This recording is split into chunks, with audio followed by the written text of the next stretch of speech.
Chapter 780. Reality proved that gold would shine no matter where it was. Shi Wanshan suppressed the hatred in his heart and began to wholeheartedly help the bandits expand their power. At the same time, he also learned to blend in and learn some of the strengths of these people. Slowly, he learned martial arts with the bandits. Under his hard work, he gained a good ability. Then he used his knowledge to lead the bandits to clear out the nearby bandits one by one. In the end, he used more than 10 years to develop himself to a very powerful level. He himself also had a very high reputation among the bandits. It was also at this time that Shi Wanshan no longer suppressed himself. The seeds of hatred that had been planted in him for many years finally erupted. He led some of his trusted aides to kill the head of the bandit lair, which was the bad guy who had killed his family and fellow villagers. Then he took the head down the mountain and took the initiative to ask for punishment from the nearby yamen. He also told them about his background and the things he had done in order to take revenge over the years. Just like that, the local yamen, which had been a headache for the local yamen, was wiped out in one fell swoop. At that time, the yamen received a lot of money and other benefits from Shi Wanshan and reported this matter to the emperor at that time, Zhu Qizhen. The emperor was very pleased, and Shi Wanshan changed from a bandit to an official. Then he developed step by step in the army. In the end, he relied on the gold and silver he had accumulated as a bandit to pave the way. In addition to his extraordinary ability, he rose step by step. When the Tumu Castle incident came out, Shi Wanshan keenly grasped this opportunity. Not only did he vigorously support the acting emperor, Zhu Qiyu, in his actions, he also used gold and silver to pave the way. Finally, he contacted the chief eunuch, Jining, and expressed his admiration. Finally, step by step, he became the commander of the Department of 10,000 Affairs, a dignified second-grade military official. The history of Shi Wanshan's rise to power was somewhat bizarre and complicated. However, he was proficient in both civil and military affairs. He was also generous with his money. Very quickly, he gained a firm foothold. Not only did he have a high position in the military, but he also enjoyed a good reputation among the civil officials. After all, he was a scholar, and his father was also a scholar. In a way, he could be considered a descendant of a scholarly family. For revenge, he had endured for many years, which was in line with Confucianism. Such a person was more likely to be trusted by the civil officials than other military generals.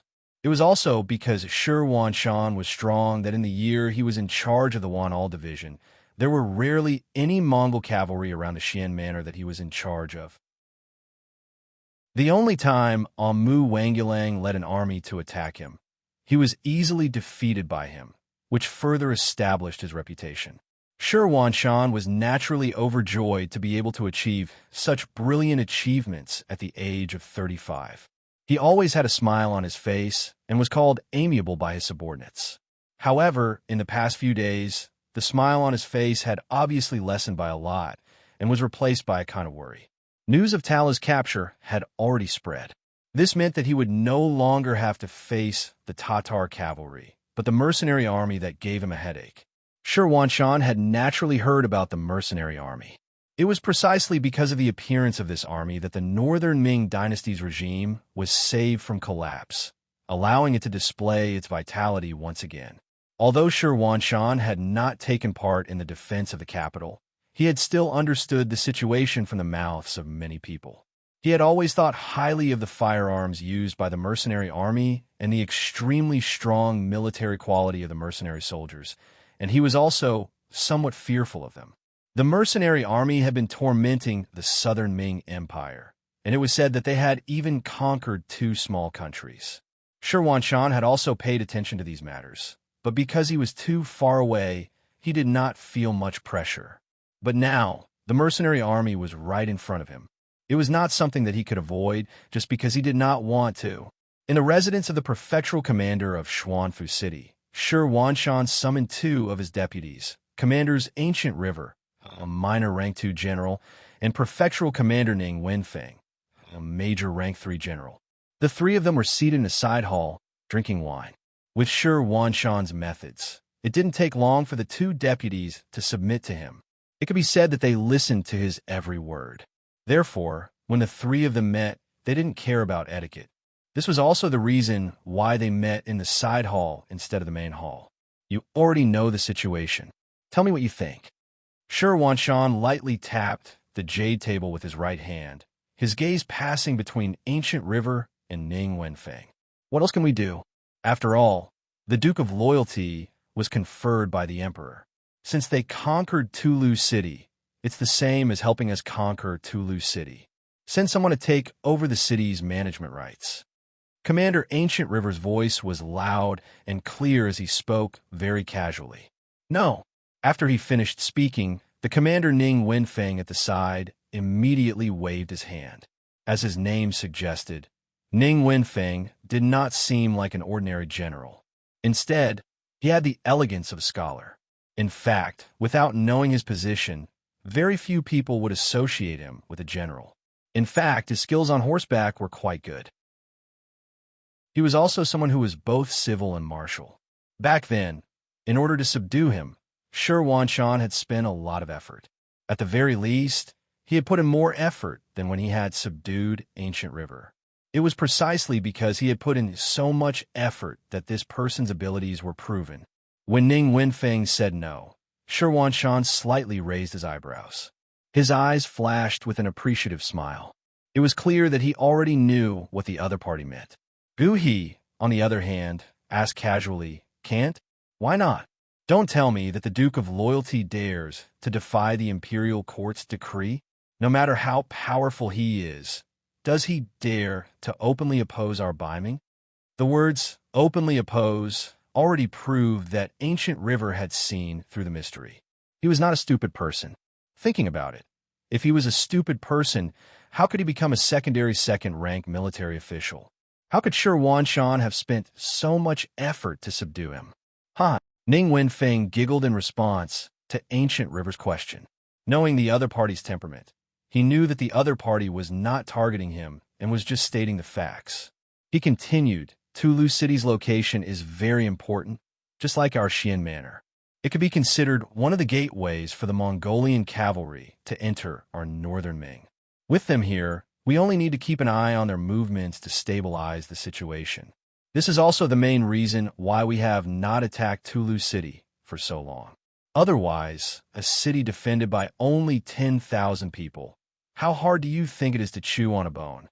When he said this, Ning Wenfeng's face was filled with arrogance. It could be seen that he was also a conceited person. The reason why they did not attack Tulu City before was because they considered the importance of its location. Once they broke through, they would have to face even more attacks and harassment from the Mongol cavalry. No matter how they looked at it, it was not worth it. Rather than taking down a useless city, it would be better to place it right under their noses. It would be safer. Ning Wenfeng's words received a nod from Shi Wanshan and Ancient River. Clearly, the three of them had the same opinion on this matter. Then Ning Wenfeng continued, "Now that the mercenaries have taken down Tulu City, we'll just give it to them. With them in front of us, we can sit back and do what we want to do without any worries. Didn't the commander say to the court that we want to form and train a new army?" Although we did not get a reply, we did not put in much effort and were only probing. I think we can increase our efforts and think about the practical problems. Ning Wenfeng's words could be said to have pointed out the current situation. What he said was very similar to Shi Wanshan's thoughts. This also caused the commander to laugh heartily. That's right, Wenfeng's words are extremely correct. With someone guarding the gate for us, we can free up our hands and do more things. How about this? I will immediately write a memorial and greet some of the important officials in the court. It should be time for the new army to train. In the Xian Manor, they discussed and came up with a plan. They adopted the strategy of responding to changes by remaining unchanged and watching the situation develop with a smile. They wanted to use the mercenaries to guard the gate of Tulu City for them, while vigorously developing and strengthening themselves. But what they did not expect was that the mercenaries, who should be stabilizing Tulu City and digesting the fruits of their labor, would brave the snow and come to the Xian Manor. Of course, there weren't many mercenaries. At most, there were only a few hundred of them. But among these few hundred people, there was the Duke of Loyalty and Courage. This was not a small matter. When he heard his subordinate report that the Duke of Loyalty and Courage had personally come to the city gate, Shi Wanshan, who was reading in the study, was shocked. He quickly put on his armor, called for his personal guards, and left the manor to go up the city gate tower. As he rushed up the city gate tower, Shi Wanshan was still puzzled. He could not understand why the Duke of Loyalty and Courage, who had taken down Tulu City, did not properly digest the fruits of victory there and strengthen the city's defenses. Why did he come to the Xian Manor? What did he want to do? Shi Wanshan did not know that the so-called digestion of fruits, in the eyes of others, might be a long process, but in the eyes of Yang Qindong, who was already prepared, it was just a matter of a few words. He only needed to send the civilians who wanted to leave the city, as well as the captured Tatar soldiers, to the first city at the rear.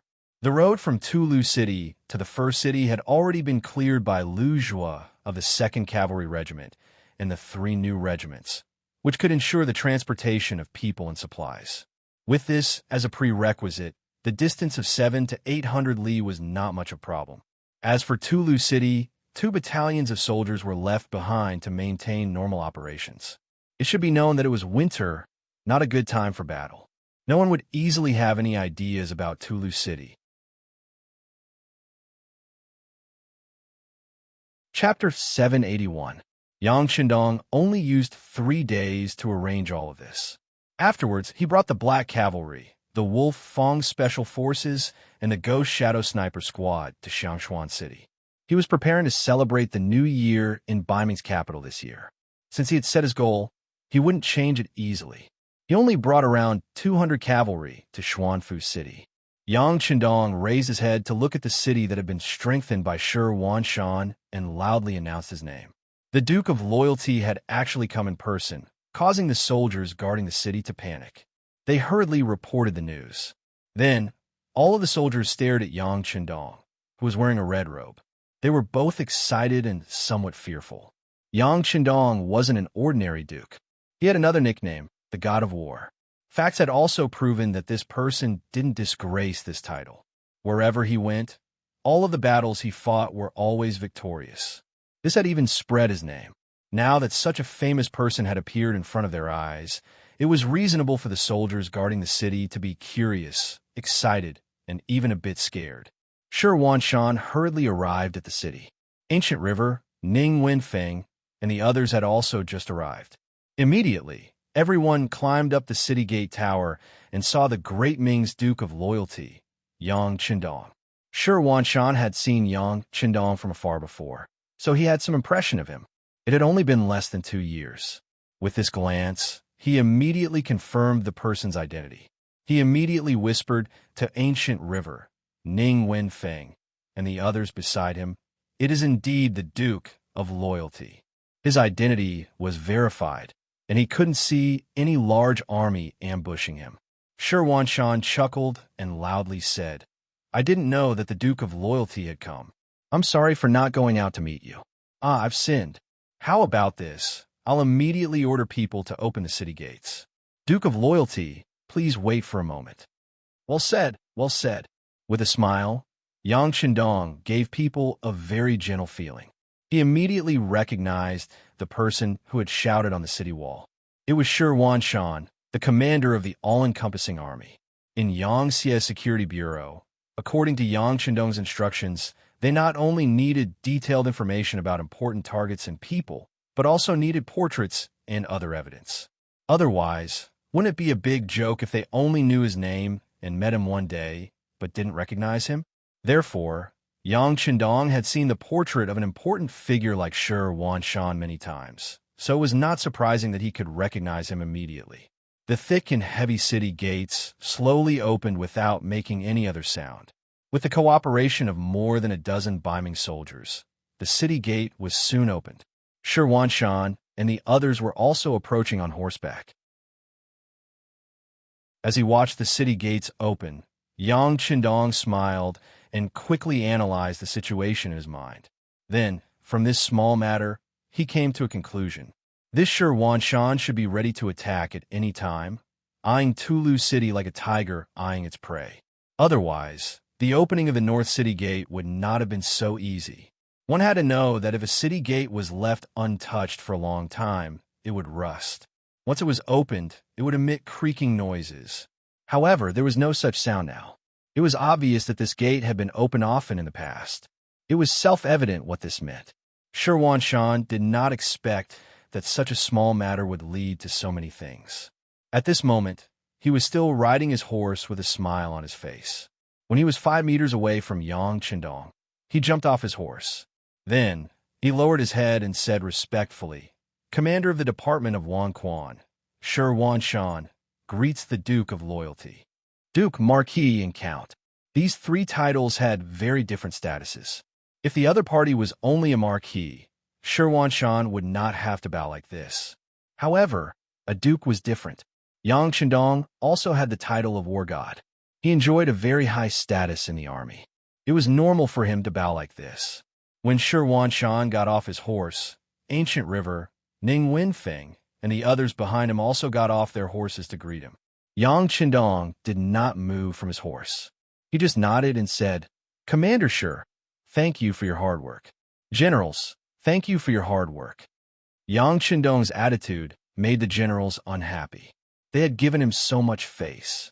No matter what, he should have gotten off his horse and said something. Even if it was just a greeting, it should have been enough.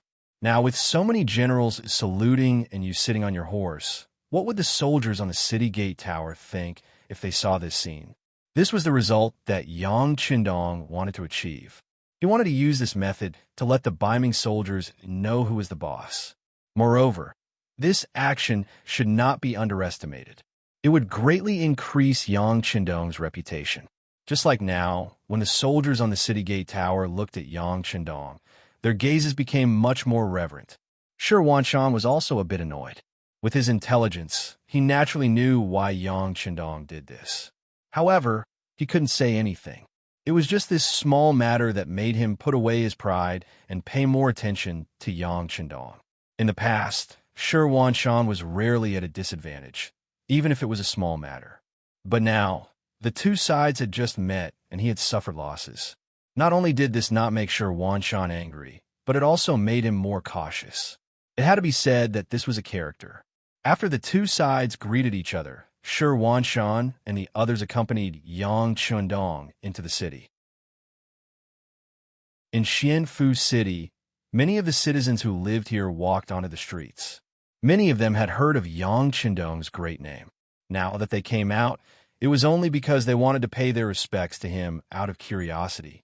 With so many citizens suddenly walking on the streets, Shi Wanshan was afraid that something would happen. He immediately ordered Ancient River and the others to send out troops to maintain order. However, Yang Chendong waved his hand with a smile. "Sai, this is the enthusiasm of the citizens. How can we disappoint them? It's fine." After saying this, Yang Chendong took the initiative to wave to the onlookers while riding on the horse. He even cupped his fist and saluted when he saw some older elders. His respect for the elders was vividly reflected, and he quickly won the favor of many people. In ancient times, many people valued filial piety. Some dynasties directly governed the world with benevolence and filial piety. Yang Chendong's current actions were in line with the national conditions of that time. It was also a way to quickly win the hearts of the citizens. After spending close to 2 hours, Yang Chendong and the others finally arrived at the commander's residence. Shi Wanshan warmly invited them to welcome the Duke of Loyalty.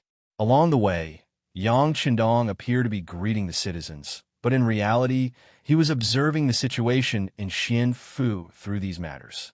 He noticed that the people here were in good spirits and wore thick clothes. Their living conditions should be passable. Shi Wanshan couldn't help but look at him in a higher light.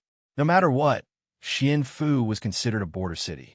In a city like this, the appearance of the commoners should have a lot to do with this commander. Yang Chendong was curious about capable people. He naturally wouldn't reject Shi Wanshan's invitation. He smiled and nodded in agreement. Soon, the mansion became bustling with activity. Shi Wanshan knew how to conduct himself. Not only did he arrange a sumptuous banquet to invite Yang Chendong, he also warmly entertained the 200 cavalrymen he brought with him. Good wine and good meat were served. Then he happily arranged for Song Wenfeng to represent him in receiving the guests. As he walked to the main table, he gave the other party a thoughtful look. Song Wenfeng smiled and nodded. She seemed to understand the commander's intentions and warmly greeted the 200 cavalrymen. At the main table, Yang Chendong sat at the head, followed by Shi Wanshan. Ancient River and the others accompanied them, toasting to each other. The atmosphere was very harmonious. During the banquet, Shi Wanshan constantly spoke words of admiration.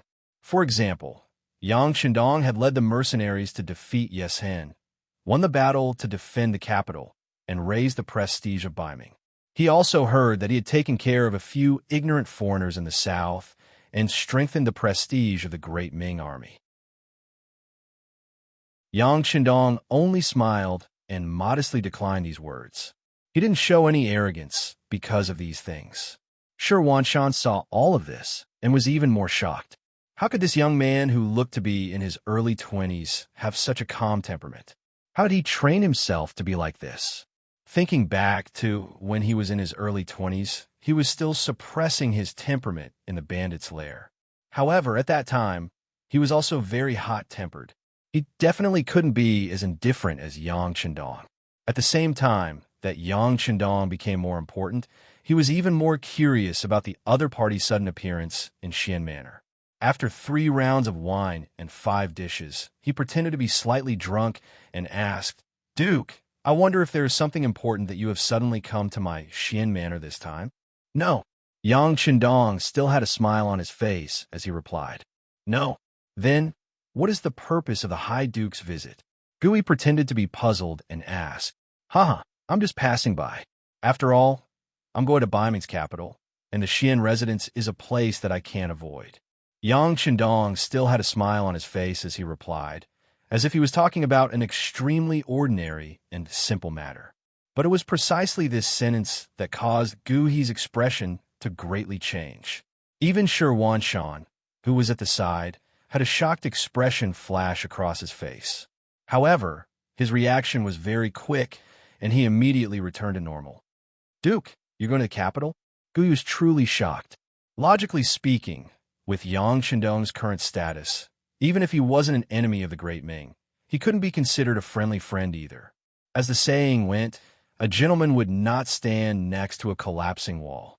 If he continued to stay outside, given the strength he had displayed, neither Baiming nor the southern Ming would casually fall out with him. But if he personally went to the capital, it would be like a bird flying into a cage. What would happen next would be beyond his control.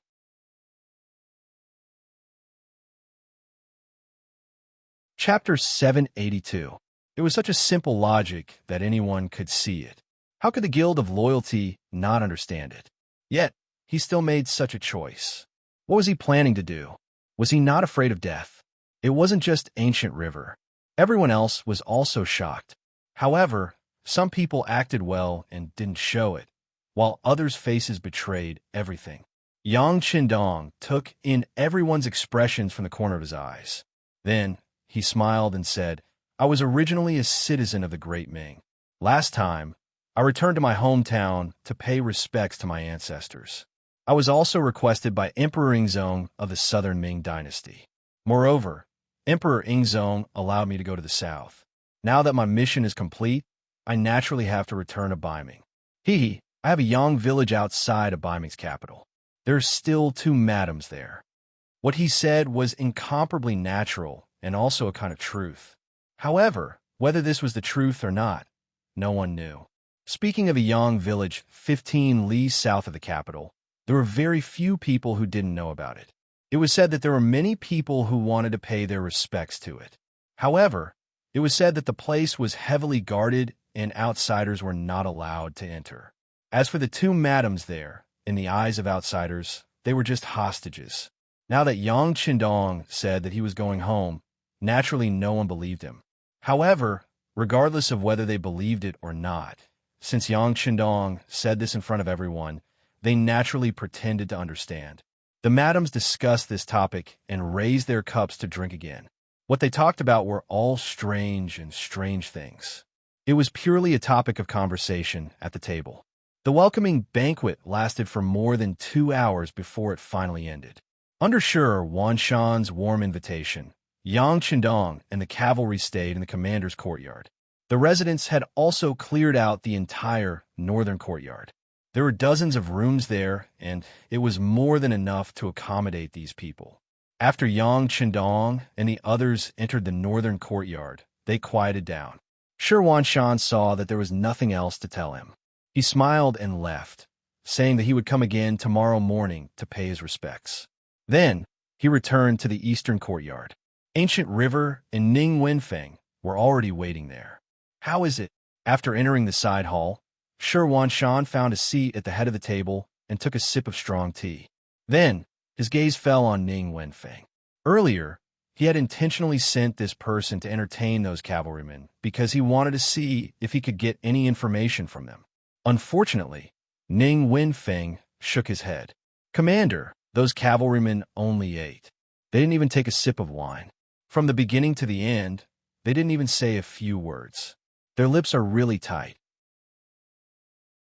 We can't get any useful information." However, in the end, Ning Wenfeng still left something unsaid, which attracted the attention of Sure Wanshan and Ancient River. They all knew that something must have been discovered. However, through this banquet, I discovered one thing, and that is that these cavalrymen seem to be treated very well. There are some big fish and meat on the table, and most of it is fatty meat. However, I found that they only eat lean meat.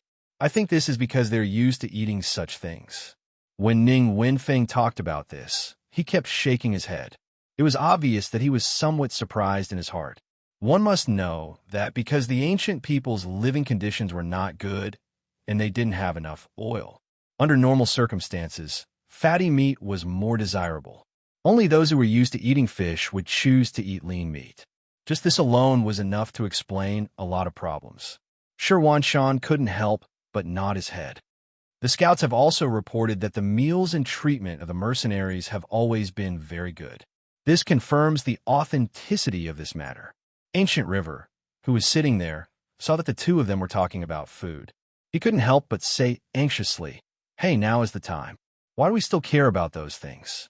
In my opinion, we should immediately send a large number of troops to surround the northern courtyard and capture the Duke of Loyalty.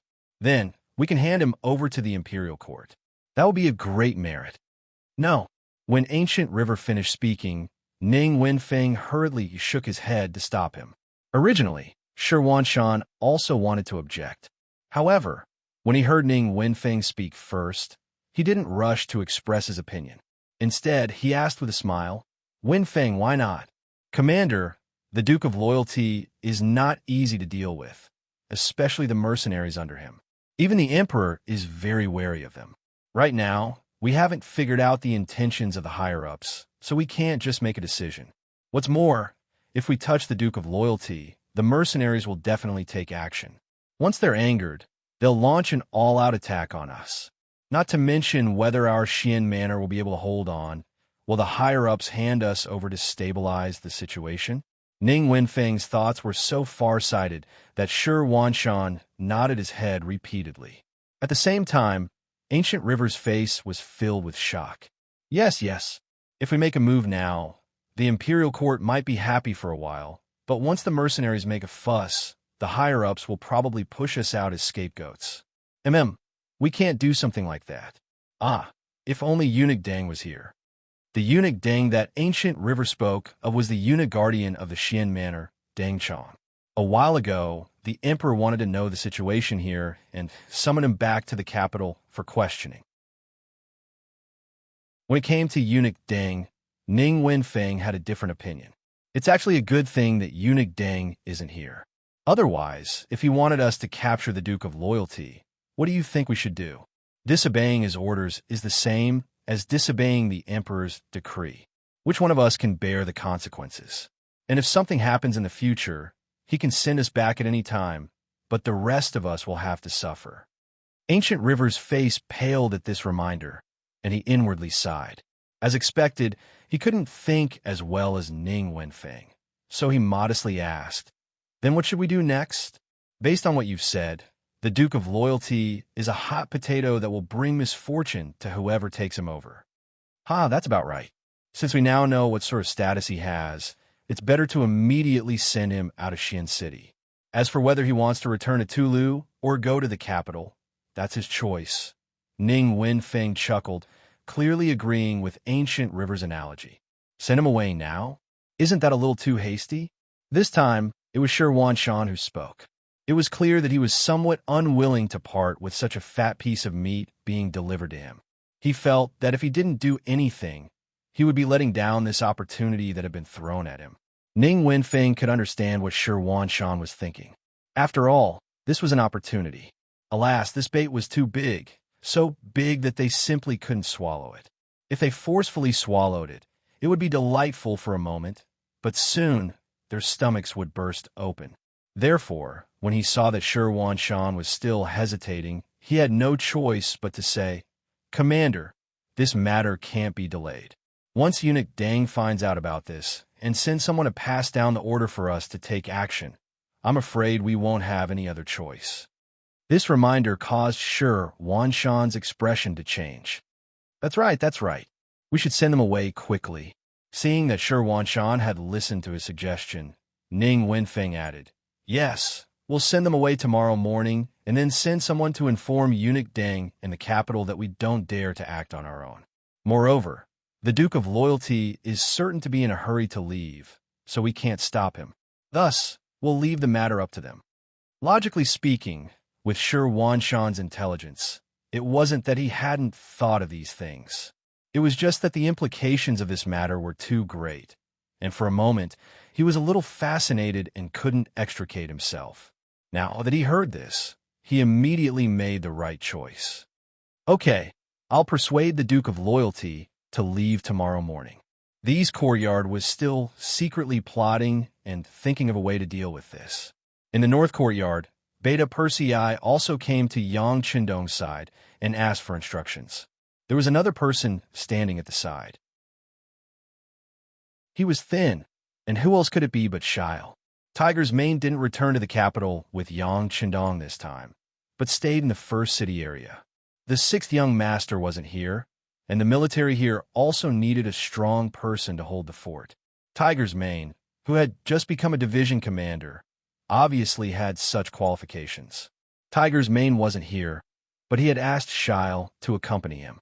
It was obvious that Yang Qindong really thought highly of this person's ability. Shile's speech about the people deeply won Yang Qindong's heart. In order to get to know this person better, and also to give him some pointers, Yang Qindong kept him by his side. This action naturally caused Shi Biao to be extremely excited. Shile's mother was Han, and he originally had some Han appearance. Now that he had changed into the Black Knight's clothes, no one could tell that he was originally the Deputy General of Tulu City. And just now, Yang Qindong was talking to him about the current situation. Beta Persei entered the room, first glanced at Shile, nodded as a greeting, and then turned to Yang Qindong and asked, "Young master, the captains asked if we should be fully armed tonight and be ready to fight at any time." "No need." Yang Qindong waved his hand and said decisively, "Then what if this Shi Wanshan has other ideas? If we aren't prepared at all, I'm afraid that we won't be able to guarantee our safety." Beta Persei added anxiously. Usually, when he was by Yang Qindong's side, he was very obedient. Usually, when Yang Qindong said one, he wouldn't say two. But now the situation was different. They were in someone else's lair, and it was related to the sixth young master's safety, so he had to say more. He also knew that Beta Persei would ask this because he was worried about his safety. Yang Qindong didn't mean to blame him, but said indifferently, "If they really want to fight, do you really think that we can stop their army with just 200 riders? Okay, tell the soldiers to have a good rest today. We still have to travel tomorrow."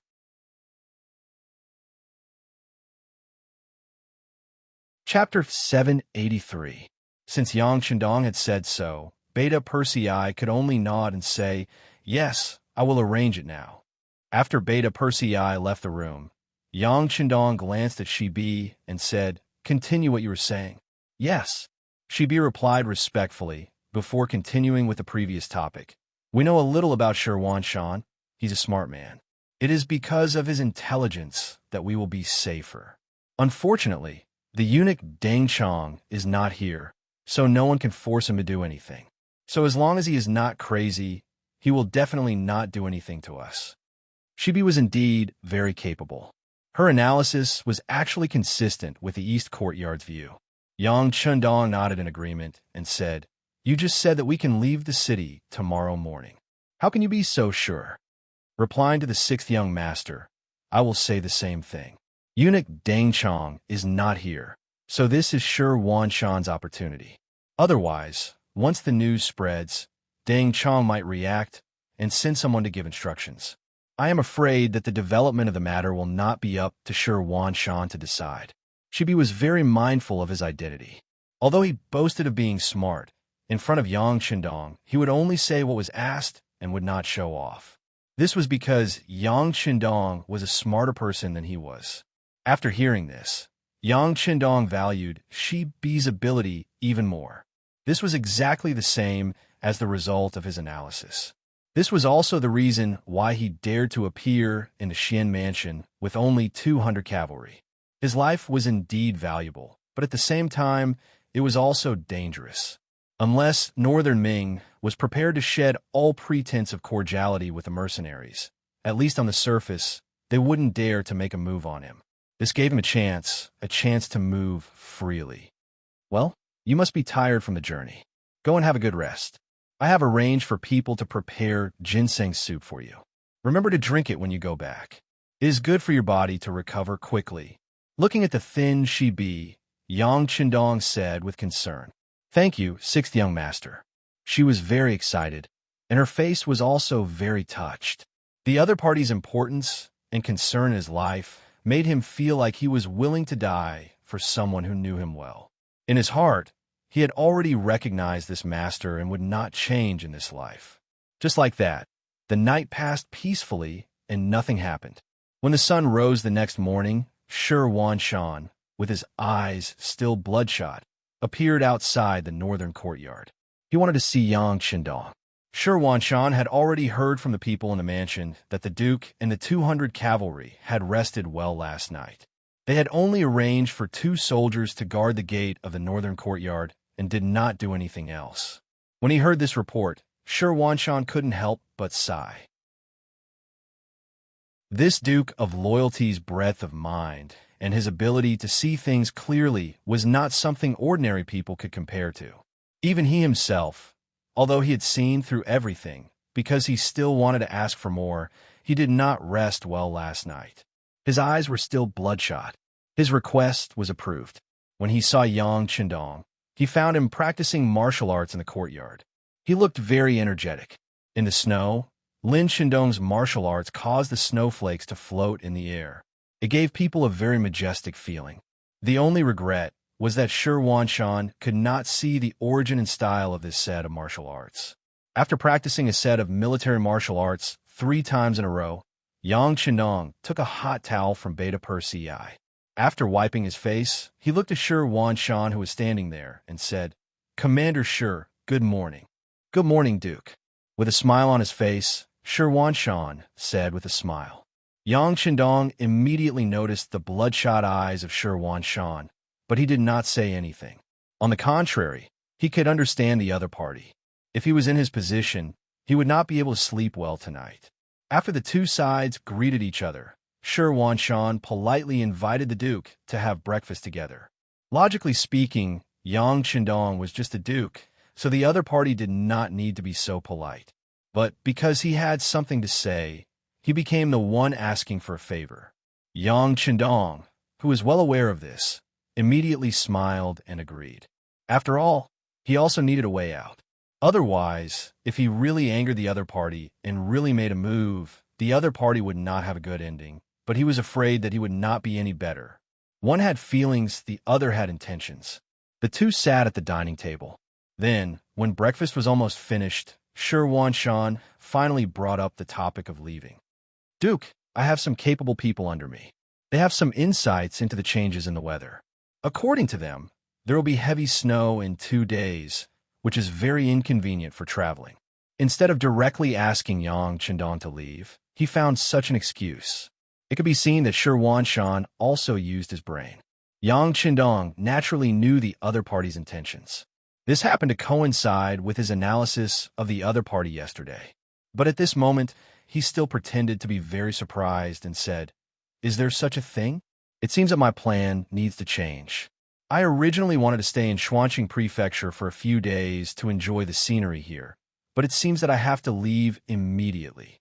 Seeing that Yang Chendong had accepted his good intentions, Shi Wanshan was naturally overjoyed, but on the surface, he still pretended to urge him to stay and said, "Why don't you wait until after the snowstorm and then go to the capital?"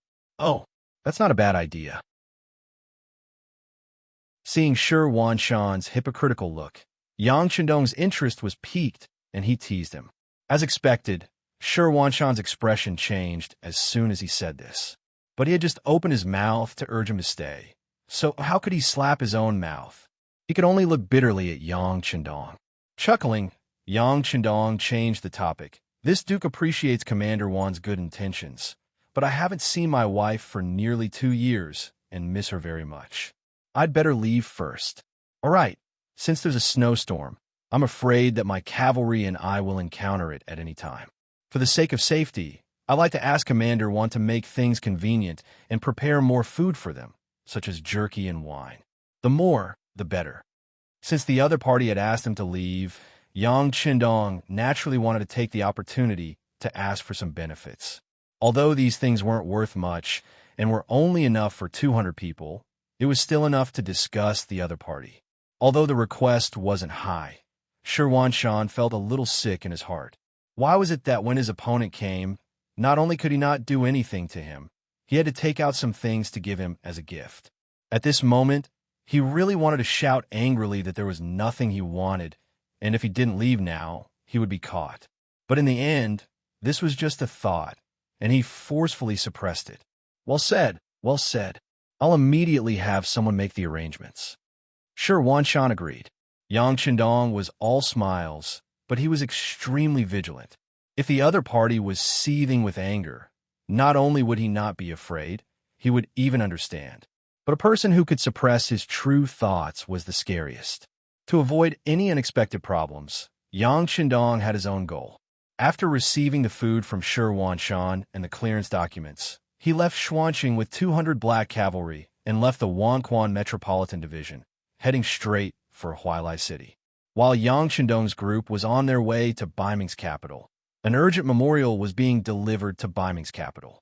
The one who had written this memorial was the commander of the Wangquan Metropolitan Division, Shi Wanshan. Since Yang Chendong had appeared in his territory, he naturally had to report this matter to his superiors as soon as possible. After passing through Huailai, entering the Great Wall, exiting Jiong Pass, Baiming's capital was finally within sight. It had been nearly 2 years since they had parted, and when he thought about his 2 wives, Yang Chendong felt all sorts of emotions well up in his heart. In terms of time, it hadn't even been 2 years since he had left the capital to pay respects to his ancestors, but he had truly accomplished many things.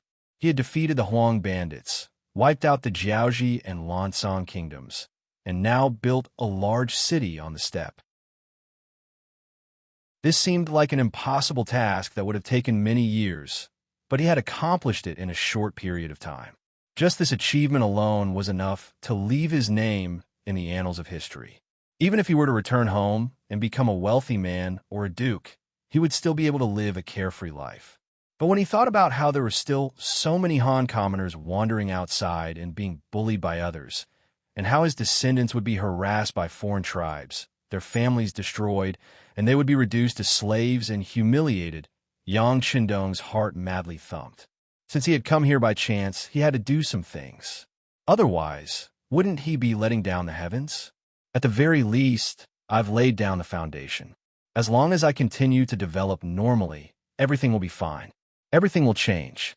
Encouraging himself, Yang Chendong rode on his white dragon horse and raised its whip, increasing its speed toward Baiming's capital. Baiming's capital. It was still as bustling as ever. Crowds flowed through the streets, and the sounds of hawking could be heard. It was as lively and prosperous as the along the river during the Qingming festival. In contrast, the imperial palace of the capital was in chaos. Several junior eunuchs from the Bureau of Rites had hurriedly led their teams out of the palace to inform the important officials to discuss matters with the emperor. The main reason for this was the urgent report that Shi Huanshan had delivered. Emperor Zhu Qiyu had never imagined that the Duke of Loyalty and Courage, who had given him such a headache and left him helpless, would suddenly appear in the Xuanfu residence. Looking at the report from the commander of the Myriad Affairs Bureau, Shi Huanshan, he realized that this person's goal was the capital of Baiming. When Jining, the head eunuch, hurriedly delivered the memorial to the throne to him, Zhu Qizhen was really startled. He almost jumped up from the dragon throne and cried out in alarm.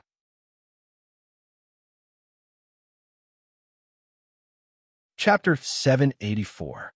Regarding what Yang Qindong had done with the mercenaries in the north, there were naturally regular reports from the spies of the military's brocade guard, which had also provoked Zhu Qiyu's anger and delight.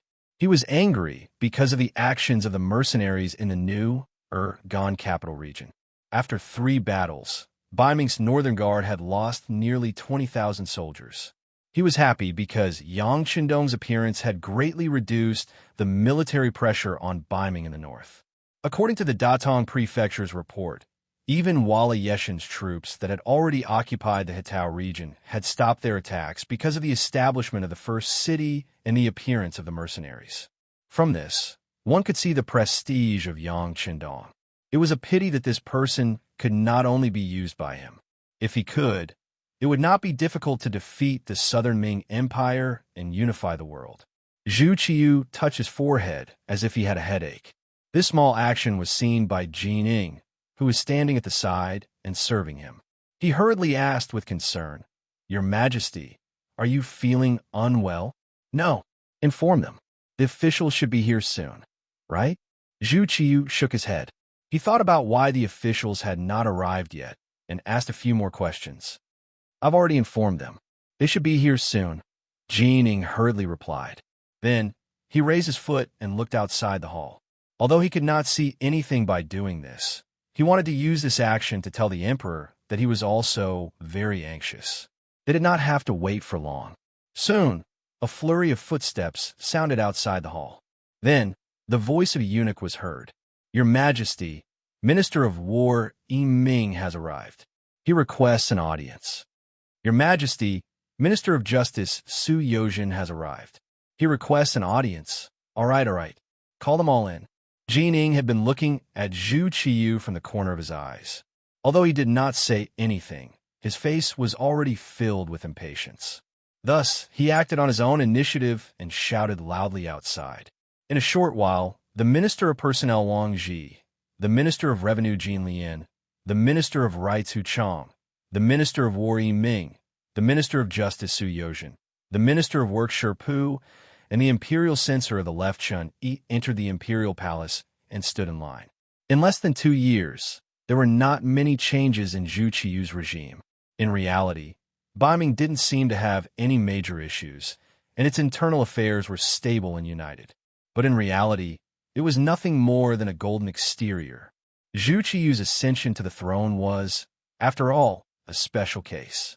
It wasn't a normal ascension to the throne, which caused many people to criticize him. In fact, it had already been 3 years since the defeat of Tu Mu, but there were still people mentioning that matter.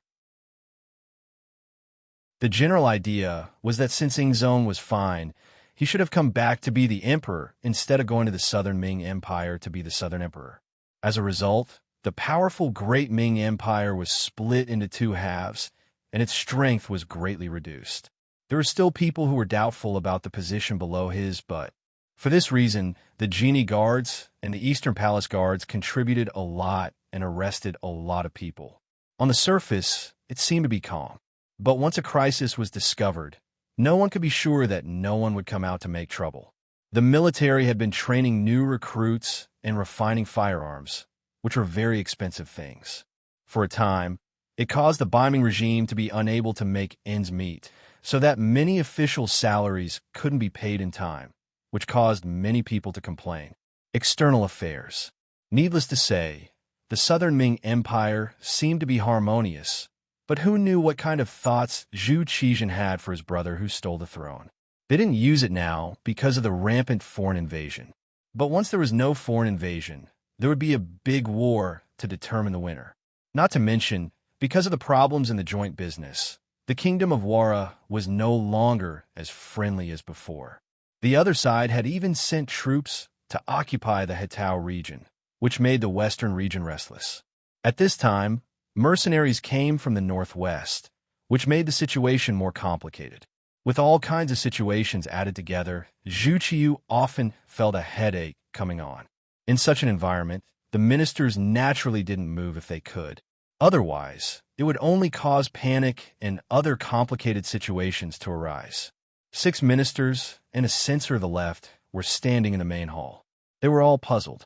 They couldn't figure out why the emperor was in such a hurry to summon them. It seemed that they had just started the court meeting this morning. At that time, the emperor didn't say anything and just waited for them to return home. Their buttocks hadn't even warmed up from their seats yet, and now they were urgently summoned. Could it be that something urgent had happened? Thinking of this, the expressions of the 7 ministers changed. The first thing they thought of was that the Walla had attacked. Perhaps this was the only thing that could make the emperor so uneasy. Thinking about it, didn't Ningzong lose to Yesen? As for why no one thought about the Southern Ming Empire and the mercenaries, it was because in a sense, they were on the same side. Now that the external threat had not been dealt with, there shouldn't be any internal problems. The expressions of the 7 ministers changed one after another, but they were all calm. No one said anything, waiting for the emperor's orders. Zhu Qiyu had long been used to this scene. He also knew that these ministers were all scheming people. Normal things wouldn't be able to provoke them. Good, since it was like this, he would make a move today to provoke them. Jining, let the ministers have a look at the memorial. Yes, your majesty. Jining agreed. Holding the memorial that Shi Wanshan had sent, she was the first to walk in front of the Minister of Personnel, Wang Ji. Minister Wang, please have a look. Since ancient times, the officials of the Ministry of Personnel were one level higher than the officials. They were also known as the heavenly official of the Ministry of Personnel. Thus, it was never wrong to let Wang Ji have a look first. Wang Ji nodded his head reservedly. Then, he took the memorial and began to read it. But in just a few breaths, his expression kept changing. It was obvious that this memorial must be about something important. Otherwise, the heavenly official of the Ministry of Revenue, who usually didn't show his joy on his face, wouldn't be so nervous and lose his composure. After about 10 breaths, Wang Ji returned the memorial to Great Eunuch Jining. Then, the memorial was passed down to the Minister of Revenue, Jin Lian. His expression also changed, no different from Wang Ji's earlier expression. After another 10 breaths, the memorial continued to be passed down, and the same thing happened again and again. Zhu Qiyu sat high on the golden dragon throne, carefully observing the changing expressions on the ministers' faces. Every time he saw a minister about to lose his composure, he felt extremely proud.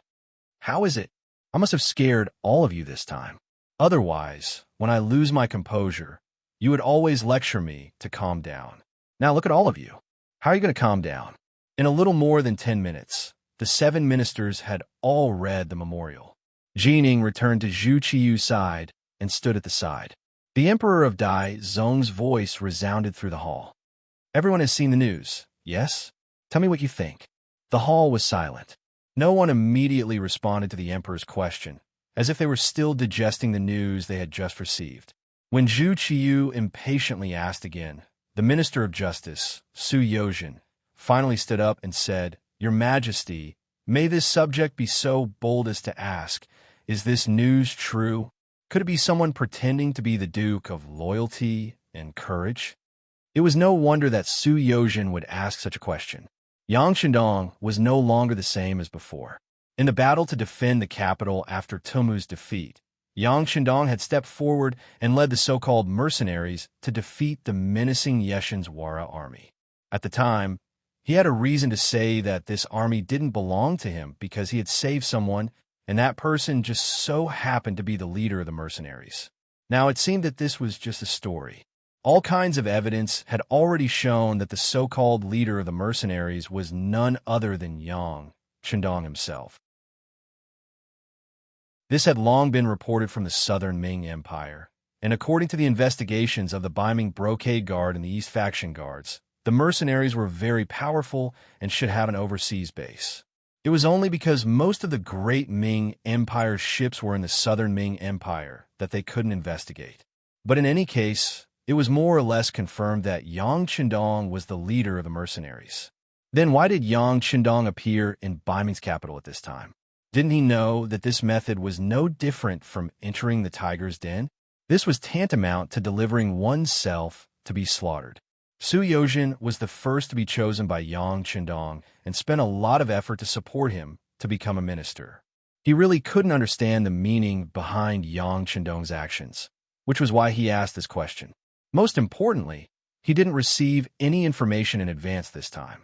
He was a spy. Su Yozhen couldn't figure it out and couldn't understand it. He wasn't the only one. The other ministers also had the same thought. At least in their view, if they were in the same situation, they would never appear in Beiming's capital. If they had to appear, they would have to bring an army. Only when the soldiers were at the city gates would they have the power to deter others. Finally, someone spoke. Zhu Qiyu nodded in satisfaction and said to Su Yozhen, "Minister Su, Commander Sure has seen the Duke of Loyalty before. Since he has submitted a memorial, he wouldn't joke about such a matter. It seems that it is the Duke of Loyalty." Since the Emperor had said so, even if Su Yozhen had doubts, he couldn't say anything about this matter. He could only nod and return to his seat. If the person who came was really the Duke of Loyalty, then he needed to think about what to do next. There was no need for him to immediately express his opinion. Su Yozhen retreated. Minister of War Yi Ming Ke stepped out from his seat and said, "Your Majesty, if the person who came is really the Duke of Loyalty, this subject requests that you interrogate him properly. At the same time, have him hand over the command of the mercenaries to my Beiming. If this happens, my Beiming's military strength will greatly increase. At that time, whatever Walla or Yeshen, they will no longer be our opponents. Not only that, we also have a high chance of recovering the southern Ming Empire and unifying the world."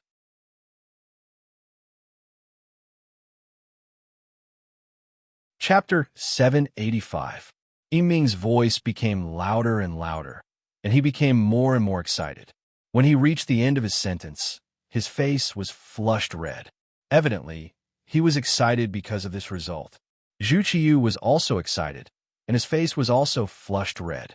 This was the reason why he called the ministers over. He already had such an idea. Since he knew that Yang Qindong was the leader of the mercenaries, how could he not grab hold of him when he was sent to him? Good.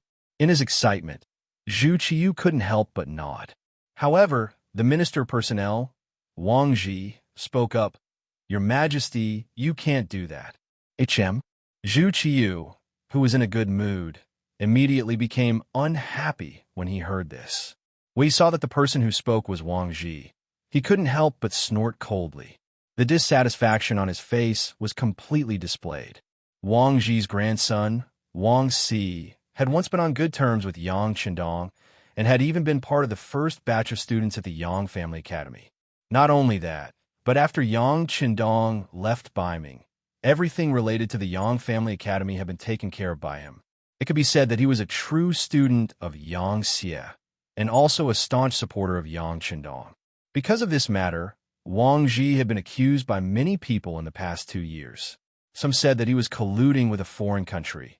Some said that he was betraying his master for glory, and some even said that he was Yang Qindong's dog, waiting to bite at any time. In the face of these accusations, Wang Ji had never defended himself. He just did his job obediently. He admired Yang Qindong, but he had never worked together with him. Recently, he hadn't contacted him at all. As the saying goes, if you don't do anything wrong, you don't have to be afraid of ghosts calling at your door. With this kind of mentality, Wang Ji still did things his own way. Daizong Zhuqiu was also dissatisfied with him, but because Wang Ji's ability was outstanding under his coordination, the promotion and promotion of officials were carried out in an orderly manner, so he rarely had to worry about it. At this time, if it was another person, there might not be such good results.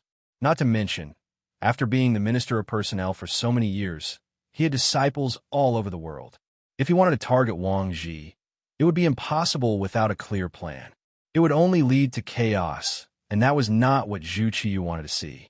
However, not moving Wang Ji did not mean that Zhu Qiyu liked him. Seeing this person jump out so quickly at this time, of course he was unhappy in his heart. He only snorted coldly and did not reprimand him. This was already giving him a lot of face. Zhu Qiyu's face was filled with displeasure. Wang Ji was not moved by this. Everything he did was for the good of Baiming. He did not care about anything else. Even if he spoke now, it was for the good of Baiming. Your Majesty, you must not act rashly. The Duke of Loyalty has not committed any great crime. If we act rashly, what excuse can we use to control him? Moreover, if we act against the Duke of Loyalty, what will the mercenaries do? Will they attack us, Baiming? Although we have more than half of the new recruits, their fighting strength is not fully formed. If we fight with the mercenaries now, it is difficult to determine the outcome. If we do this, we will only let others benefit from it, Your Majesty. There was no need for Wang Ji to explain the strength of the mercenaries. Who in the room did not know? If their fighting strength was too weak, how could they defeat Walla and force Yesen to retreat? How could they defeat the Huang bandit army that gave the Southern Ming Empire a headache so easily? How could they destroy Jiaoji and Lansong kingdoms so easily? Now, they had come to the northwest of Baiming. It was said that they had built a large city there and defeated Agadalji and Mabe Mongols, killing and capturing 70,000 cavalry. At the very least, this was not a result that Baiming's new recruits could achieve. Against this kind of enemy, everything had to be done carefully. Otherwise, the slightest carelessness would bring about a disaster. With such thoughts and concerns, Wang Ji immediately stood up. As soon as he said this, the other officials hesitated. The other ministers who wanted to speak also completely shut their mouths at this time. With their abilities, they naturally understood that Wang Ji's words were correct. If they killed the Duke of Loyalty, they would anger the mercenaries. The consequences of that would be unbearable for Baiming. At that time, Baiming would be destroyed and the Southern Ming Empire would unify the world.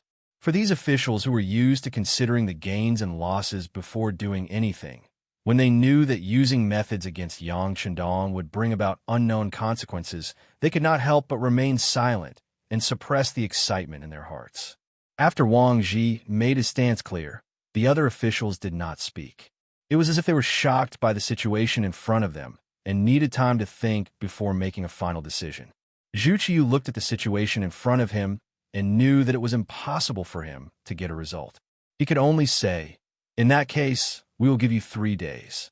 After 3 days, everyone can write their thoughts into memorials for us to preview. For now, you can all leave." There was no coercion. It seemed that Zhu Qiyu also needed time to think about this before making a final decision. Fortunately, the memorials were sent at the speed of 800 li. It was unknown how much faster it was than Yang Chendong's 200 cavalry. They still had time to prepare.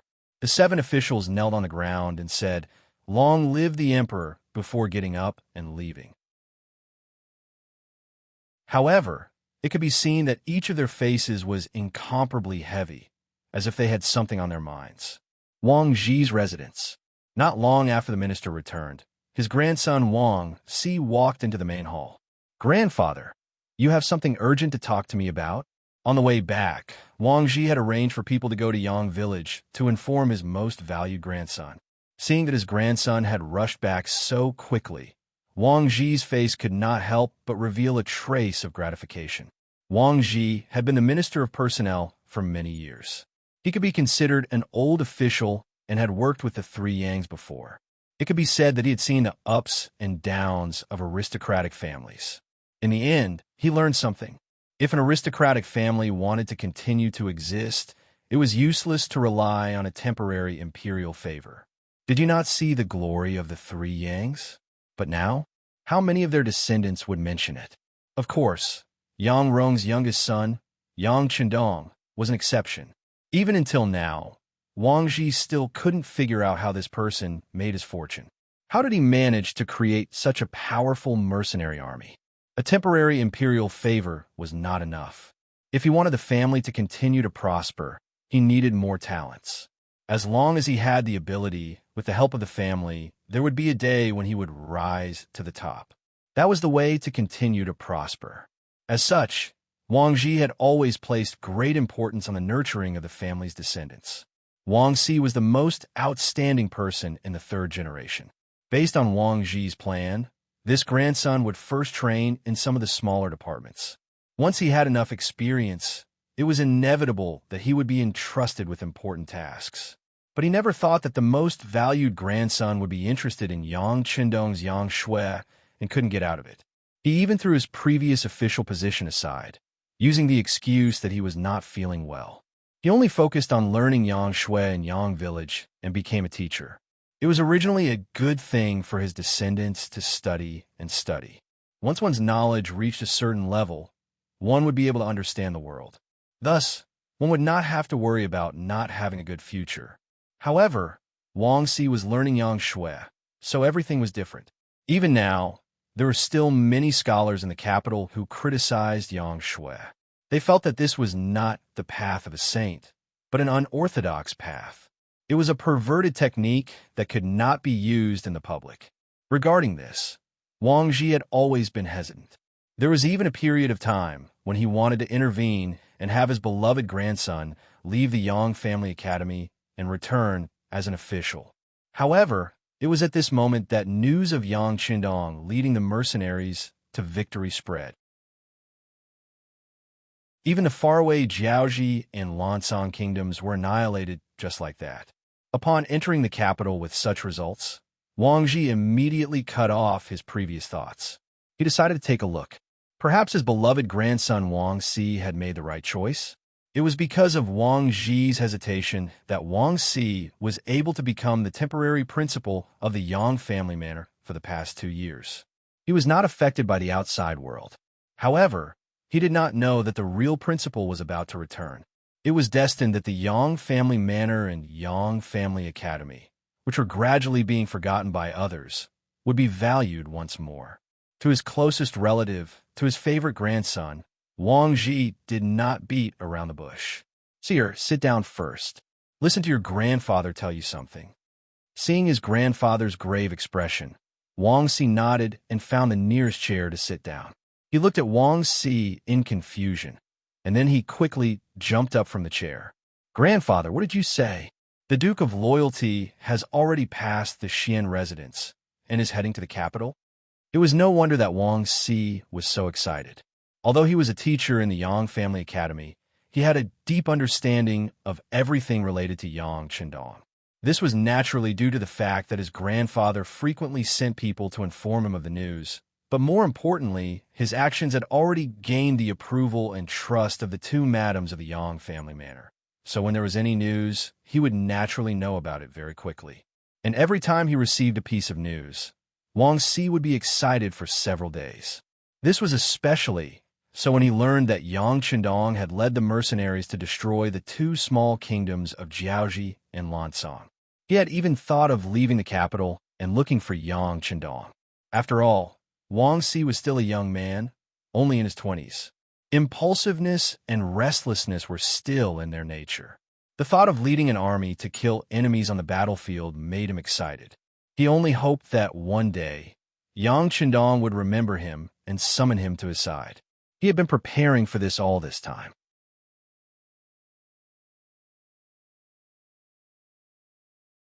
Chapter 786. But to his surprise, this idea was about to come true. Yang Chendong was actually heading straight for the capital. He wanted to see his teacher. Perhaps in the future, he would be able to follow by his side and gallop on the battlefield. "Grandfather, how many soldiers did the Duke of Loyalty bring with him this time?" Excited, Wang Si looked at Wang Ji expectantly. According to the report, There were only 200 cavalrymen following him. Wang Ji replied without hiding anything. Only 200 cavalrymen? Wang Si couldn't help but frown and ask, did the emperor summon him back? No, the emperor didn't have such thoughts, nor did he issue such a decree. It was all done by the Duke of Loyalty himself. Wang Ji replied with a satisfied look in his eyes. Just from these two questions, it could be seen that his grandson was indeed a meticulous person and considered things very comprehensively. Wang Si didn't look at his grandfather's attitude towards him and instead lowered his head. After a while, he suddenly raised his head and said, in that case, the Duke of Loyalty is in danger. His grandson finally thought of this. Wang Ji chuckled. That's right. That's not right. Unexpectedly, Wang Si quickly shook his head. There shouldn't be any great danger. If we can see it, the Duke of Loyalty will definitely be able to see it as well. But he still only brought 200 cavalrymen to the capital. This means that he should have something to rely on. It's just that I haven't thought of it yet. As expected of Wang Ji's beloved grandson, and someone that Yang Qindong had taken a liking to be able to think of this matter so quickly, just in terms of intelligence, he wasn't much different from some of the important officials. As long as he got rid of the impatience in his heart, given enough time, he would definitely become a great person. Wang Ji was very satisfied, but at the same time, he was thinking of another problem. Since his grandson was so promising, as his grandfather, he had to ensure his safety. Return to the Yang family manor in a while and stay there. Before the Duke of Loyalty returns, you must not leave the manor. Do you understand? Grandson understands. Many thanks for grandfather's concern. Although there were still many things that Wang Si didn't understand, he still prepared to ask questions. But he also knew that his grandfather was saying all this for his own safety. Perhaps with Yang Qindong's current strength and influence, the emperor would not dare to do anything to him, but he could still deal with some of the people around the Yang clan. Unfortunately, he was one of them. After that, Wang Si asked a lot of questions.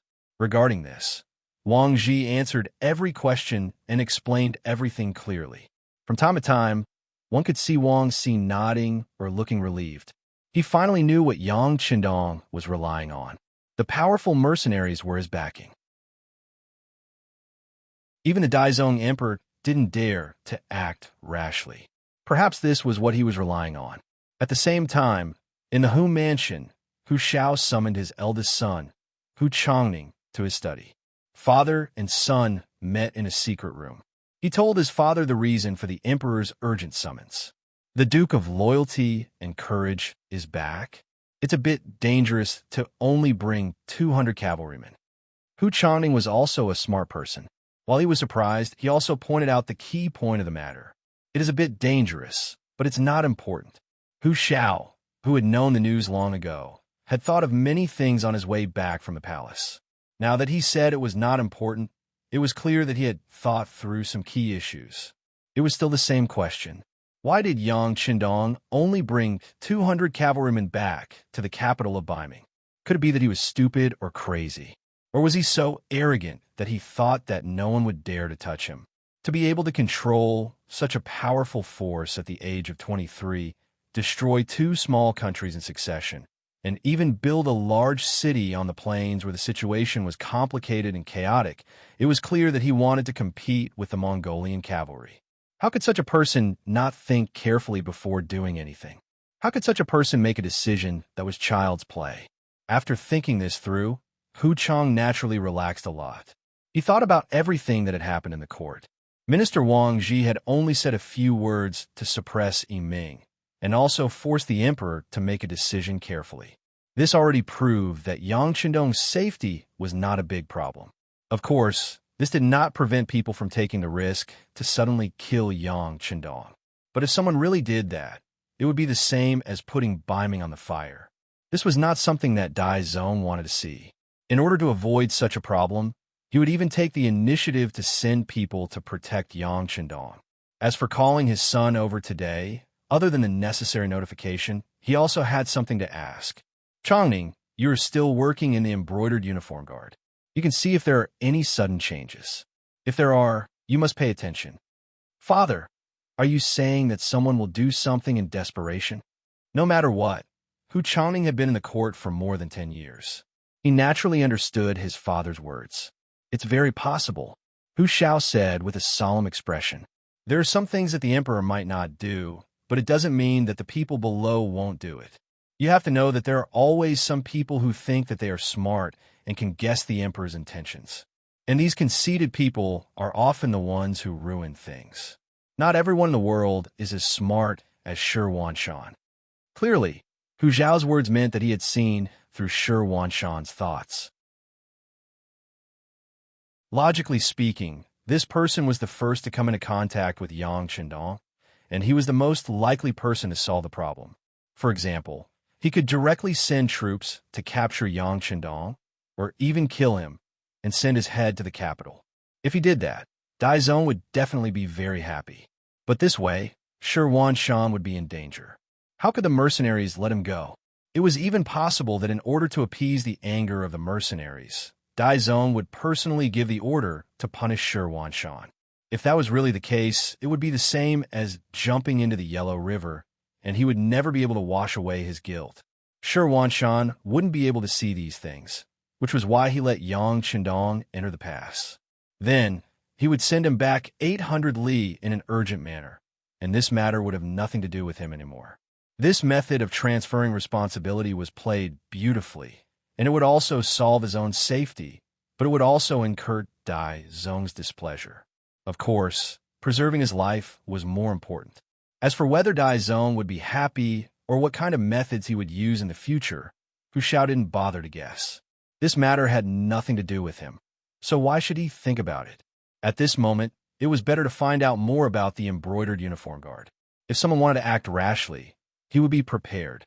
Yes, father, this child understands. Hu Changning understood his father's meaning and immediately expressed his attitude.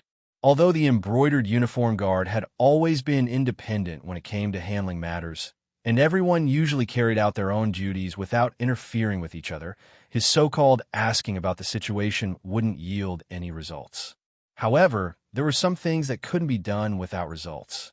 After all, Yang Qindong was his son-in-law, and as his father-in-law, he couldn't be indifferent when it came to performing. That's right, go back and tell the family that if there isn't anything important, they shouldn't go out. It's safer to stay in the residence. Hu Shao instructed Hu Changning again. Naturally, they had to pay more attention during this critical period. Yes, father, I'll arrange it in a moment. Hu Changning hurriedly responded. However, he didn't think so in his heart. In his opinion, he was an official of the embroidered uniform guard, and his father was the highly respected minister of rights. His students and old officials were all over the world, so who would find trouble with them? And it was this carelessness that doomed Hu Changning to suffer. Su Yozhen, like the other important officials, hurriedly returned to the residence after leaving the palace. However, halfway there, he sent out his most loyal butler. Not long after he returned to the residence, the butler returned. At the same time, he brought back a message, "Do what you normally do."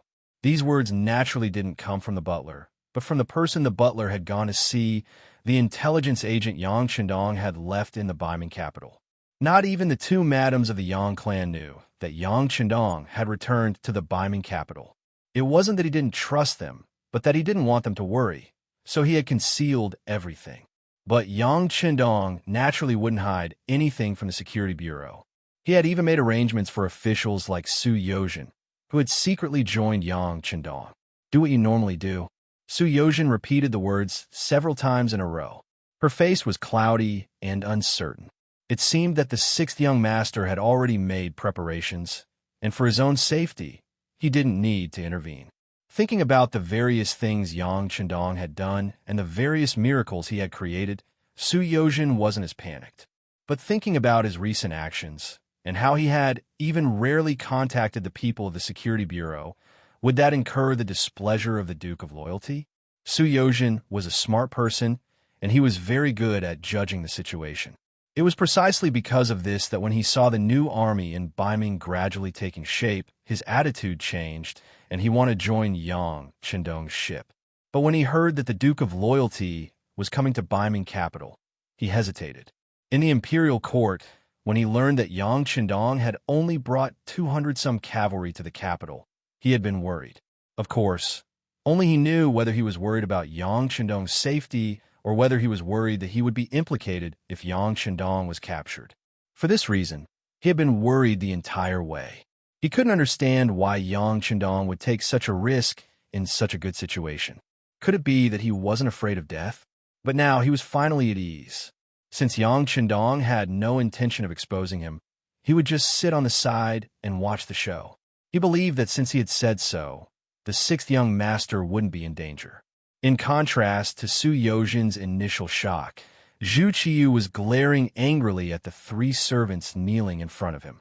These three were Great Eunuch Jin Ing of the Ceremony Directorate, Commander Lu Gui of the Brocade Guard, and Deng Chong, the eunuch guarding the Xian residence.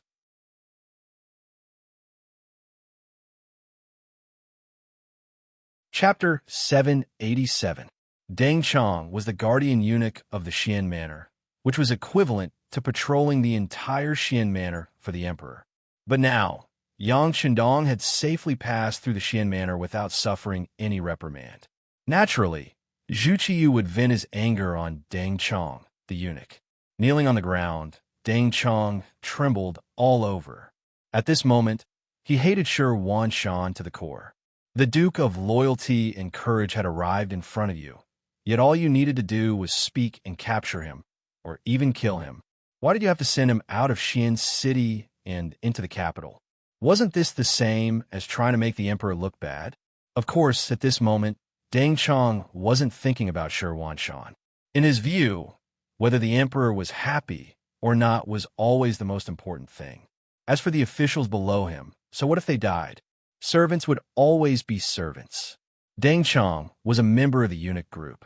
He was originally Jin Ying's subordinate. If a subordinate did something wrong, it was only right for him, the superior, to kneel and be punished.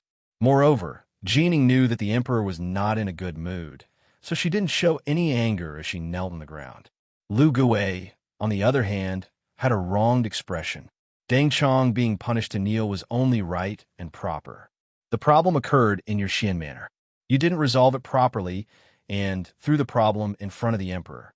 If he didn't punish you, who would he punish? As for Jin Ying, she was Deng Chong's superior, so it was only right for her to be punished. But he had no relationship with Deng Chong, so why did he have to be punished? Wasn't this too unjust? He was angry, but he didn't dare to vent it. Lu Gui knelt there with his head lowered, cursing in his heart. Zhu Qiyu sat high above, looking at the three people kneeling in front of him. He snorted. Do you know your crime? This subject knows his crime, Jin Ying and Deng Chong hurriedly said. Just from the fact that they could call themselves subjects, one could imagine the power of the eunuch group. The two of them answered, and Lu Gui had no choice but to speak. This subject knows his crime. He spoke, but was a beat too slow, causing his voice to be particularly conspicuous. What? Lu Gui, do you think you're innocent? Is your embroidered uniform guard really not at fault this time? The Duke of Zhongdan suddenly entered the Xian Manor. Did your people report it? Is there any way to deal with it? On the way out of the Xian Manor, there were countless checkpoints. What did the Brocade Guard do? Shouldn't I punish you? The emperor suddenly got angry and angrily scolded. Cold sweat flowed out from Lu Gui's head. Speaking of Yang Qindong's arrival at Xian Manor, the embroidered uniform guard stationed there were indeed aware of it. However, the problem was that before they could make any decisions, Shi Wanshan had sent Yang Qindong and the others away early the next morning, catching them off guard. As a result, by the time they wanted to send someone to follow them, there was already no trace of them. It was winter, and the northwest wind was blowing. The snow marks on the ground would soon disappear. Even the shadow of the person could not be tracked. So how could they take any action? But how could Lu Gui dare to say these words to the emperor? Wouldn't that prove his incompetence? At this moment, he could only obediently lower his head and accept the scolding. At this moment, he didn't feel so wronged. It seemed that it was natural for him to kneel here. The three people didn't resist or refute. Gradually, Dai Zong's anger dissipated. You all know what happened. Now, I'll give you a chance to make up for your mistakes. Who will tell me what you plan to do next? He was about to make a move. Lu Gui, who didn't perform well just now, quickly raised his head and said in a fierce voice, "Your Majesty, leave this matter to this subject. I'll immediately send people to set up surveillance around the capital.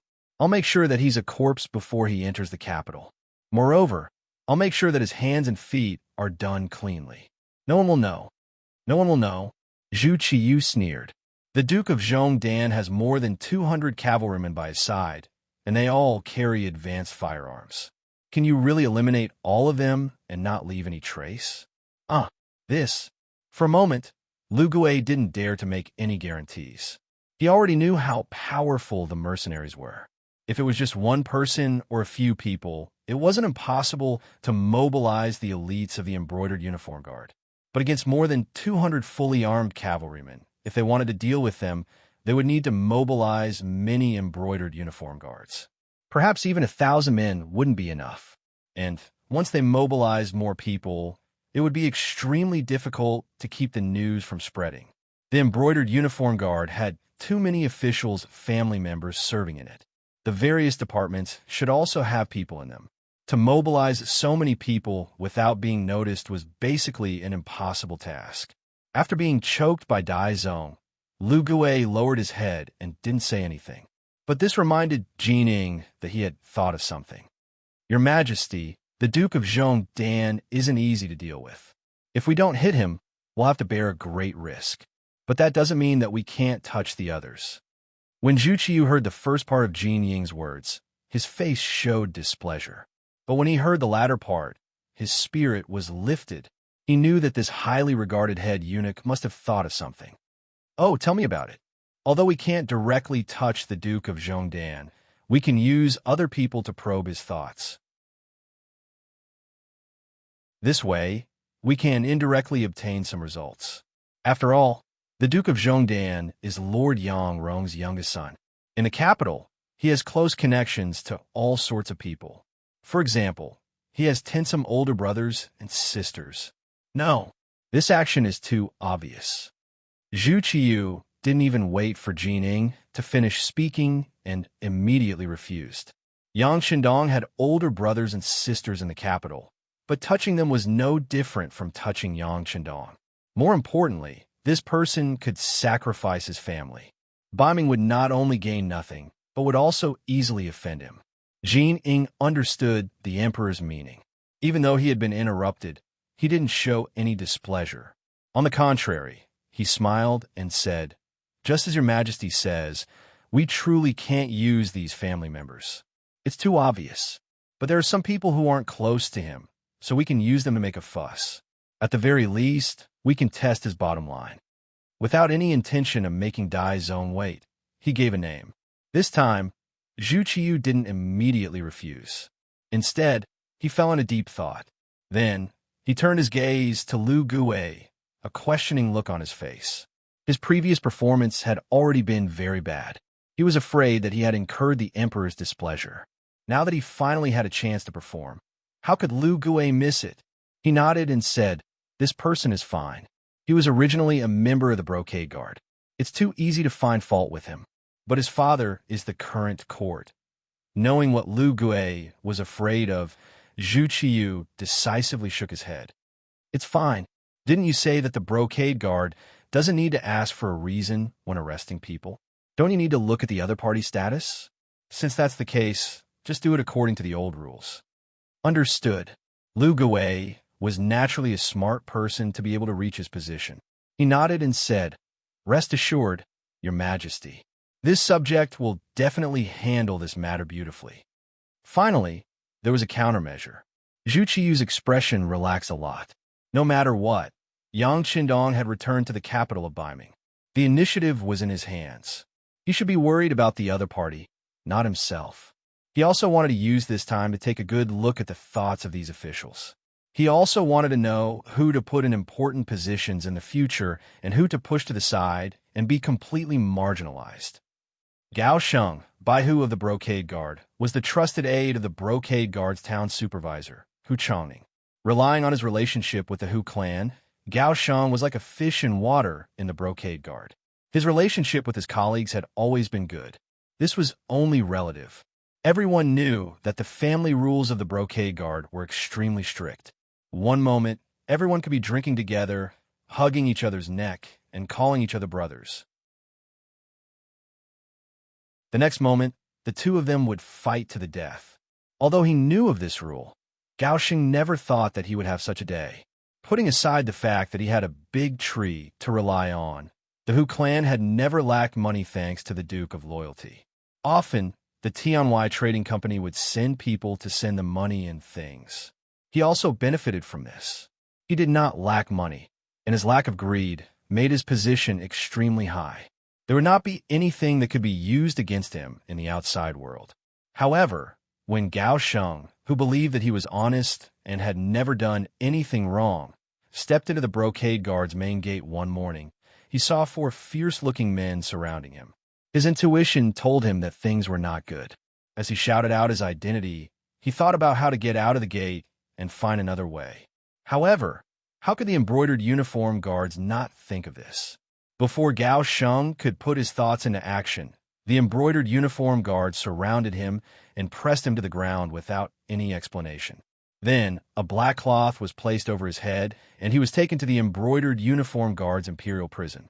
For hours later, at noon, when the streets of the capital were still bustling with activity, a group of embroidered uniform guards wearing flying fish robes, black gauze hats, imperial belts, and wielding embroidered spring sabers could be seen aggressively traversing streets. This lineup caused many commoners and even some officials to hurriedly make way for them. This was the brocade guard. They did not need any evidence to arrest people. Sometimes, even when killing people, they did not need to follow so many rules. They really did not know who had offended them this time, which family was going to suffer this time. The crowd made way for the brocade guard to walk past them. A few busybodies even followed behind the brocade guard, wanting to see what was going on. Not long after, they saw a scene that shocked them. This group of brocade guard actually came to the residence of the Minister of Rights, Hu Xiao, and loudly smashed the door.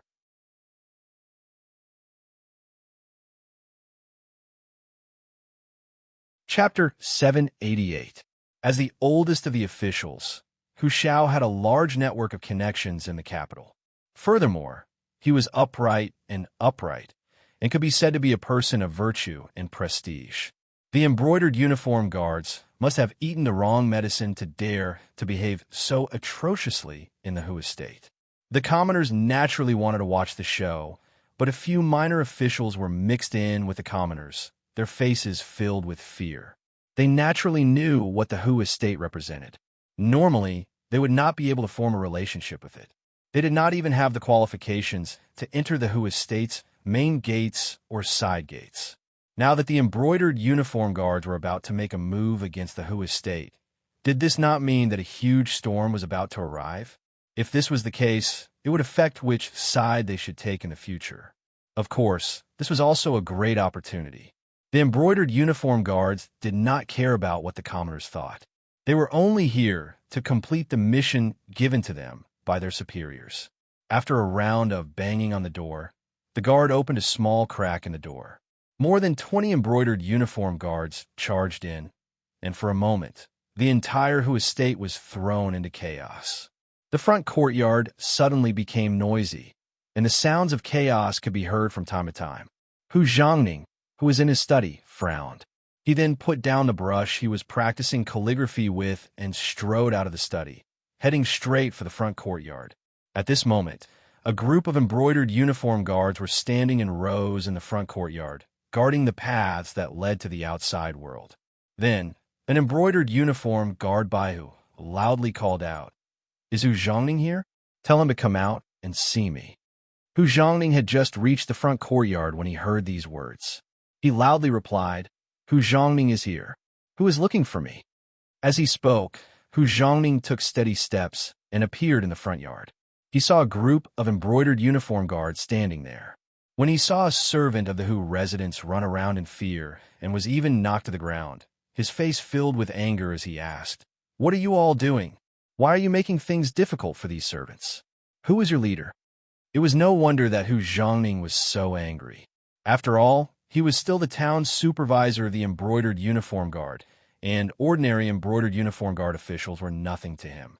"It's me." A Baihu official walked out of the brocade guard.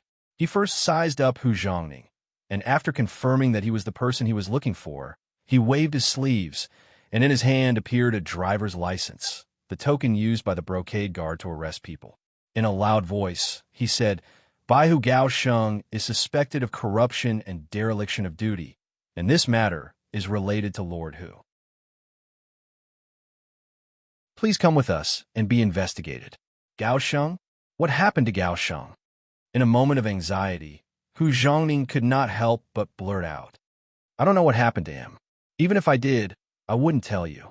Now, Lord Hu, please come with us." The official looked coldly at Hu Zhongning, a trace of contempt and disdain in his eyes. The Hu clan truly was a prosperous clan, and its connections were deeply rooted in the capital. Even the emperor could meet them whenever he wanted. If it was an ordinary official, they naturally wouldn't dare to be disrespectful to the Hu family. But this didn't include the embroidered uniform guards. What kind of people were the embroidered uniform guards? They were the largest organization independent of the imperial court. They only took orders from the emperor. If they wanted someone to die in the middle of the night, they wouldn't wait until 5. How could such an organization place Hu Zhongning in their eyes? Moreover, based on this official's analysis, very few people who were targeted by the embroidered uniform guards will be able to return to their positions. Even if they were lucky, they would still be skinned alive. There were far too many people who couldn't even return to their positions.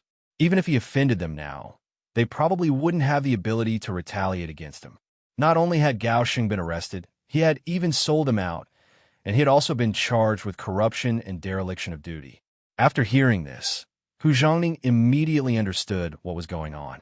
He had clearly been implicated by his son-in-law this time. He still remembered that his father had told him yesterday that he had to keep a low profile and that the people in the estate shouldn't casually leave unless there was an important matter. However, he had only instructed the servants in the estate and had forgotten to tell his trusted aide, Gao Sheng. He had forgotten to tell him to find a random reason to not go to the government office. This had allowed the other party to grab hold of his weakness. I was too careless." Hu Zhongning inwardly sighed and slowly raised his head. "Fine, I'll go with you. That would be for the best." The official still puffed out his chest and had an expression that said that this was how it should be. Hu Zhongning didn't care about this official's arrogant attitude. Instead, he thought of something and asked, "May I know your name, sir? Why haven't I seen you before?" After being questioned by Hu Zhongning, the official's expression turned sluggish. He didn't know how to answer. "What? You're just a mere official, yet you came to my estate to arrest someone. Now, you don't even dare to reveal your name? Then this old man will go back and ask His Majesty. It's fine if you don't want any evidence to arrest someone, but you don't even dare to reveal your name?" Suddenly, an aged voice rang out, interrupting the Baihu standing there, as well as his hesitation and contemplation.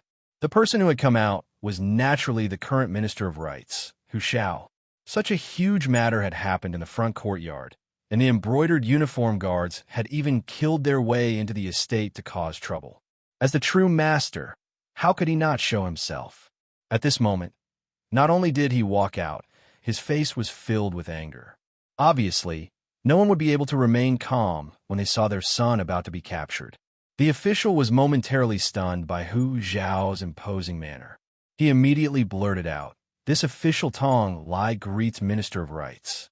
This official was recently transferred back from the lower ranks. This time, I was only acting on orders. I hope Minister of Rights can forgive me." Tong Lai was so polite partly because he was affected by Hu Zhao's authority, and partly because he wanted to use this opportunity to make a name for himself.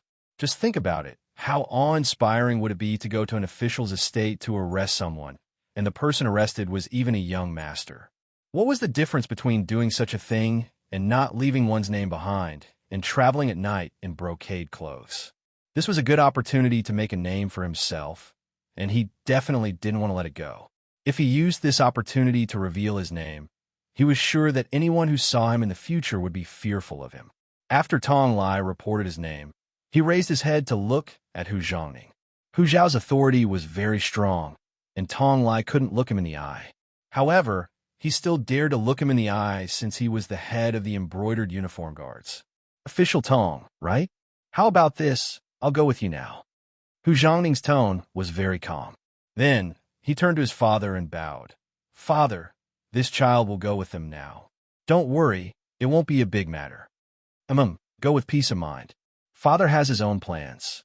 Hu Zhao's expression also didn't change as he spoke. Of course, he knew very well that he was also the seedling in the pond who had made such a move. It was obvious that there was someone who wanted to deal with Yang Qindong, but they didn't dare to go forward and test him. Thus, they came to the Hu clan's head, wanting to use this to test Yang Qindong's intentions. Since he couldn't avoid it, he might as well cooperate. Thinking about it, with the Hu clan's reputation here and the fact that he hadn't done anything wrong, the embroidered uniform guards shouldn't be able to do anything to his son. Once Yang Qindong arrived at the capital, they could properly discuss how to save him. After bowing to his father, Hu Zhongning placed his hands behind his back and leisurely followed Tong Lai and the others out of the Hu clan estate. Countless people outside the Hu clan estate saw this scene, and the news quickly spread throughout the capital. Logically speaking, when the brocade guard wanted to capture someone, they didn't need to create such a big commotion. But this time they did. This was also Commander Lu Gui's intention. He wanted to use this method to tell Yang Qindong, who was about to enter the capital, that his father-in-law had been captured by them. Could it be that he was still indifferent? Even if he didn't want to get involved in this matter, everyone in the streets now knew about it. If he didn't do anything, it would have a massive impact on his reputation. One could say that this was an attempt to coerce Yang Qindong, and he had no choice but to respond. Hu Zhongning had been captured, and regardless of the reason, it was a fact that he had been taken away in public. As a result, the entire capital was shrouded in an extremely uneasy mood. Even after 3 days had passed, the emperor still had not summoned any of his important officials to discuss how to deal with the Duke of Loyalty. From this, it could be seen that the emperor already had a plan. And this was the truth. Hu Zhongning's capture had been a ploy by the enemy, and now it was up to Yang Qindong to deal with it. After all, he had more than 200 black cavalry with him. Although they were all nimble brothers, even if the men could endure it, the horses couldn't. Moreover, their equipment was heavier than that of ordinary cavalry, so they could only make stops along the way. By the time they passed Jiong Pass and finally reached the foot of the capital, half a month had passed. In the distance, they could already see the lofty walls. Yang Qindong took in a deep breath. After more than a year, he was finally back at the foot of the capital, and he felt rather emotional. After all, his status was completely different from before, and the strength he displayed was also on a completely different level. Beta Persei excitedly asked, "Young master, should we enter the city first or go straight to the Yang clan manor?" Yang Si and Yang Lu were still in the Yang clan manor, and they had been extremely close to each other. Now that they were about to reunite, their joy was naturally indescribable. Let's return to the manor first. Yang Qindong had a faint smile on his face. It had been a long time since he had seen his two madams, and he had missed them greatly. He had left them here for more than a year, so he felt rather guilty. Since he had returned and had even taken the risk to come back, he naturally had to take his two madams with him. If not for this, he wouldn't have needed to personally return and make the various factions so nervous. The cavalry changed directions. Instead of entering the capital through the western gate, they circled around the city walls and headed for the Yang clan manor 15 leagues south of the city.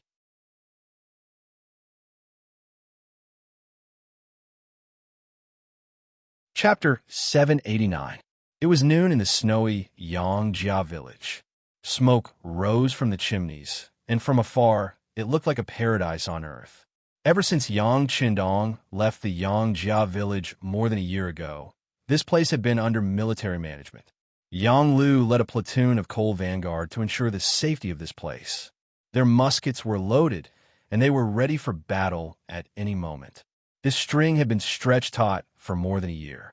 Fortunately, Yang Chendong had won many battles outside. Good news came one after another, which further stabilized the position of this place. Ordinary rascals did not dare to come here to make trouble, so they passed by without any mishaps. But all this tranquility was broken today, when more than 200 black cavalry soldiers came from afar, causing the ground to tremble. The entire Yongjia village became extremely tense. Yang Lu immediately led a platoon of soldiers to the front of the village and formed a battle formation. No matter who it was, they would have to pay a heavy price to get close. It was no wonder that Yang Lu and the others were so nervous. A few days ago, news had come that the young master's father-in-law had been captured by the Imperial Secret Service and had not been released. This seemed to be a signal that Baiming was about to make a move, and they could not help but be nervous. But although his face was dark, the leader of the platoon, Yang Lu, was not afraid. This was because he knew that outside the village, around him, Xiao Feng was leading a platoon of Cold Vanguard soldiers to ambush him. If someone really wanted to harm the Yongjia village, he would appear with his army. The other two platoons of Cold Vanguard soldiers nearby would also come from all directions and attack together. Speaking of which, the Yongjia village did not have so many soldiers. In the past, Xiao Feng was only a company commander. However, not long ago, Sixth Young Master had personally sent a telegram to appoint Xiao Feng as the regiment commander. Not only had he appointed him as the regiment commander, he had also sent him many Cold Vanguard soldiers who had excellent results in their training. They were all elite soldiers who wielded the 95 style. With the existence of this regiment of thousands of people, Yang Lu was confident in facing all enemies. The caravan was getting closer and closer. It had already slowed down. He couldn't see the identity of the person from afar, but Yang Lu thought that the enemy must have known that the Yang village was heavily guarded, so they wanted to test the waters carefully. The cavalry was indeed probing, but they were not probing the reaction speed and combat strength of Yang Chendong and the others, but they were constantly observing the surrounding situation. This was also the intention of Yang Chendong himself. This group of horses was the 200-odd black cavalry, led by Yang Chendong. Among them were two members of the guards, Wolf's Fong and the Ghost Sniper team. It could be said that they were all elites among elites. Previously, Lu Gui had wanted to send people to wipe out this group of people. Fortunately, he did not do so. Otherwise, not to mention 1,000 men, even if 2 or 3 teams came, they would not be able to gain much advantage. In the face of the black cavalry armed with firearms and even rocket launchers, especially Yang Chendong, who could mobilize countless advanced weapons from the large warehouse at any time, sending fewer soldiers was no different from sending them to their deaths. There are people in the woods on the left, and there are also people in the snow on the right. There are at least 100 muzzles aimed at us. Yang Chendong rode on the white dragon horse and walked forward leisurely. With a smile on his face, he told these words to the people around him. Yang Chendong's perception was very strong. As a person of 2 lifetimes, and with the help of his ki, it was far from what ordinary people could compare to. Just like Beta Persei and the others, although they were also very strong, they could not sense these things. However, since the 6th Young Master said so, it must be so. Young Master, with so many muzzles aimed at us, we should show our identities first. Otherwise, it would be too unjust for us to beat up our own people. Beta Persei said with an ugly expression when he heard that there were so many muzzles aimed at them. If they were really injured by the enemy on the battlefield, as long as they did not die, this wound could even become a kind of honor and something to brag about to the outside world. However, if they were beaten up by their own people, then no matter what the result was, they would not have the face to tell outsiders. Okay, go ahead. Yang Chendong nodded and agreed to this suggestion. Although he had confidence in Lung Feng, since he could become Lung Feng, he must be an outstanding person in all the assessments. However, a horse could stumble, so it was better not to be too arrogant. After receiving the order, Beta Persei spurred his horse forward. However, with him running in front, the situation would not be tense no matter what. After all, he was only one person, and even if he did not use any weapons, it was impossible for him to charge into the Yang village. He spurred his horse forward, bringing up snowflakes one after another, making it difficult for people to see his appearance clearly. In the past, it was rare for the capital to have such heavy snow at this time. However, it happened this year, and some people even came out to say that it was a good year, which made the people very happy. Even the two madams in the village were very happy to see such heavy snow. In order to make them happy, Yang Lu did not immediately order people to clear the snow. This also made Beta Persei the target of the muzzles as he ran. It was only when he was 300 meters away from the Yang village that he took the initiative to stop his horse. This was a safe area outside the security perimeter, and if he continued forward, Lung Feng might open fire. Beta Persei's warhorse had just stopped when Yang Lu's shout came from the opposite side. "Who are you? Report your identity and put down your weapons." "Haha, but Yang Lu, I'm your second brother, ha." The heroic and loud voice pierced through the air and reverberated in the air. This roar was like a heavy hammer that smashed into the heart of Yang Lu, who was holding a self-made loudspeaker and shouting. He was very familiar with this voice, especially that naturally loud voice, which was unique to Beta Persei. At a distance of 300 meters, he didn't need to use any means to clearly transmit every word he said into his ears. It was as if he was talking in his ear. Only second brother Yang could do this. "Quick, binoculars, binoculars." The excited Yang Lu hurriedly reached out to the platoon leader of Lung Feng. Logically speaking, at a distance of 300 meters, as long as he looked carefully, he should be able to see clearly without any obstacles. However, Yang Lu could not wait any longer to confirm his thoughts. The binoculars were finally in his hands. From afar, Beta Persei's grinning face was clearly visible. At this time, Yang Lu did not care about battlefield discipline at all. He suddenly changed from his original lying position to a standing position, then waved his big hands and shouted, "Big brother Beta Persei, big brother Beta Persei, I'm Yang Lu, I'm Yang Lu." "Ha ha, I knew it was you." Beta Persei laughed as he rode his horse. This time, no one had any intention of shooting at him. There was only one person coming.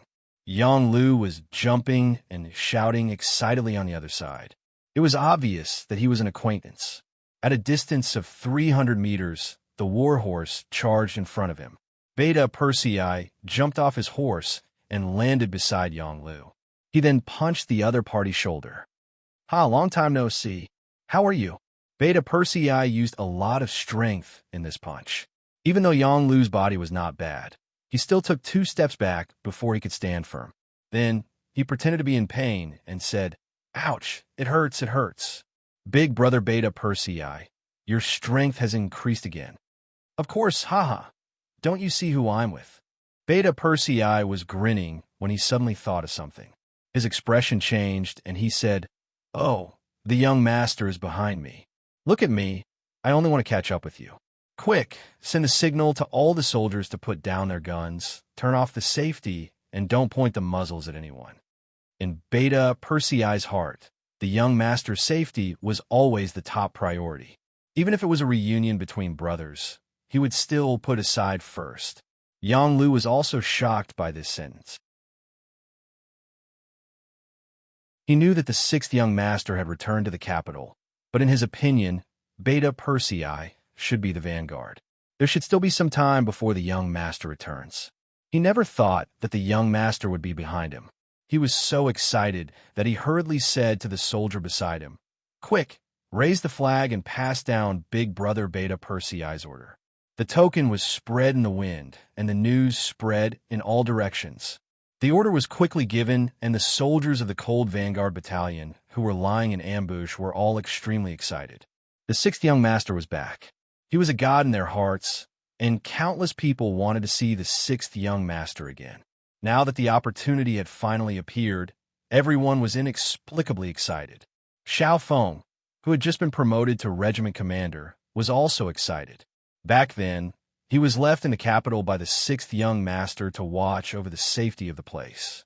It was impossible to say that he did not have any thoughts, but someone had to do it. Not all soldiers had to rush to the front line. Now that the telegram had finally arrived, he was directly promoted from a company commander to a regiment commander. This was the greatest reward that Yang Chendong had given him for his efforts. Now that he knew that the sixth young master had returned, he was, of course, even more excited and agitated, but this did not go to his head. In his excitement, he gave orders to his subordinates. Everyone still has to be on guard. The sixth young master is here, and the Biming may act excessively at any time. From now on, we have to keep a clear head.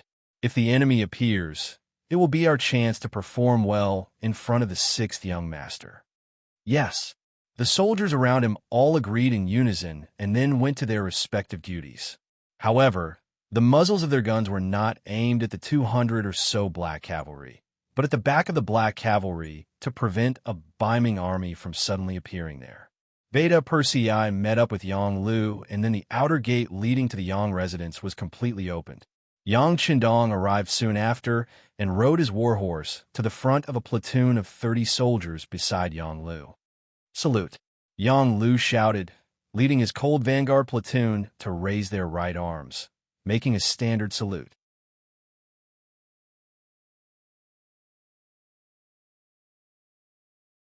Chapter 790. Yang Chendong dismounted from his horse and looked at the soldiers. He came to Yang Lu's side and nodded after returning the greeting. "You've done well. Thank you for your hard work." "Sixth young master, thank you for your hard work." Yang Lu took the lead and shouted. He faced the soldiers of the cold front and returned their greetings. Then he tidied their uniforms to show his concern. This trick was often used in the army and movies of later generations, but it had to be said that it was very useful. Many soldiers showed excited expressions because of this, and some even had tears in their eyes. These soldiers had been guarding this place for more than a year. They were tense every day. It was indeed very hard. Yang Chendong comforted them and encouraged them in this way. After greeting a platoon of soldiers, Yang Chendong got back on his horse and went straight to the Yang Manor. The mood and atmosphere in the Yang Manor were a little tense. First, Madame Huyan's father was captured by the embroidered uniform guards. Then, there was the sound of a large number of cavalry approaching the manor. Inside the manor, Xiaoyin and Lady Xiang became nervous. At this moment, they had temporarily forgotten that Yang Chendong was returning to the manor. They were worried. What if it was the Northern Ming army outside? Could those 30 or so soldiers really stop it? What if they couldn't stop them? First, Madame Huyan was not here. Xiaoyin had been in charge of everything here for more than a year. As a maid who had grown up with Yang Chendong, Xiaoyin had a gentle personality, but she also had a strong side. 3 daggers suddenly appeared in his hand. He kept one for himself and gave one each to Madame Shui and Yang Duo, who were beside him. "Take it. If everything goes well, this thing will come in handy. In short, we must not fall into the hands of the Biming army." Seeing Xiaoyin, who had always been well-behaved and docile, suddenly take out a dagger, this sharp contrast caused Lady Xiang and Yang Duo to be stunned. However, after considering that if the Northern Ming army really attacked, they were afraid that if they were captured, their lives would be worse than death. The 2 women only hesitated for a moment before taking the dagger. Their attitude was extremely resolute, but when they really held the dagger in their hands, one could still see their nervousness and fear. After all, they were just weak girls. If they really wanted to kill themselves with this thing, it would require a lot of courage. Suicide was not something that could be done easily. When it came down to it, how many people couldn't do it? Xiaoyin also knew that this kind of preparation was not enough. Perhaps she didn't have confidence in herself, or perhaps she didn't have confidence in others. In short, she didn't relax because of this. She looked at Jiang Ping, who was standing 3 meters in front of the door, and said, "You've seen it. If none of us can do it later, we'll have to trouble you." "I understand, second madam." Jiang Ping nodded. As Tai Chingy's former assistant, she was left behind by Yang Chendong in the Yang Manor to protect the safety of the 2 madams. She knew very well what would happen if something really happened. Perhaps death would be a relief for the madams. Xiaoyin nodded at Jiang Ping, as if to express her gratitude. Then she looked at Lady Xiang and Yang Shui and said, "Don't worry. If something happens to us today, our husband will definitely avenge us." The inner courtyard had already prepared for the worst. In the outer courtyard's Yang Academy, the second dean, Wang Si, was standing in the field of the study, full of righteous indignation as he cheered all the students on. The Yang Academy, as the school that Yang Qindong had founded, had high hopes for, and had produced many talents. They were all cadres in important roles in the various departments in Qiqian City, and one of their qualifications was that they were the first batch of students to graduate from the Yang Academy. As a student who had also graduated from the first batch, Wang Si didn't know where his former classmates had gone, but his intuition told him that these people would definitely be put in important positions. The more he came into contact with Yang Shui, the more profound this feeling became. Yang Shui. It wasn't an exaggeration to say that it was broad and profound, and even unfathomable. The knowledge learned here involved all kinds of problems, such as astronomy, geography, physics, mathematics, management, medicine, manufacturing, science, and so on. Even philosophy and the study of life were sometimes discussed. It was far from a way of Confucius and Mencius like the old masters of the great Ming dynasty. They were full of benevolence, righteousness, and morality, and articles on the study of the saints.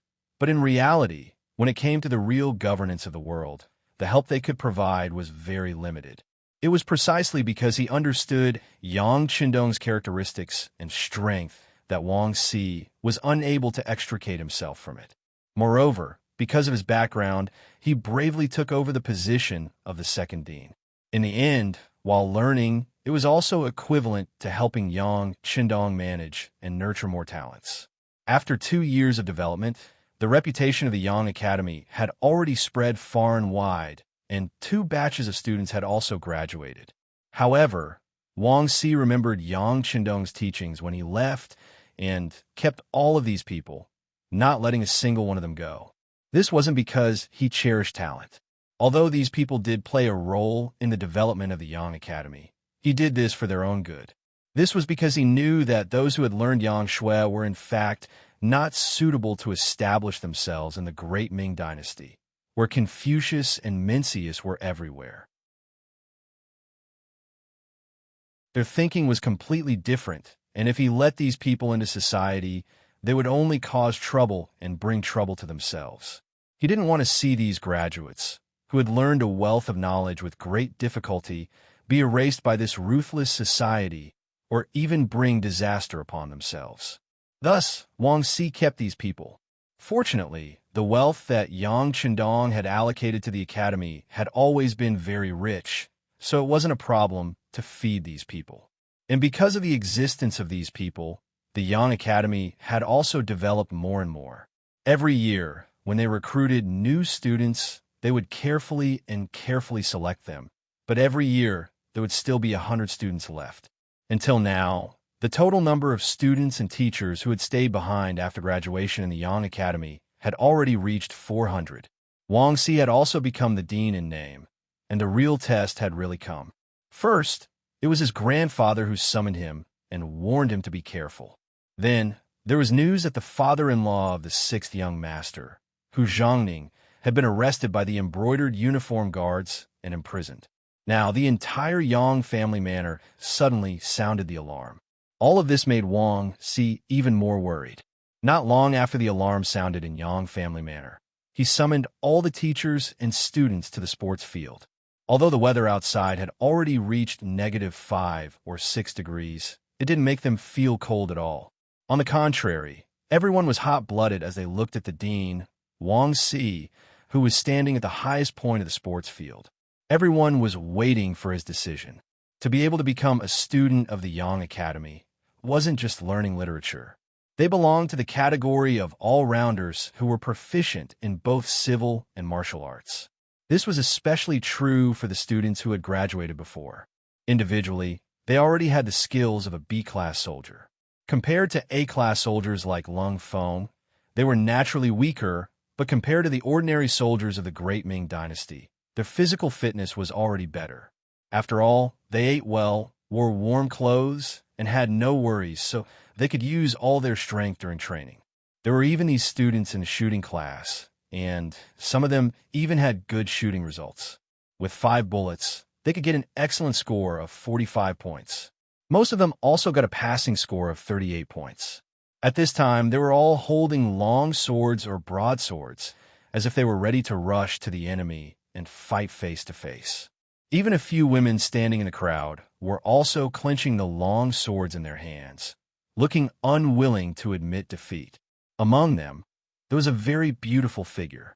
She came very early and was already a celebrity in the Yang Academy. She also became a teacher of Japanese, the Princess Junko. Yang Qindong left here more than a year ago, but she was left behind. Even the guard captain, Xiaolin, had already left. Junko, who was all alone, quickly became a member of the Yang Academy. With the 6th young master gone, Junko couldn't go in and out of the inner courtyard of the Yang village like before. Everyone in the Yang village didn't know how to treat her. After all, with her outstanding appearance, she might become the madam at any time. Fortunately, she knew what to do. Although she was young, she didn't stay in the Japanese Empire's palace for nothing. Although she was young, her mind was already mature. During Yang Qindong's absence, she behaved very well. Unless it was a major festival, she would never enter the inner courtyard of the Yang village to greet the 2 madams. As her heart sank, Princess Junko felt more and more that the things taught in the Yang Academy were profound and broad. She tried to absorb this rich knowledge and imagined that one day, when she could return to China, she could pass it on and make her own contribution to the strengthening of the Japanese Empire. But the sudden danger interrupted her plan. Baiming was going to attack the Yang village. Didn't they have to worry about the loyal duke who led the powerful mercenaries? Were they crazy? From Junko's point of view, this possibility shouldn't exist. Even if the Yang village was in danger, it shouldn't be at this time. At least, before Yang Qindong appeared, there shouldn't be any hidden danger. She wanted to tell these thoughts to Dean Wang Si, but when she saw that he was passionately working for everyone at the moment, as if he would rush out at any time to fight the Baiming army, she knew that it was useless to say anything at this moment.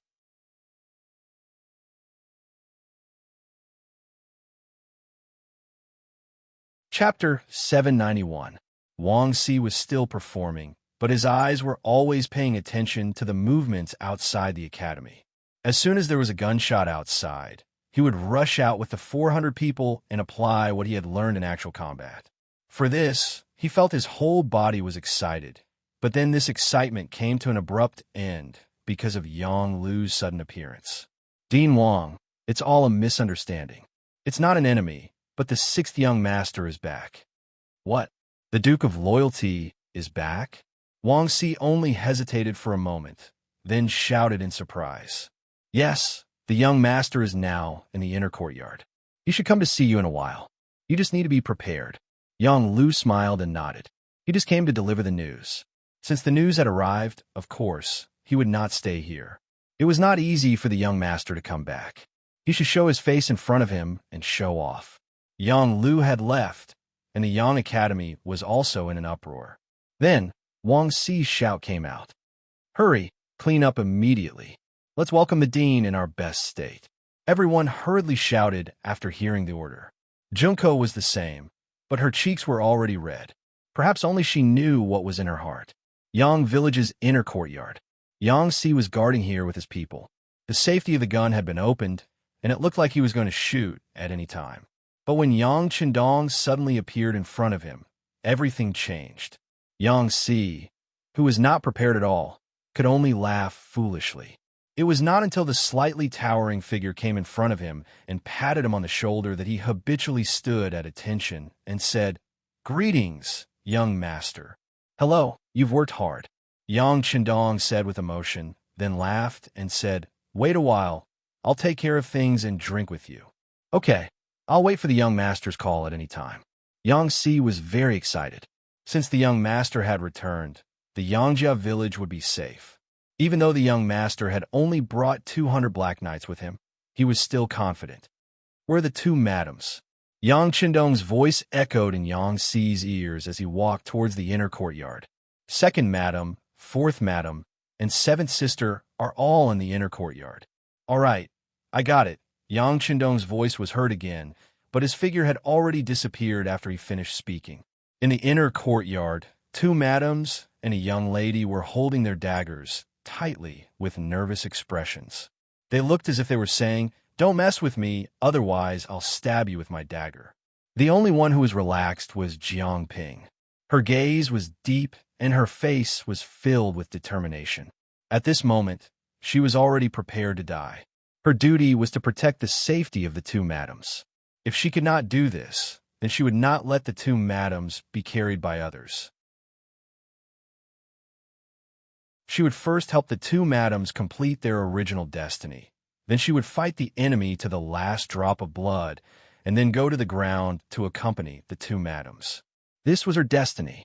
2 years ago, when she and her sister Tai Die appeared in the Yang Academy, their destiny was already set. Jiang Ping had already prepared for this day. Although she hadn't seen her sister for more than a year, the two of them could still write letters to each other. In her letters, Tai Die couldn't mention the name of Crimson City and some things that happened there. This was a rule. However, she told Jiang Ping in her letters that the sixth young master was doing something groundbreaking, and this path was destined to be full of thorns and dangers. They were fortunate enough to be able to participate in this matter. It was something to be proud of, but at the same time, it was also very dangerous. They had to be prepared to sacrifice themselves and die at any time. Jiang Ping engraved these words in her heart. She thought that now was the time to fulfill these words. For this reason, the Browning pistol that Yang Qindong had personally given her had already been unlocked. She was ready to kill the enemy or even commit suicide at any time. This situation was getting closer and closer as the sound of footsteps suddenly came from outside the door. The footsteps came in an orderly manner, as if they were stepping on a drum. Every time they landed, the emotions of the women in the room would be stirred. They all raised their heads and looked outside the door, waiting for the judgment of fate. The sound got closer and closer, and the atmosphere became more and more tense. For some reason, at this moment, even Jiang Ping felt a powerful pressure. Instinctively, she held the Browning pistol in her hand and aimed it outside the door. In this critical period, no action was excessive, and any caution was reasonable. The figure finally appeared. Jiang Ping, who was the closest to the door, was the first to see the face of the person. Her first impression was that the person who came was not someone from the inner courtyard of Yang Manor. Then her eyes widened. How is this possible? Of course, the person Jiang Ping saw was Yang Qindong. It was a tense moment outside, and everyone's heart was in their mouths. At this moment, no one would have thought that the sixth young master would suddenly return at this time. Jiang Ping was completely stunned. She, who was not mentally prepared, did not know how to speak at this moment. The only thing she could do was to lower the muzzle of her gun. After all, the sixth young master appeared here and pointed a gun at him. It was a great disrespect. Even if she were to die immediately, no one would cry out for her. "You're not bad." The first person to see him was Jiang Ping. Seeing that he was loaded and the safety was off, she nodded deeply. This was the quality that a captain of the guard should have. Once there was danger, she would be on full alert. The voice was very soft, so soft that only Jiang Ping could hear it. However, this sentence pulled her excited heart back. She immediately straightened her body and gave a standard military salute. "Hello, sixth young master." "Haha, good. You did a good job. Now you can go out and wait." He came in front of Jiang Ping and patted her shoulder to express his gratitude. At this time, the room was so silent that you could hear a pin drop. Qiao Yin, Lady Xiang, and Yang Duo were staring at the person who came in. They looked at the tall figure and the confident smile. Jiang Ping had already walked out without them noticing. When only the four of them were left in the room, Qiao Yin suddenly burst into tears. The dagger in her hand also fell to the ground at this moment, causing a very crisp sound.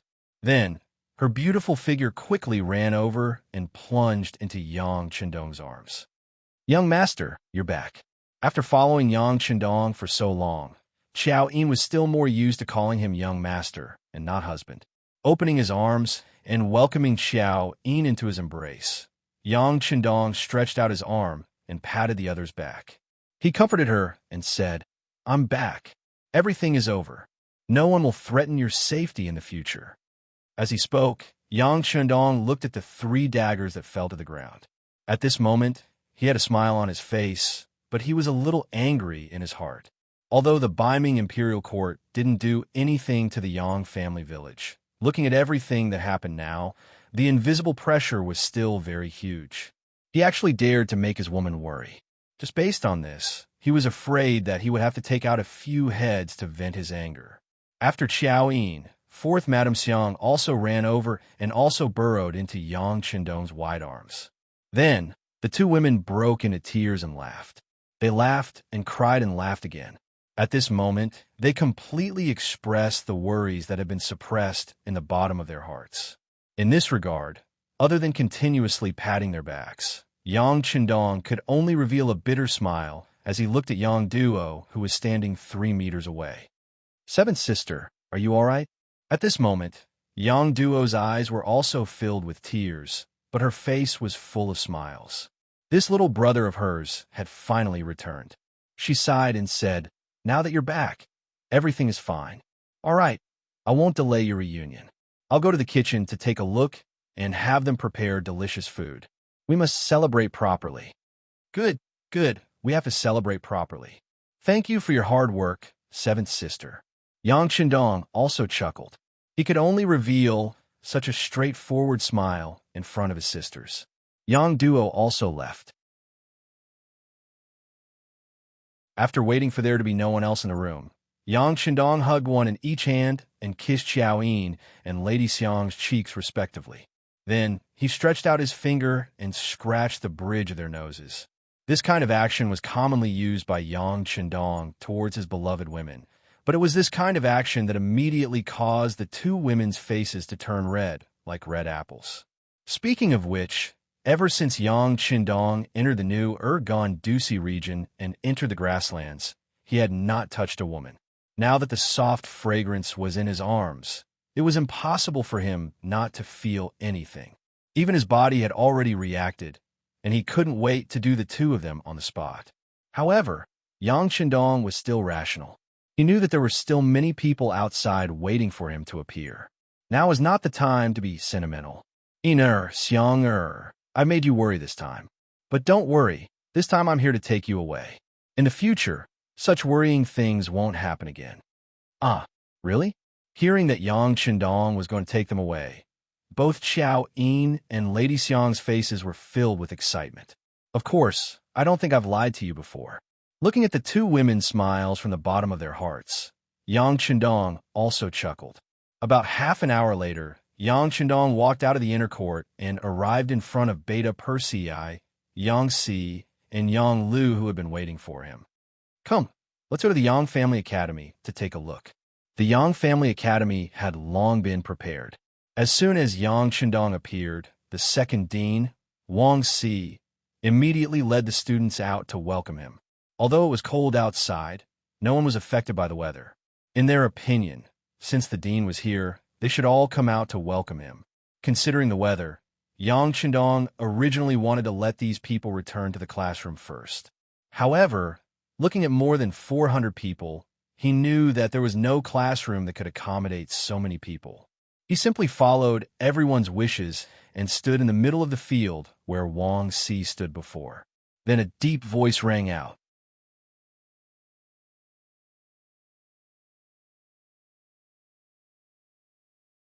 Chapter 792. Good, you all did well. As soon as they met, Yang Qindong praised everyone's performance.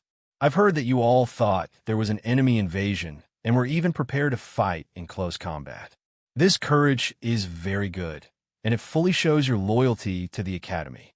After receiving Yang Qindong's affirmation and praise, everyone's face was filled with excitement. But Yang Qindong was still praising everyone a moment ago. But then his tone changed and his face became much more serious. "But what you did was wrong." These words were somewhat contradictory, and everyone was confused.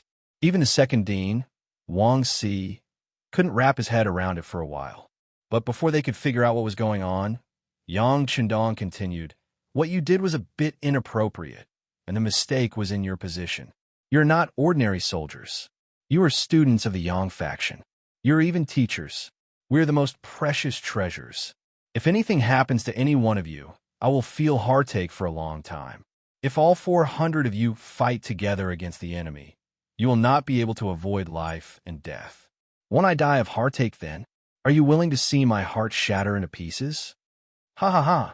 The students and teachers who laughed at Yang Chendong's analogy finally understood the dean's words, and they all burst out laughing. Junko in the crowd was also laughing, but it was a different kind of laughter. It was a kind of laughter as if she was blaming Yang Chendong for making such a joke at a time like this. As if he knew what she was thinking, Yang Chendong's eyes swept across the crowd and deliberately stayed on Junko for a while. It was this short pause that made Junko quickly lower her head. She didn't know why, but when faced with Yang Chendong's eyes, she found that her heart was beating fast like a deer. Well, maybe some of you think I'm joking, but I want to explain that this is not a joke, but a true thought from the heart. Speaking of which, the first batch of students is already very small. Have you not thought of asking where they went? Haha, I can tell you now. They have all gone to develop their own learning. Some of them are already in high positions, making great contributions, and have become the existence that everyone admires. Of course, you don't have to be envious, because it will soon be your turn. In the near future, you'll go out alone and develop the Yang family. What I want to do is to create a good environment for you. As for the opportunity, are you confident that you can seize it? Yes. The answer was the excited voices of the students. Haha, let's have dinner tonight. Let's have a good talk as a farewell dinner. When you go out in the future, I hope that one day you can proudly pat your chest and tell everyone that you were once the students of the Yang Family Academy. Yang Chendong's excited voice was still echoing in the air above the academy. The students below looked at him seriously and excitedly, as if they saw their own limitless future and saw the great moment when they used their knowledge to change their fate. In the academy, Yang Chendong stayed for more than 2 hours. During this time, he listened to Wang Si's report on the work of the academy. However, from beginning to end, Yang Chendong didn't comment on anything and just kept nodding. All this fell into Wang Si's eyes. He thought that the sixth young master must have an idea in mind, but there were some things that needed to be carefully considered. However, since the sixth young master was back, he was of course not in a hurry. There is still more than 10 days before the new year, and there was no doubt that they would spend the new year here, so there was plenty of time to make a decision. That night, the Yang family village became a lively sea. The chefs all cooked their best dishes, just to express a kind of welcome for the sixth young master's return. In contrast, the imperial palace of Baiming, 15 li away, was silent.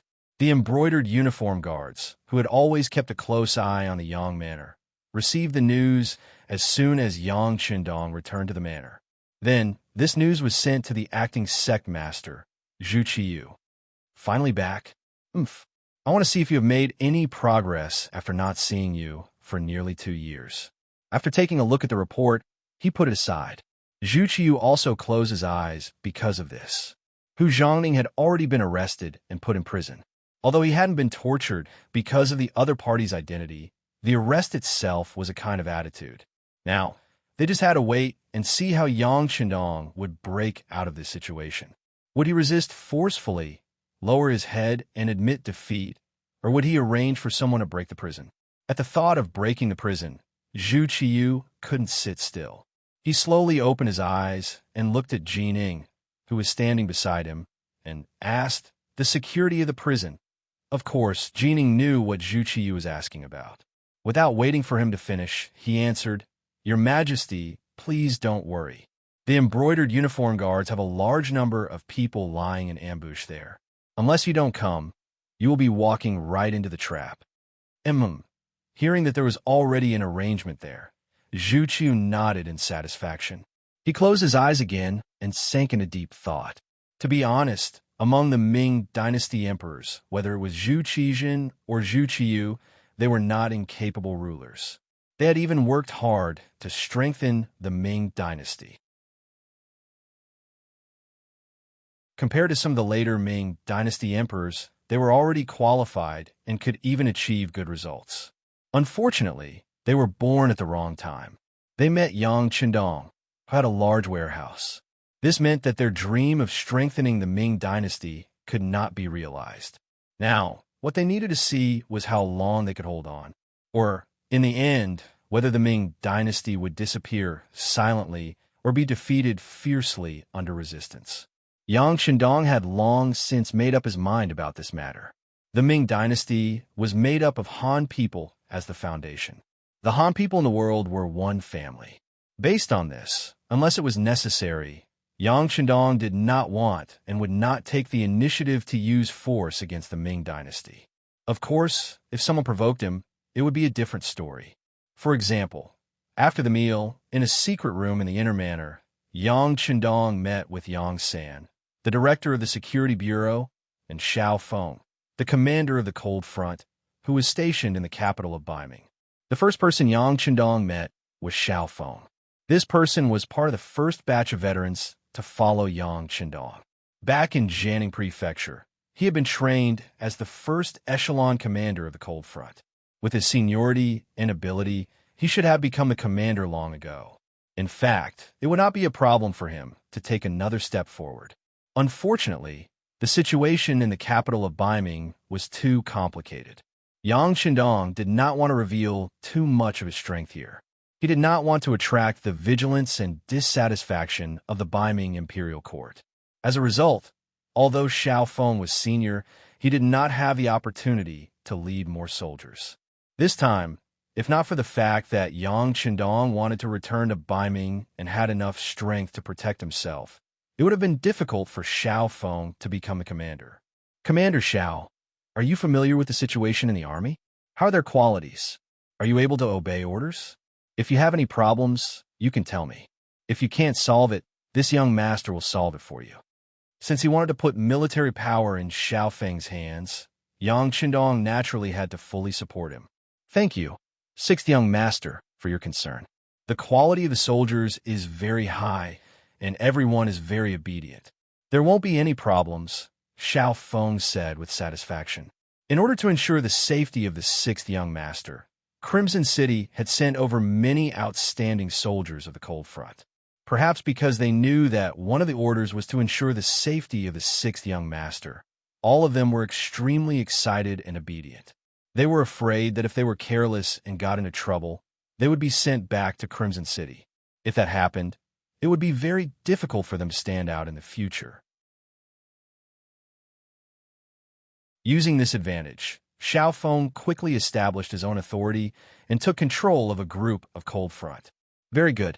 Since you have control of the army, you must always have a string in your heart. This time, we might not need you at all, but once we do, you must fight fiercely and bring out your strength, understand? Yes, please rest assured, sixth young master. Our Cold Vanguard unit is always waiting for the military order.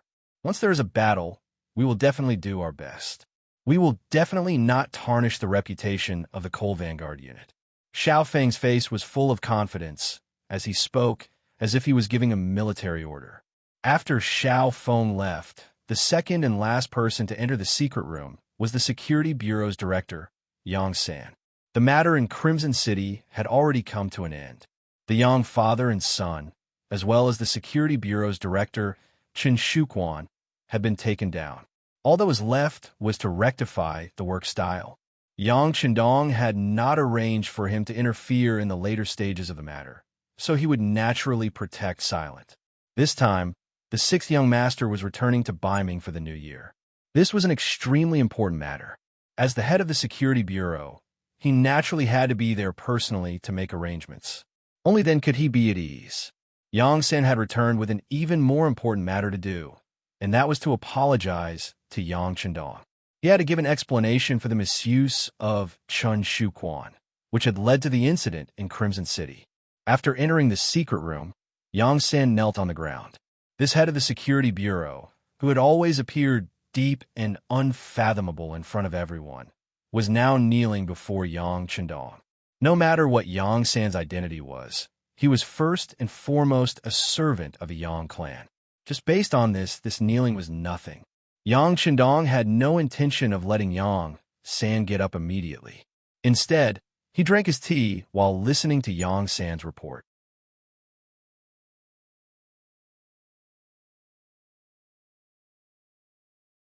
Chapter 793.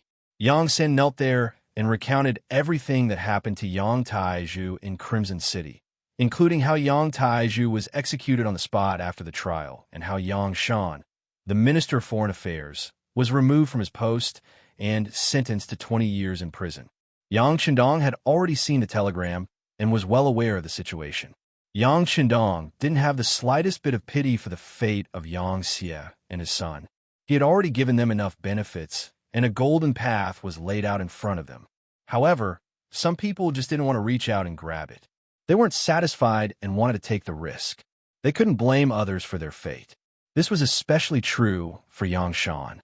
He was not valued in the Southern Ming Empire and was even ostracized.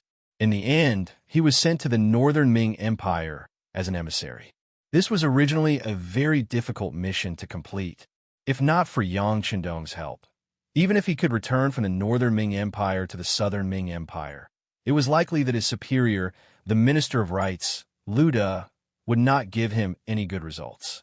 Not only did he forget about such kindness, but he also wanted to obtain even more things from it. If Yu Mian hadn't told Yang Chendong all of this, he really didn't dare to imagine what would happen to Crimson City in the long run. Would there be a day when the palace would fall? Once the three madams fell into the enemy's hands, even if Yang Chendong wanted to do something, he would have to hold back. When he thought of how terrible the situation would become, Yang Chendong wanted nothing more than to kill Yang Shan. But in the end, Crimson City's Legal Affairs Committee sentenced him to 20 years in prison. Yang Chendong, who advocated the rule of law, naturally wouldn't say anything. If even he didn't respect the law, how could others respect it? Yang Chendong threw the matter of the Yang father and son to the side. He was more concerned about the military. He couldn't believe that the military didn't know anything about such a huge incident. Although the truth was that a battalion commander and 3 company commanders had been roped in by the Yang family, Yang Chendong still felt that something was amiss when the matter only involved such low-ranking officials. This time, he called Yang San over with the intention of questioning him face-to-face. Tell me, this incident shouldn't only involve a battalion commander and 3 company commanders, right? Did Lung Song and Gao Xiong not know anything about it beforehand? Yang Chendong's voice was calm, but the question he asked was very serious.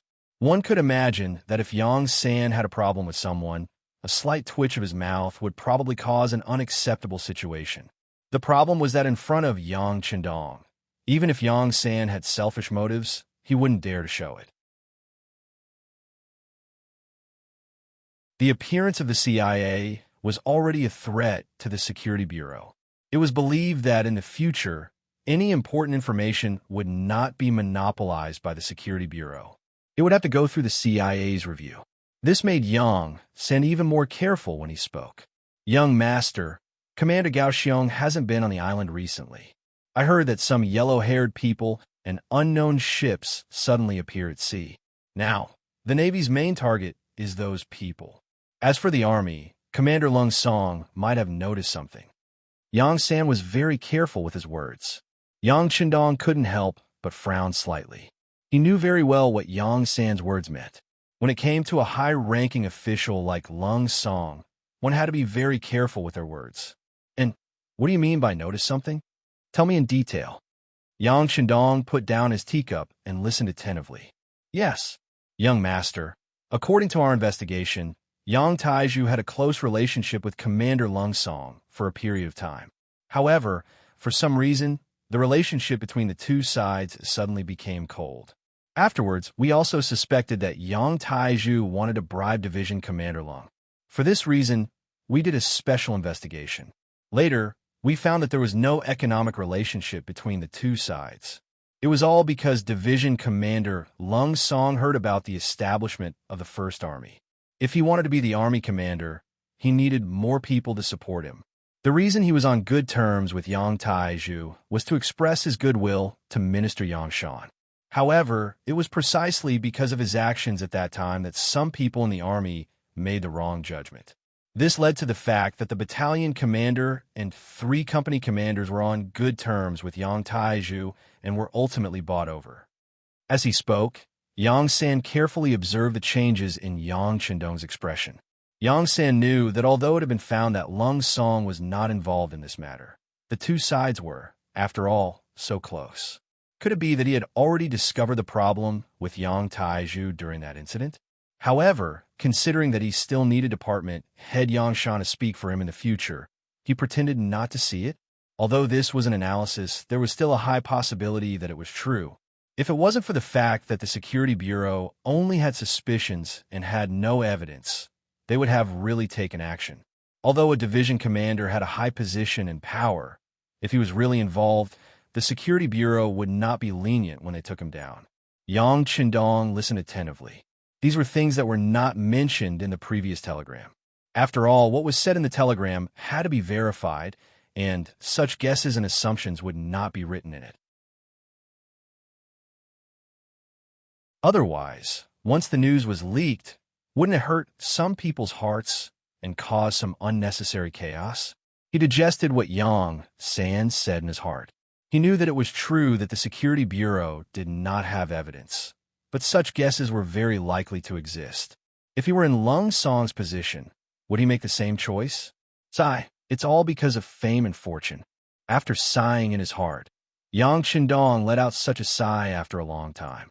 When they first followed Yang Chendong, everyone was thinking about how to make their lives better. Slowly, as Yang Xie continued to grow, this kind of thinking had undergone a substantial change. It turned into wanting to do something big together, and then it evolved into the current struggle for power and profit. This might be a common problem after becoming powerful, but Yang Chendong really didn't want the brothers who followed him from the beginning to fall behind because of this. He thought that one day, when he became successful and famous, those brothers who followed him from the beginning would still be able to stand by his side. That would be a matter of great merit and virtue. Give him another chance. Thinking like this in his heart, Yang Chendong decided to let this matter go. Even saints would make mistakes. But there was only one chance. If Lung Song didn't seize it and continue to make mistakes, then he really couldn't be blamed. Yang Chendong suddenly said this, and Yang San immediately understood the meaning behind it. He nodded and said, "Yes, I will send a telegram to Director Che Chao. There's no need to send people to keep an eye on Division Commander Lung. You still have to keep an eye on him. Not only Lung Song. As long as any official in Crimson City feels that there's something wrong with him, you can send people to keep an eye on him. This is one of the responsibilities of your Security Bureau." Yang Chendong waved his hand generously. He sent people to keep an eye on them not because he didn't trust them, but because he was constantly reminding them that someone was watching them. They had to know what they were doing and not make mistakes. Yes, yes. Yang San hurriedly nodded his head. All right, you can get up too. Yang Chendong saw that Yang San had also knelt for a while. The punishment and reminder had been used, so he gestured for him to get up. Since the 6th young master gestured for him to get up, Yang San had to stand up. He immediately nodded his head and got up. Just as he steadied himself, Yang Chendong spoke again. How's Little Yu's rectification campaign going? 6th young master, it's been done very well. We've already found many problematic officials. Those who should be punished were punished, and those who should be fired were fired. We've also won the support of many people. Yang San was quite excited when he talked about this matter. It was obvious that this campaign was progressing well.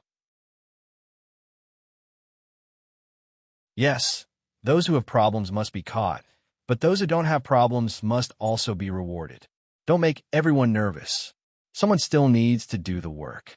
By the way, the Security Bureau should support the establishment of the CIA as much as you can. Don't think that this is a division of power. As our territory grows larger, there will be more and more opportunities for problems to arise in the future. The Security Bureau alone is no longer enough, understand? Now that they were talking about the CIA, Yang San naturally nodded his head. He wanted to add a few words, such as how the Security Bureau's work had not been done properly. But when he thought about how the sixth young master probably wouldn't like to hear such self-criticism, he shut his mouth. The leader of the CIA was the fifth Madame, Sumaner. Rather than expressing his loyalty here, it was better to support her work. When the time came, the fifth Madame would report his performance to the sixth young master, and the results would definitely be much better. All right, let's talk about the situation in the capital. Has my father-in-law suffered any grievances in the imperial prison? Putting the matter of Crimson City aside for now, Yang Qindong finally turned his attention to the situation at hand. No, Yang San quickly replied. It was clear that he was extremely concerned about this matter. We have people on duty in the imperial prison. Lord who hasn't been punished. It's clear that the other party doesn't really want to punish him. They just want to test him. Yang Qindong nodded his head approvingly. Instead of arresting Hu Zhongning earlier or later, they had waited for the news that he was about to enter the capital before arresting him. This was an extremely obvious signal. From this, it could be seen that his arrival had scratched Zhu Qiyu's itch. Zhu Qiyu wanted to arrest Hu Zhongning, but he was also worried that he wouldn't be able to bear the consequences. Yang Qindong could see through all of this. It was precisely for this reason that he wasn't in a rush. On the contrary, he calmly said, "Let's talk about what the others think."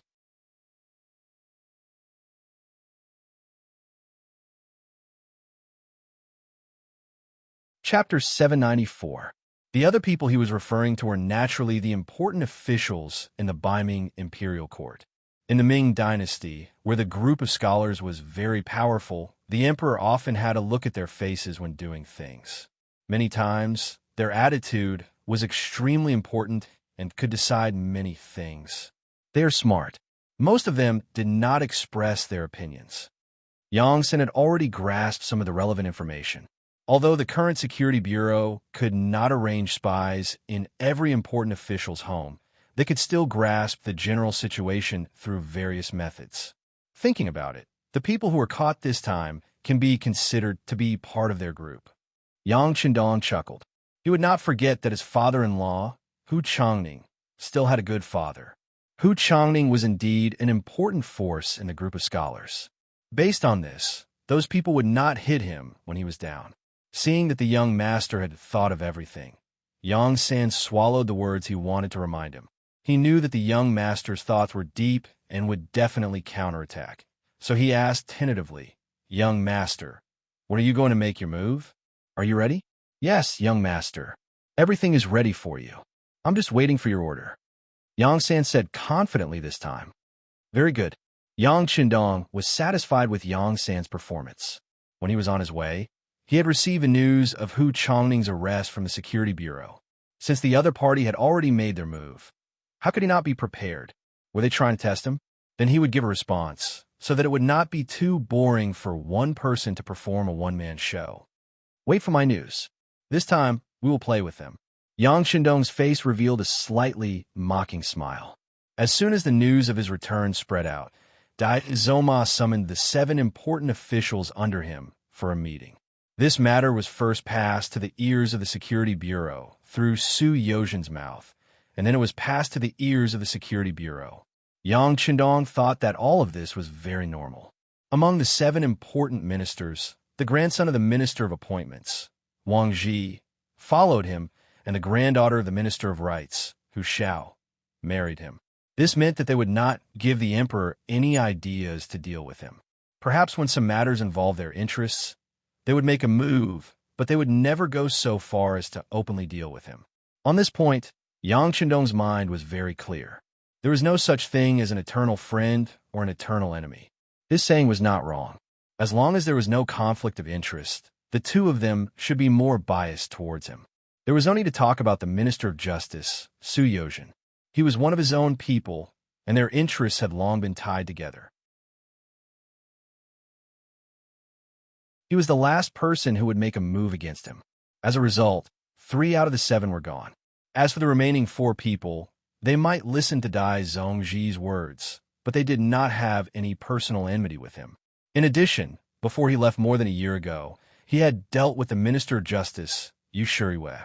This was tantamount to a show of force, which was equivalent to ringing the alarm bell for them. When he had to deal with a person with all his strength, even the emperor could not protect him. This was very alarming. Unless it was necessary, they would not use all their strength to deal with him. Thinking about it this way, Dai Zone was really pitiful. None of the 7 important ministers could be used in this matter, and he could only personally go. Although it was not to the extent of going into battle with his bare arms, there were many things that he had to spend a lot of effort on. Thinking about the situation in the imperial court in Beiming, Yang Qindong was much more confident. Internally, there were elements of disunity. Externally, there was the illustrious reputation of the mercenaries on the battlefield. Yang Qindong, who already had the power to resist, believed that this trip to the capital of Beiming this time, although it seemed dangerous, was in fact far less difficult than everyone imagined. Otherwise, he would not have personally taken a risk. Go. This time, my safety is truly in the hands of the Bureau of Security. Yang Qindong made up his mind and slowly stood up. Young master, be at ease. We will do our best to ensure the safety of the young master. Janssen also stood up and spoke as if he was making a military order. With the official business over, Yang Qindong returned to the inner courtyard. Second Madame Xiao Yin and fourth Madame Xiang Yanzi were not asleep. The two of them had already dismissed their servants and did not even bring their personal maids. They were just sitting in the hall. After not seeing each other for more than a year, the two of them greatly missed their husband. In the past, they had the experience of sharing the same bed. Although it was very embarrassing, reality had already told them that one of them was no longer able to satisfy their husband. Since this was the case, the two of them would go into battle together. The decision had been made, but after all, they had not done it for more than a year. Their faces were still red with embarrassment. When Yang Qindong appeared, they lowered their heads even more. However, the sixth young master's hearty laughter was heard. No one knows their husband better than his wife. Madams, I'm here. The current situation was indescribable, but in short, it was a storm. A battle was unavoidable. After the energetic Yang Qindong had more or less tidied up the two madams, he hugged each of them with one arm and began to chat. Although the two ladies had just experienced a war and were already very tired, after all, they hadn't seen their husband for so long, so they still had a lot to say in their hearts. This made them forcibly resist their sleepiness and stay to talk to Yang Qindong in detail. Seventh older sister is very pitiful. Although she does not have to worry about food and drink in the manor, I can see that her mood is somewhat depressed. Xiao Yin lay under Yang Qindong's arm and changed to a more comfortable position. She took the initiative to bring up Yang Duo's matter. Among his sisters, Yang Qindong respected his eldest sister the most. He loved his seventh older sister the most. Anyone who was close to him could see this. That was why Xiao Yin timely cried out for Yang Duo's innocence. Gossip is a fearful thing. Yang Qindong said these words with a sigh. In feudal society, women had always been in a subordinate position. As the saying went, if you marry a chicken, follow the chicken. If you marry a dog, follow the dog. This was a true portrayal of their lives. Yang Duo was a divorced woman. Although it was said that because of Yang Qindong's interference, it was not a divorce, but a divorce after all, she was not an ordinary person. Just based on the fact that she had a brother who was a duke, she was already incomparably powerful. Such a woman really made people love and hate her. She loved her beauty and status. She also hated her status. Her previous husband had been unceremoniously dealt with by Yang Qindong. If he married Yang Duo and was in a bad mood one day, wouldn't the Duke of Loyal and Daring deal with them the same way he dealt with her previous husband? It was almost impossible for a divorced woman to become the first wife of a man. However, you still want to marry the Duke of Loyal and Daring's older sister as a concubine? Are you really tired of living? Under these conditions and circumstances, no one had come to propose marriage, even though they had been divorced for more than 2 years. It looked like Yang Duo was really going to become an old lady and be alone for the rest of her life. As Yang Qindong's wife and the one who had followed the young master for the longest time, how could Xiao Yin not ask? How could she not be anxious?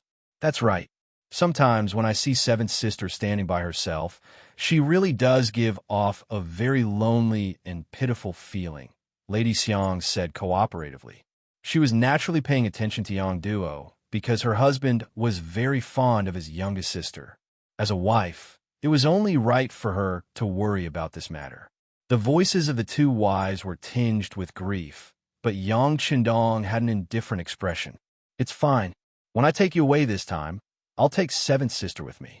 She'll definitely find someone she likes, something she likes to do, and a home that belongs to her.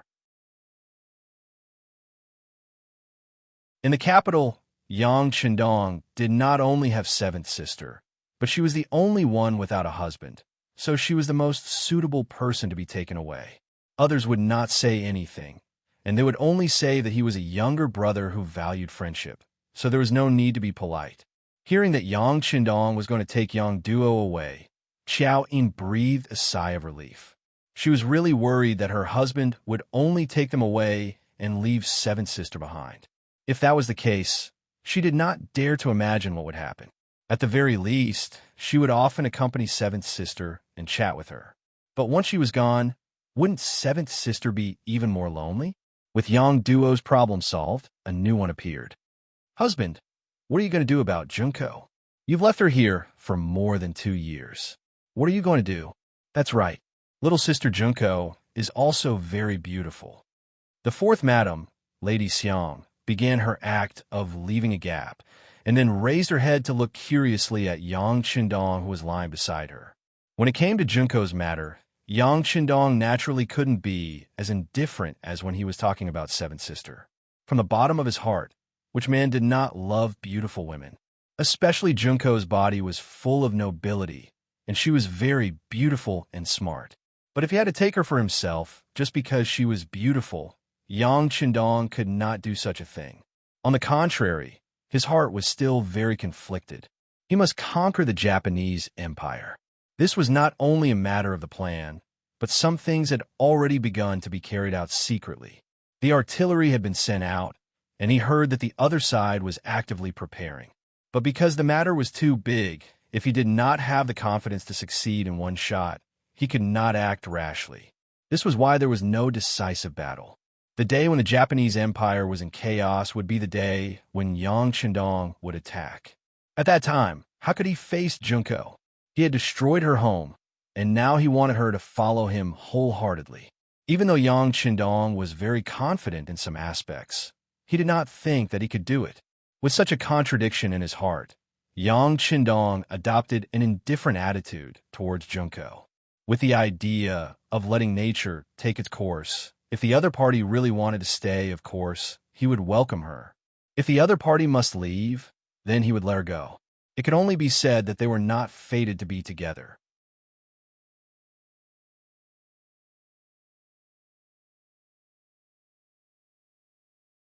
Chapter 795. This time, I'll be taking her with me. Once we're out of Baiming's territory, she'll be safe. At that time, I'll let her choose what path she wants to take. Yang Qindong took a deep breath and made a difficult decision. Is husband willing to part with her? Qiao Yin asked playfully. She naturally didn't know what was on Yang Qindong's mind. She only thought that he wouldn't be able to throw away his face, which was why he came up with such an excuse. Yang Qindong naturally wouldn't explain too much. After all, he was well aware that sometimes it was impossible to reason with a woman. He laughed heartily and said, It's been a long time since you've gone to the capital for a stroll. It's almost the new year, so it must be very lively. How about we go to the immortal abode for a drink tomorrow? Sure enough, this method of replacing a tree with a flower was very effective. When they heard that Yang Qindong was going to take them to the capital, the two madams were extremely happy. Out of consideration for their safety, they had been cooped up in a Yang clan manor for a long time. Their hearts were already itching to fly out, not to mention that they would be accompanied by their husband. The two women immediately agreed. All right, it's decided then. But a good night is worth 1,000 gold. Shouldn't we do something? Yang Qindong, who had already rested enough, was starting to raise a certain part of his body. The two women cried out in shock and embarrassment. And then, you know what happened? After a busy night, The two madams were both lazing in bed the next morning. There was nothing they could do about it. After all, Yang Qindong was an animal. On the contrary, he got out of bed normally, and his expression was refreshed. First, he practiced military boxing 5 times in a row. Then, he ran 5 kilometers with the guards. When he returned to the manor for breakfast, he called for his wife to accompany him. The two of them whispered to each other for a long time, but outsiders didn't know what they were talking about. At 9 in the morning, the sun was already high in the sky. Only then did the two madams get out of bed with the help of their maids. After a simple bowl of porridge, they began to put on their disguises. Another hour passed, and when the clock struck 10:15, the two women boarded the largest carriage in the manor. Together with Yang Qindong, they set off for the capital 15 li away. Of course, this carriage was different.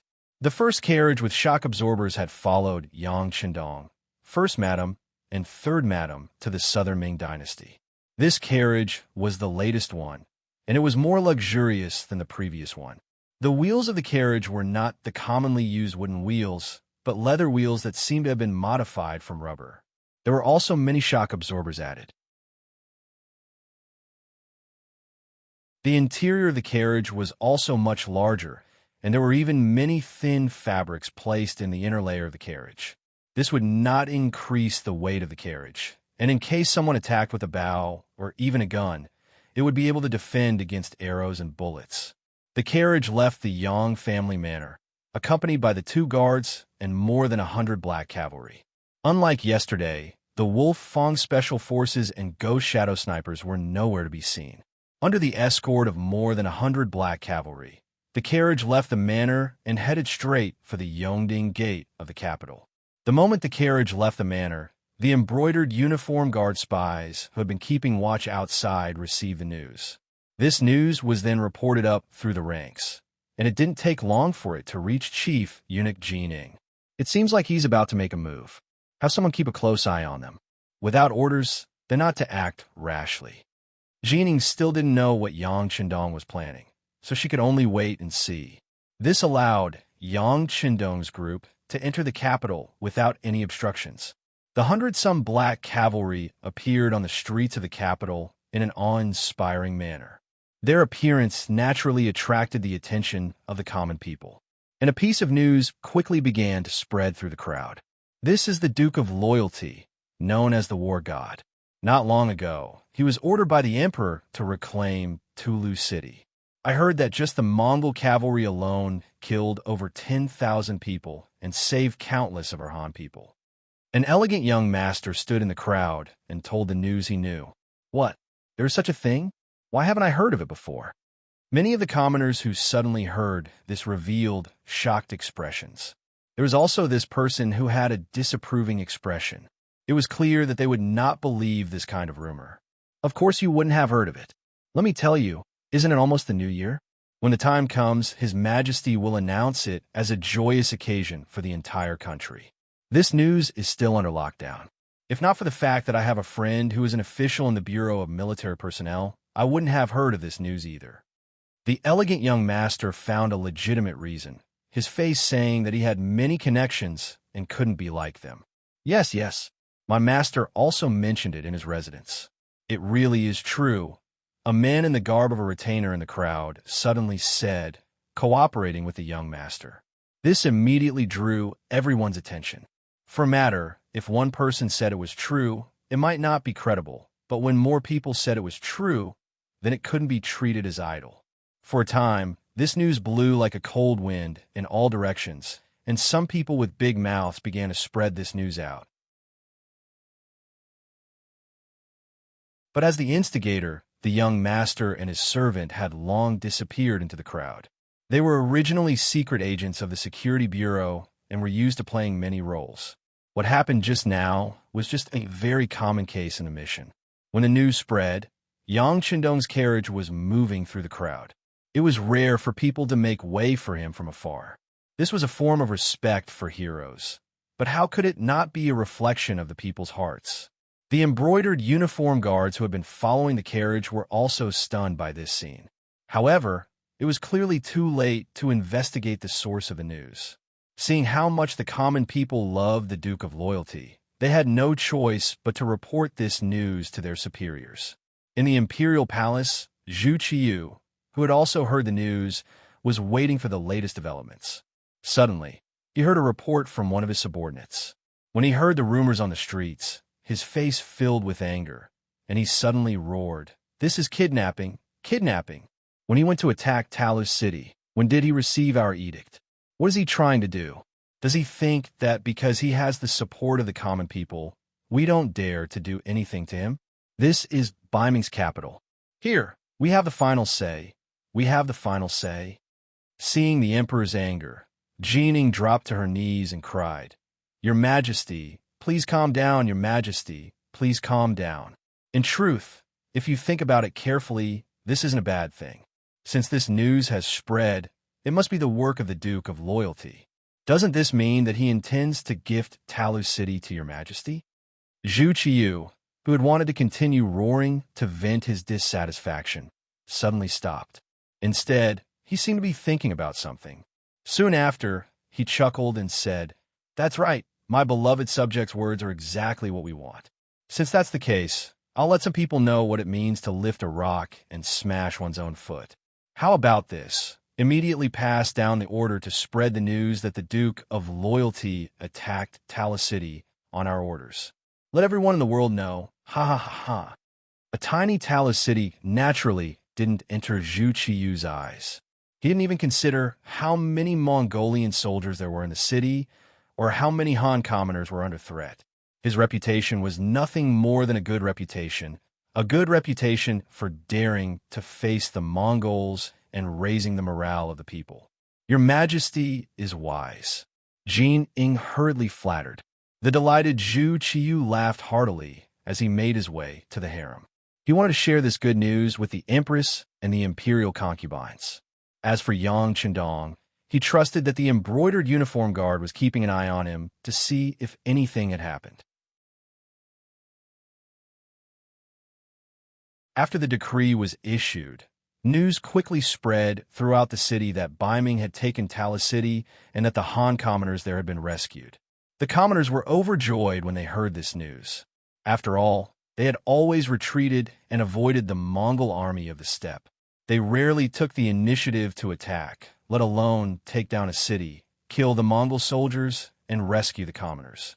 This news caused the atmosphere of the new year to become even more lively. Some of the wealthier commoners even set off firecrackers in the streets, as if the entire country was celebrating. In this celebratory atmosphere, Yang Chendong's group arrived outside the immortal abode. The manager in charge of the place came out to welcome them, leading them to the best box in the immortal abode, the Sky Room 1. It was almost the new year, and Biming seemed to be celebrating the prosperity of the country. The capital was bustling with activity, and the business of the immortal abode was getting better and better. Over the past 3 years, more and more merchants and officials had joined the immortal abode. Gradually, the immortal abode became the most luxurious place in the city. It was as if an important friend had come, and if they didn't treat him to a meal, they would be neglecting him.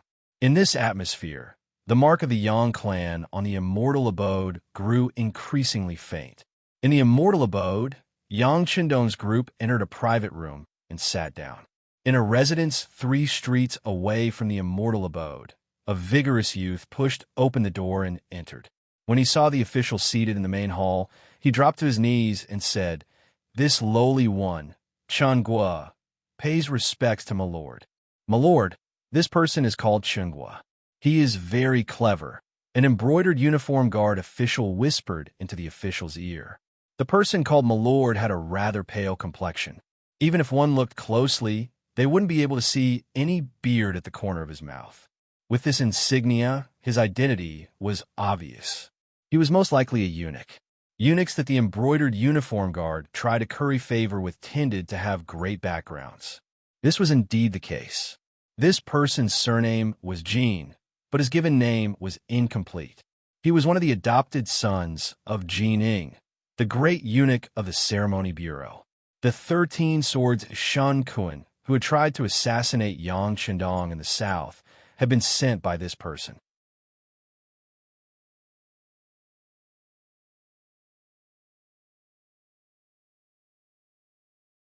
Chapter 796. It was a pity that Yang Qindong was stronger, and in the end, Shun Kuan died in battle. However, because of this matter, Jin Buqiuan was hated by the Security Bureau. If it wasn't for Yang Qindong saying that he would personally take care of this person, he would already be a cold corpse. The Imperial Guard Baihu, standing beside Jin Buqiuan, was named Tong Lai. He was originally just a hoodlum on the streets, but he relied on his bootlicking skills to enter the Imperial Guard. After relying on Jin Buqiuan, he was able to obtain the position of Baihu. It was as if a black chicken had turned into a phoenix. After becoming a Baihu and enjoying the benefits of power, Tong Lai was no longer satisfied with his current position. He wanted to continue climbing up, so he started to rope incapable people. This Chen Guo was someone he had his eyes on. Reality proved that his judgment was not wrong. This person that he relied on as his trusted aide brought him good news. They had actually found the Mongol army's spy in the capital and found a place for them to stay. The Mongol army's spy in the capital had always been in existence that gave the Imperial Guard headaches. They came and went without a trace, and their organization was very tight. They were like an annoying mosquito that would appear when you were sleeping and disappear when you woke up to look for them. For this matter, the Imperial Guard had used a lot of manpower and resources, but the results were not what they wanted. Now, they had actually found traces of them and even locked onto their specific location. How could this news not make them excited? Seeing Chen Guo appear, it was as if he had seen power and gold. Tong Lai anxiously asked, "Did you find where they are staying? Did they find you?" "We've been changing people to follow them back to the Baihu, so they did not find us. Right now, we still have my brother outside keeping watch." Chen Guo answered as expected. She then raised her head and smiled, as if she was asking for a reward. Jin Buqiuan saw this, and a trace of disdain appeared in his eyes. People like this only wanted money and power. There was no loyalty in relying on people like this. However, these people were often the best targets to be used because they would do anything for money. It was this appearance that made Jin Buqiuan's heart calm down. He also found out from Tong Lai that there was more than one embroidered uniform guard watching them, so the possibility of them being connected was close to zero. Haha, good. If that's the case, then I'll have to ask Brother Chen Guo to lead the way. The sound of a male duck's throat was extremely thin, making people feel uncomfortable after hearing it. But at this moment, no one dared to say such a thing. They all lowered their heads and cupped their fists, saying, "Congratulations, sir, for making a new contribution. Ha ha ha, let's go." Jin Buqiuan, who appeared to be extremely happy, laughed heartily as he walked out of this ordinary little courtyard under the escort of the crowd. Chen Guo lowered her head and walked at the very front. Her lowered head revealed a resolute expression, completely different from the flattering smile from before. Other than himself, no one else knew about his other identity. One of the secret agents of the Security Bureau. He was one of the members who had infiltrated the embroidered uniform guard 3 years ago. Because he had never been sent on a mission, his identity was unknown to outsiders. But just a few days ago, when he had just returned home, he had suddenly been captured and brought to an unknown place with his head covered. There, he had met his highest superior, the head of the Security Bureau, Yang San. In his excitement, he had accepted a new mission. From that moment on, Chen Guo knew that his opportunity to perform a meritorious service had come. If he performed well, he might even be able to stand out among his peers and bring glory to his ancestors. With this excitement, he carefully studied every detail of the mission, which led to the scene where he took the initiative to appear here today. The others didn't know what Chen Guo was thinking. Everyone still treated him as one of their own, following behind him as they walked down the main street. What he didn't know was that every step he took forward was a step closer to death. Following behind Chen Guo, it didn't take long for them to arrive at a place bustling with activity. This place was clearly more lively than many other places nearby. If this wasn't the immortal abode, where else could it be? They're here. Jin Buqiuan couldn't help but frown when he saw the immortal abode. It wasn't because he felt that something was wrong, but because he had just received news that the Duke of Loyalty had come to the immortal abode with his 2 wives. Jean Buchuan felt a bit of fear towards the Duke of Loyalty. Even though this person was so powerful that even his godfather had to avoid him, the main reason was that he was the one who had sent the assassin, Shinkoan. Even though the assassin was already dead, and there was no proof, if the Duke of Loyalty went crazy, would he be able to reason with him? Jean Buchuan felt a bit uncertain. Beside him, the official Tong Lai didn't know about any of this. As soon as he entered, he only raised his head and glanced at the 3 words immortal abode, then stopped thinking about it. This wasn't surprising. The embroidered uniform guard only had a goal in mind. They didn't care about the process. So what if it was the immortal abode? A while ago, the embroidered uniform guards had gone to the residence of Hu Xiao, the Minister of Rights. They had even taken away his eldest son. Nothing major had happened. Because of this, a small immortal abode was naturally nothing in his eyes. You guys, come here. The sharp-eyed Tong Lai discovered several other embroidered uniform guard agents hidden among the commoners. He waved his hand and called them over. Let me ask you, did that Mongol enter this place? Yes, we saw it with our own eyes. The agents all nodded, confirming Chun Guo's words. Tong Lai was also a smart person. He never placed all his trust in a single person. Now that everyone was saying the same thing, he couldn't help but believe 90% of it. All right, since that's the case, Chun Guo and you two come with me. I want to confirm it.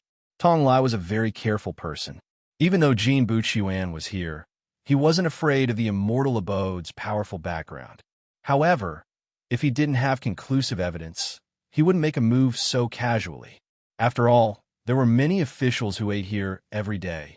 Any small matter that happened here could turn into a huge matter. Jean Buchuan saw Tong Lai's cautiousness and felt extremely gratified. He really was worried that this person would charge in without a care. If that happened, not only would they fail to catch the person, they would also get themselves into trouble. Very good. Go ahead. As long as you confirm that the person we're looking for is here, even if it's the immortal abode, it doesn't matter. We can still catch the person here. If anyone dares to obstruct us, we'll punish them for the same crime. Jean Buchuan's words made Tong Lai extremely excited. This meant that he had a backer now. He hurriedly nodded. Rest assured, sir. Just wait here for my good news. Let's go. Tong Lai led Chun Guo and his other brother into the immortal abode just like that. As soon as they entered, Chun Guo flashed a membership card. Even though it was the lowest level, it was still like a pass. No one stopped them. Seeing that Chun Guo had even prepared a membership card, Tong Lai couldn't help but nod his head in approval. Then, the 3 of them directly went upstairs. Coincidentally, as soon as the 3 of them reached the 2nd floor, they saw a figure appear in front of them. Then, that figure gradually disappeared into the distance, heading straight for the 3rd floor of the immortal abode. That's the person we were watching before. This time, Chunguo didn't need to say anything. The other person took the initiative to speak. In fact, even without him saying anything, Tong Lai also noticed that the person was wearing a Han Chinese robe. However, underneath the robe was a pair of Mongol felt boots. This kind of felt boots had become a symbol of the Mongol people, and a very obvious one at that. Of course, this wasn't much. The most important thing was the way this person walked. He didn't walk like an ordinary Han Chinese, but rather like a crab walking sideways. Normally, a person could disguise themselves and change their appearance. However, the way they walked was something that had been ingrained for many years. It wasn't something that could be changed just because one wanted to. It was precisely because of this that Tong Lai recognized this person's identity. Putting aside whether or not he was a spy, he was definitely a Mongol. Sir, you went to the 3rd floor? With this membership card in my hand, I can't go up to the 3rd floor. If I don't do it properly, I'll attract trouble. Chun Guo looked at the card in her hand with a mournful expression, then shook her head. No matter. Tong Lai didn't seem to mind at all. Chun Guo, immediately go and inform sir that I've already locked onto the Mongol spy. Sir, please come and apprehend him. Without a membership card, they could only force their way in. With Tong Lai's strength, it might be a bit troublesome, but with Jean Buchuan, there wasn't much of a problem. Behind him was Chief Steward Jining. In the capital, There was nothing that he couldn't handle. Moreover, if they really did catch the Mongol spy here, it would be a great achievement. At that time, they would be able to control the immortal abode. It would be normal for them to bleed a bit. When that time came, wouldn't he also have to bask in the glory? After receiving the order, Chun Guo turned around and went downstairs. At this point, she knew that the plan was already more than half complete. Tong Lai didn't have to wait for long. Soon, Jin Buqian led the 8 embroidered uniform guards up to the second floor. Unlike Qinghua, he rushed up the stairs with the embroidered uniform guard token in hand. As such, he attracted quite a few of the Immortal Abode staff members. "Sir, everyone here is a guest. There shouldn't be any bad people. Is there a misunderstanding?" One of the Immortal Abode staff members said with an apologetic smile as he led 2 young men to the second floor. It seemed like they were going to stop Jin Buqian from taking action here.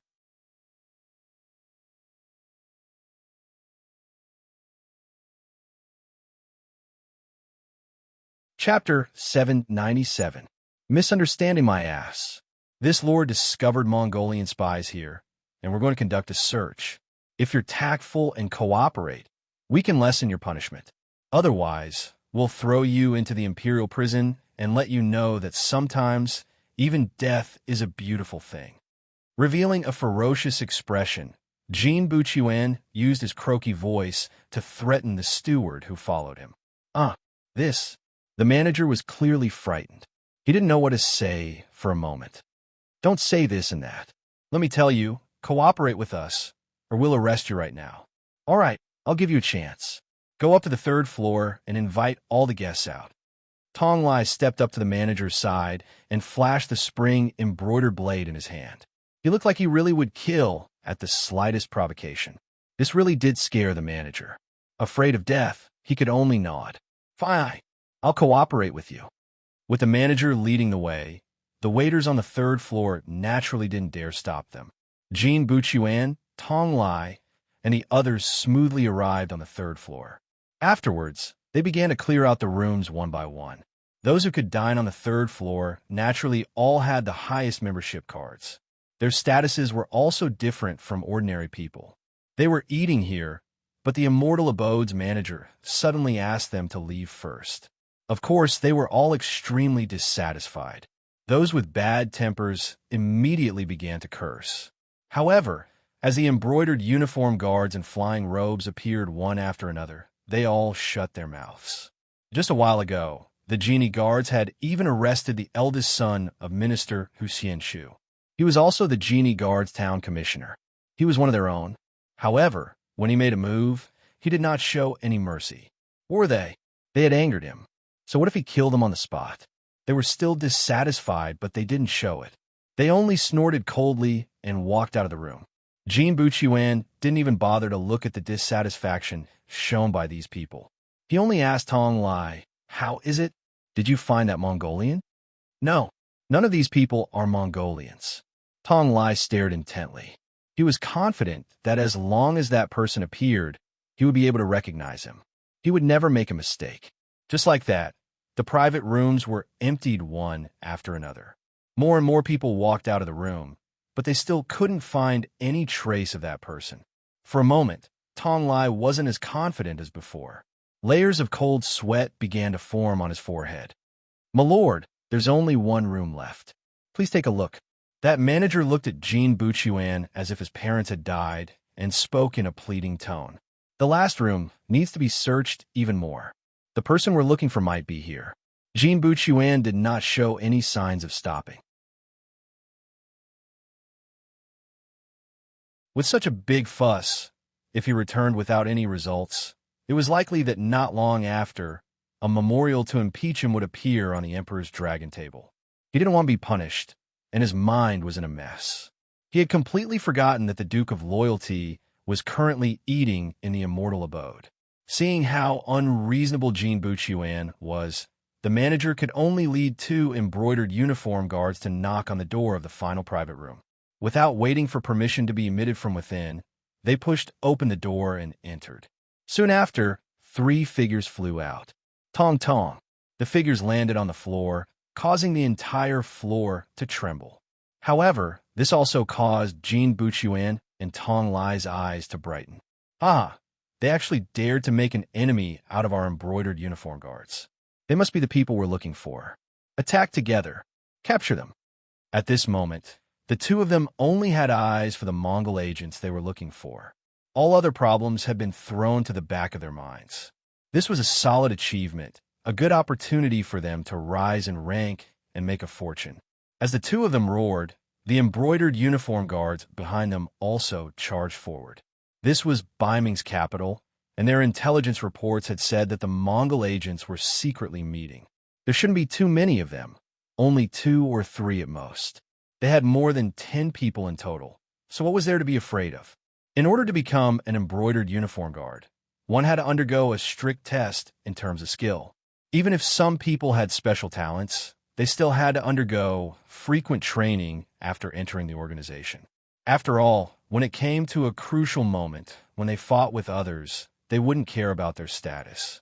If they were too weak and let the enemy escape from under their noses, wouldn't that be a slap in the face? The group of embroidered uniform guards, who prided themselves on being elites, pulled out their spring embroidered sabers and charged into the private room one after another. However, they didn't know what kind of elites they were going to face next. They were the kind of cold vanguards who were 5 to 10 times stronger than the embroidered uniform guards. They were the kind of veterans who had fought countless battles on the battlefield and were still unscathed. Yes, this private room was Sky Room Number 1. It was the place where Yang Qindong, second madam, and fourth madam were eating together. Considering that he was eating with madam, Yang Qindong didn't bring too many people. However, since they were in a foreign place, the other guards were arranged to go downstairs. Beta Persei, Yang Si, Badeo Jiang, Peng Yu, and Shibi were still in the private room. The 5 of them weren't bad at fighting. The only problem was that Shibi was a little thin because of long-term malnutrition. However, when it came to fighting skills, 2 or 3 ordinary embroidered uniform guards couldn't take him down. Of course, the figure who had led Tong Lai away was him. This was also the task Yang Qindong had arranged for him early in the morning. Letting a Han and Mongolian mixed-blood general who had lived in Mongolia for a long time play the role of a Mongolian spy, no one would be able to see any flaws. After the mission was completed, Shibi entered Sky Room Number 1 and put on a set of black armor that had been stored there for a long time. After changing his clothes, his entire temperament immediately changed.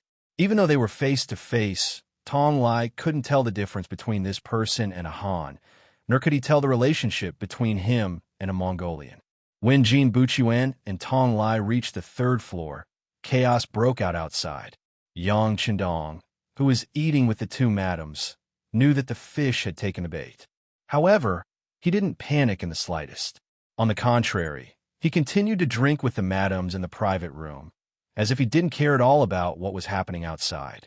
With Yang Qindong's current status, it would be too shameful for him to personally take part in the fighting. He left it for Beta Persei and the others to deal with. Knowing that something unexpected might happen, but knowing that everything was under control, Beta Persei and the others naturally rolled up their sleeves and prepared to go all out. When the door was pushed open from the outside, everyone began to move without a word. Not only were the first 2 embroidered uniform guards sent flying, even the manager of the immortal abode who had been forced to lead the way was sent flying with a kick. After beating up the first group, this was only the beginning. More and more embroidered uniform guards rushed in, brandishing their swords as they attacked. They didn't care at all, and their attitudes were extremely arrogant. Normally, Beta Persei and the others were at the 6th young master's side. Wherever they went, they were respected. Even when facing enemies, they didn't show the slightest bit of fear, let alone these dozen or so embroidered uniform guards. Naturally, they wouldn't be polite. If you don't report your name, then we don't have to ask. Let's beat you up first. Ding ding dang dang. After a few exchanges, all of the embroidered uniform guards who had rushed in were knocked to the ground. Only Jin Buchuan and Tong Lai were still standing. Even Chen Guo, who had been mixed in with the crowd, had been knocked to the ground. Blood was still dripping from the corner of her mouth. It looked so real. The security bureau was a vertical management. Perhaps Yang Qindong already knew Cheng's identity, or perhaps he didn't. However, Beta Persei and the others definitely didn't know. Therefore, when they attacked just now, they didn't hold back at all. This was actually the perfect disguise. 10 embroidered uniform guard brothers were knocked to the ground. This scene caused Jin Buchuan's chest to heave up and down. Quite a few of these people were wearing the uniform of the embroidered uniform guard. He did not believe that the other party could not see through their identities. Even if they knew, they still dared to attack. Just based on this, these people deserved to die. Jin Buchuan's eyes flashed with anger. He already regarded the people in front of him as dead. The only one standing beside him, Tong Lai, also had a face full of anger. They were embroidered uniform guards. Even if they rushed into a minister's house to arrest someone, no one would dare to stop them. Now, they were actually beaten in a restaurant. How could he take this lying down? Although the other party's aura seemed to be stronger at this moment, and 3 of the 5 people were wearing black armor, giving off a very fierce feeling, he still angrily rebuked. Who are you people? Do you know that we're embroidered uniform guards handling a case? We don't know. Beta Persei, who was wearing ordinary civilian clothes, was the first to step forward. Then he looked at Tong Lai and said in a tone that didn't show any signs of backing down, "This is a place to eat. Who are you to dare to trespass here?" Needless to say, you're clearly not good people. Yang Si, who was wearing civilian clothes, also took a step forward and said, "For more than a year, the embroidered uniform guards had been pressuring the Yang family's forces step by step. Although they didn't do anything excessive because Yang Qindong was outside, it was only the result of restraint on both sides. Because of this, he didn't know how much anger he had suppressed in his heart. Now that he finally had a chance to vent it, he had to seize it properly. In a very short period of time, the 2 people exchanged questions and answers. In particular, they directly pointed out that the embroidered uniform guards were not good people. This angered Tong Lai. If it weren't for the fact that they looked strong, he would have directly raised his sword and cut them down. Fortunately, he didn't forget that he still had Jin Buchuan behind him, so he didn't make a decision on his own. Instead, he turned around and looked awkwardly. Jin Buchuan was also furious. Commoners knew not to scold bald thieves in front of monks. Now, these people actually dared to say that the embroidered uniform guards were not good people in front of the embroidered uniform guards. If he didn't show the toughness he should have, once this matter spread out, how could he establish himself in the future?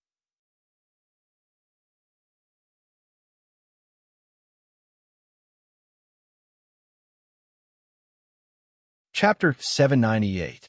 In his anger, when he saw Tong Lai looking at him, his face flushed red as he said, "Why are you looking at me?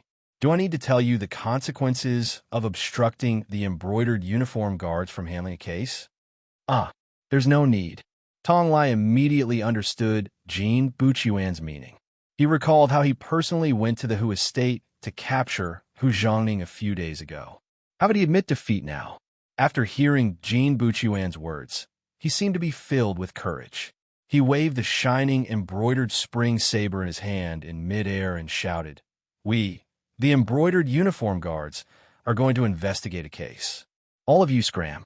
Anyone who blocks our way will be killed without mercy." As he spoke, Tong Lai strode forward. His target was the inner room. He believed that the person hiding inside was the Mongolian he saw earlier. As long as he could find this person, he would have the upper hand in this matter. Tong Lai walked forward courageously, as if he was the boss. However, an arm suddenly reached out from beside him. Before he could react, the embroidered spring saber in his hand was taken away. Then, with a backhand slash, the blade slapped Tong Lai's arm. The intense pain caused him to cry out in pain. His body also staggered back a few steps. "Rebel, rebel, just you wait. I will kill all of you. I will also kill your entire family." Seeing that there was someone who dared to obstruct the embroidered uniform guards from investigating a case, Jin Buchuan roared hysterically in anger. Then, he decisively turned around and left. As the saying goes, a wise man knows better than to fight when the odds are against him. He wanted to gather more embroidered uniform guards. He wanted to kill all of these people. Not a single one of them would be left alive. Jean Buchuan had always been high and mighty. He couldn't see the situation in front of him clearly and thought that he could walk out unscathed. However, he forgot one thing. Sometimes, even if he didn't find trouble with others, it didn't mean that others wouldn't find trouble with him. Just as Jean Buchuan turned around, Ba Daojiang, who had received Jean Buchuan's instructions, leaped forward and arrived behind Jean Buchuan. Then he extended his large hand. Jean Buchuan, who was about to walk out, suddenly felt his neck tighten. Then he was sent flying. His body did a 180-degree spin and fell to the ground with a plop. This hit made him see stars. All the bones in his body seemed to have become soft and sore at this moment. Jean Buchuan, who had been smashed into a daze, opened his eyes after about 5 or 6 breaths of time. What he saw was the scene of him kneeling on the ground. Then he shook his head violently and said, "What are you trying to do? Do you know who I am?" No one answered Jean Buchuan's question. Only a few pairs of eyes coldly stared at him. It was as if they were staring at a dying mad dog. Apart from coldness, there was only coldness in their eyes. Jean Buchuan felt his entire body turn cold. He suddenly realized something. Now wasn't the time for him to show off. Instead, it was a problem of whether or not he could protect himself. None of the people in front of him seemed easy to deal with. Just as Jean Buchuan's mind gradually cleared up, the door to the innermost room in the sky room number 1 finally opened. A figure also walked out. As this person's footsteps gradually approached, an indescribable pressure slowly formed, causing Jean Buchuan, who was still half kneeling on the ground, to feel his hair stand on end. The person who had come was tall, and his footsteps were steady. There was also a smile on his face that didn't fit the current atmosphere. However, even though there was a smile on his face, Jean Buchuan didn't know why, but when he raised his head and looked at him, he felt suffocated. He had already seen the appearance of the person who had come, so his mouth was wide open at this moment. "Duke! Duke of Loyalty! Oh, you recognize me." As if he was very surprised that Jean Buchuan was able to recognize him, Yang Qindong's smile grew even wider. However, this sort of smile could be described as the smile of a demon. Reality also proved that after he smiled, Yang Qindong's expression suddenly turned cold. "Since you recognize me, you still dare to come and find trouble for me, and even say that you will exterminate my 9 generations? I really don't know who gave you the guts." Only now did Jean Buchuan realize how big of a mistake he had made. Although the Duke of Loyalty was feared by the Emperor, he wasn't an existence that would be publicly provoked. He had heard from many of his colleagues that if the Emperor really wanted to deal with the Duke of Loyalty, he wouldn't have allowed him to enter the capital. This was an existence that even the Emperor didn't want to provoke. He had just said that he wanted to exterminate his 9 generations, and so many of his brothers had heard it. At this moment, it seemed like he wouldn't be able to clear his name even if he fell into the Yellow River. When he thought of the severity of the problem and how his godfather would deal with him after he returned, Jean Buchuan's legs that were originally half kneeling suddenly all knelt down. Then, like a pug that was wagging its tail to its master, he crawled forward several steps until he was 2 meters away from Yang Qindong. "Duke of Loyalty, it's all this lowly one's fault. I didn't know you were here. You didn't know I was here? Don't you know where this place is? Don't you know what the number 1 heaven room represents? After mingling in the capital for so long, there's no need for you to deny it. I can see that you're here for me. It's just that you're not strong enough to kill me, so you want to admit your mistake and escape first. But once I let you go, I'm afraid that a large group of embroidered uniform guards will immediately surround this place. You've probably wanted to kill me 100 times before you're satisfied, right?" As Yang Qindong spoke, he slowly squatted down and looked at Jean Buchuan as though he was looking at a dead dog. "Your scheme didn't succeed, and you're thinking of begging for mercy now. Isn't it a little too late? If anyone who wants to kill me can leave safely, I'm sure that everyone will want to try their luck in the future. Sigh. Although I'm a soft-hearted person, I won't allow others to threaten my safety for no reason. Thus, I can only wrong you a little. Ha! Deal with these two leaders. I've already said that I'm a soft-hearted person, so I'll only punish the leaders. But if there's anyone else who doesn't have eyes the next time, I'll kill them all. Leave no one alive. These words seem to be an order for Beta Persei and the others, as well as a death sentence for Jean Buchuan. But at the same time, they also seem to be for the embroidered uniform guards who had been beaten to the ground, their faces swollen and bruised. After saying all this, he didn't even look at Jean Buchuan. He turned around and walked back into the private room. There were still two madams waiting for him. Since they were out for a meal, it was best not to let some matters affect their appetite. As Yang Qindong's figure gradually disappeared into the distance, Jean Buchuan's face turned ghastly pale. He finally remembered that the Immortal Abode's #1 room could only be used by two people. One of them was the current emperor. In this regard, Zhu Qizhen of Yingzhong would often visit this room. Of course, Zhu Qiyu of Daizhong also had this right now. The second person was the Immortal Abode's biggest boss, Yang Qindong. This place was originally his property, so he could obviously spend his money wherever he wanted. This was something everyone was familiar with. But just then, Jean Buchuan had completely forgotten about this. He'd rushed in without even looking. This should have been planned ahead of time. Jean Buchuan was still in a daze. While he was still regretting his impudence, the scene in front of him once again drew all of his mental energy over. While he was in a daze, Beta Persei had already lifted Tong Lai up and brought him in front of Jean Buchuan like a dead dog. Second brother, leave this person to me. How about you kill the big one?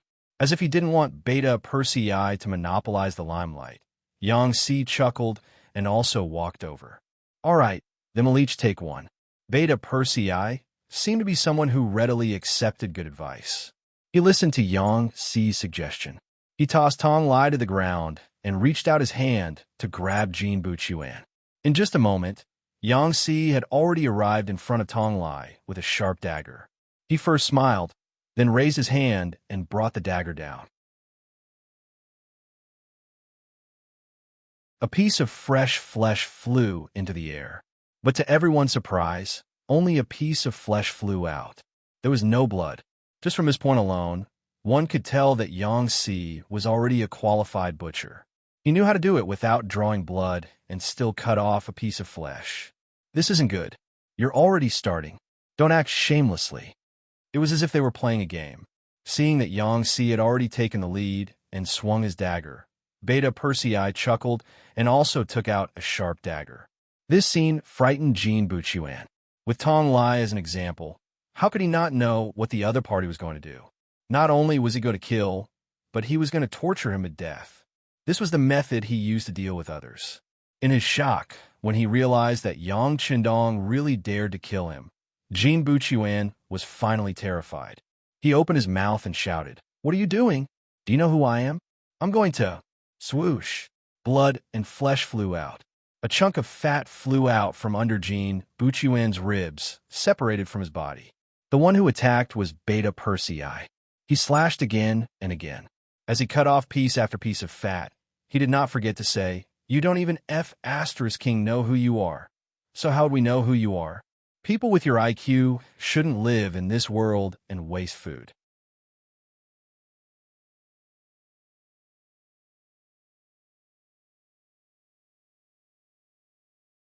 Chapter 799. Slash after slash, Beta Persei and Yang Si seemed to be in a competition. In a short period of time, 108 pieces of flesh fell from Jean Buchuan and Tong Lai's bodies. The pain of this process could not be described with words. The other embroidered uniform guards who were beaten to the ground trembled all over as they watched the flesh of the two lords being sliced in front of them. Then from the initial fear to the middle stages of struggle, and finally to the end, they died with their eyes wide open. One of Jin Ying's godson, one of the embroidered uniform guard Baihu, who had just performed a meritorious service, died in front of them. At the beginning, he struggled a few times, but in the end, he was completely at the mercy of others. All of this fell into the eyes of the 10 embroidered uniform guards who followed them, causing them to close their eyes in fear. Although the Duke of Loyalty had said that only the big ones could be dealt with and the small ones could be spared, who knew if the executors, Beta Persei and Yangtze, would do anything to them in their agitation?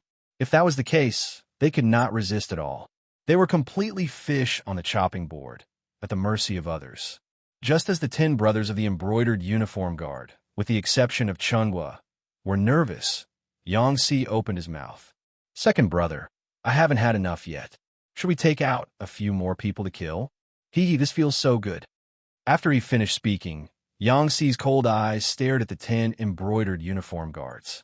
Every time he looked at someone, that person would quickly lower his head, as if he was afraid of being targeted and becoming the next person to be cut off. Fortunately, Beta Persei spoke at this time. Forget it, young master's orders must be obeyed. As for you wanting to kill people for fun, there should be a chance in the future. There will always be some blind people looking for trouble. When that time comes, you could just kill them all. Who knows? They might even make a move on us in the future. No, they won't. This time, there was no need for anyone to teach them. The 10 embroidered uniform guards answered honestly, shaking their heads as they spoke. They looked like they were about to swear an oath to prove their innocence. They weren't just saying that to save their lives. They were really scared. Who was Jin Buchuan? He was the adopted son of their chief eunuch. However, Yang Chendong killed him just like that. Although he didn't give Jin Buchuan a chance to prove his identity, no one would believe that the loyal duke didn't recognize Jin Buchuan's identity. Thinking about it, Lien Jinying's adopted son was killed without any hesitation. There was no room for reconciliation. Or they. He was just an ordinary person wearing the identity of an embroidered uniform guard. Perhaps this could be used to scare some ordinary people and officials. But if he wanted to scare the Duke of Loyal Heart, he could forget about it. None of them wanted to die. The 10 of them shook their heads in unison. Their words fell into Beta Persei's ears.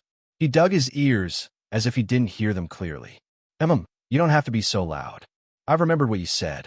Since you were so sensible, when you go back, persuade your other colleagues to try. My fourth brother's knife is very sharp. He can kill without spilling blood. Yes, please rest assured. When we go back, we will be honest people. We will also tell our friends to be good people. We definitely won't dare to cause trouble again. We won't dare. With today's lesson, who would want to be enemies with the Duke of Loyal Heart? Not only that, they would probably advise their friends to not get involved in this mess in the future. Jin Buchuan and Tong Lai were dead, but this matter wasn't over. Just as the 10 embroidered uniform guard were shaking their heads to express their determination, a black-armored soldier rushed up from downstairs. He didn't even look at the fallen embroidered uniform guards. His eyes were wide open. Jin Buchuan and Tong Lai's lifeless bodies didn't attract his attention either. He strode up to Beta Persei and whispered, "Big brother Beta Persei, a large group of embroidered uniform guards have arrived downstairs. They've already surrounded this place. Brothers, what should we do?" The newcomer was the captain of the first guard, Xiao Vi. As he spoke, he revealed an expression that suggested he was ready to fight.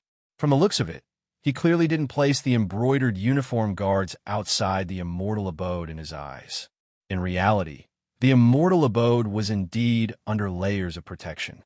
Not only were there 2 guards in the building ready to counterattack at any time, but they were also there. In the nearby streets, Commander Xiao Feng and the Cold Vanguard warriors were ready to fight at any time. It was true that the immortal abode belonged to Yang Chendong, but it was also located in the capital of Baiming. In a place like this, the slightest carelessness could lead to an irreparable mistake. For this reason, Yang Chendong had naturally made all the necessary arrangements, including a few backup plans. The so-called backup plans were Iron Tiger's Wolf Fong's special forces hidden around the palace. As soon as the battle began, they would be prepared to bombard the palace. Although it would be difficult for them to charge into the palace with just a few dozen people, creating a huge commotion wouldn't be a problem. In fact, their goal was to scare the emperor into wetting his pants. Although this was a bit of an exaggeration, Zhu Qiyu, who had never seen a real gun before, might really satisfy their demands. It was precisely because he had made all the necessary arrangements that Yang Qindong didn't show any mercy to Jin Buchuan and Tong Lai. One of them had sent an assassin like Shen Kuan to kill him, while the other had dared to disrespect his father-in-law and go to the Hu estate to capture him. The target of killing these two people was very obvious. At the same time, it was also a kind of demonstration. It was telling some people that they already knew what they were doing. Didn't they want to see their reaction? Then I'll kill them. What can you do about it? Just from his point alone, it was obvious that he was giving them a taste of their own medicine. As the saying went, it was impolite not to reciprocate. Since you captured Hu Zhongning, let's do the same and kill your men. Let's see who's the first to relent, who's the first to show weakness, and who's the fiercest. Back to Chiu V's excited request for battle. Beta Persei waved his hand. The young master said that this is the immortal abode. If we make a move here, the losses will be too great. The young master isn't one to make a loss. So, invite the embroidered uniform guards over and have them clean up the battlefield. That way, we won't dirty our brothers' hands with these corpses. Beta Persei spoke very casually, without any intention of suppressing his voice. Everyone present heard him clearly.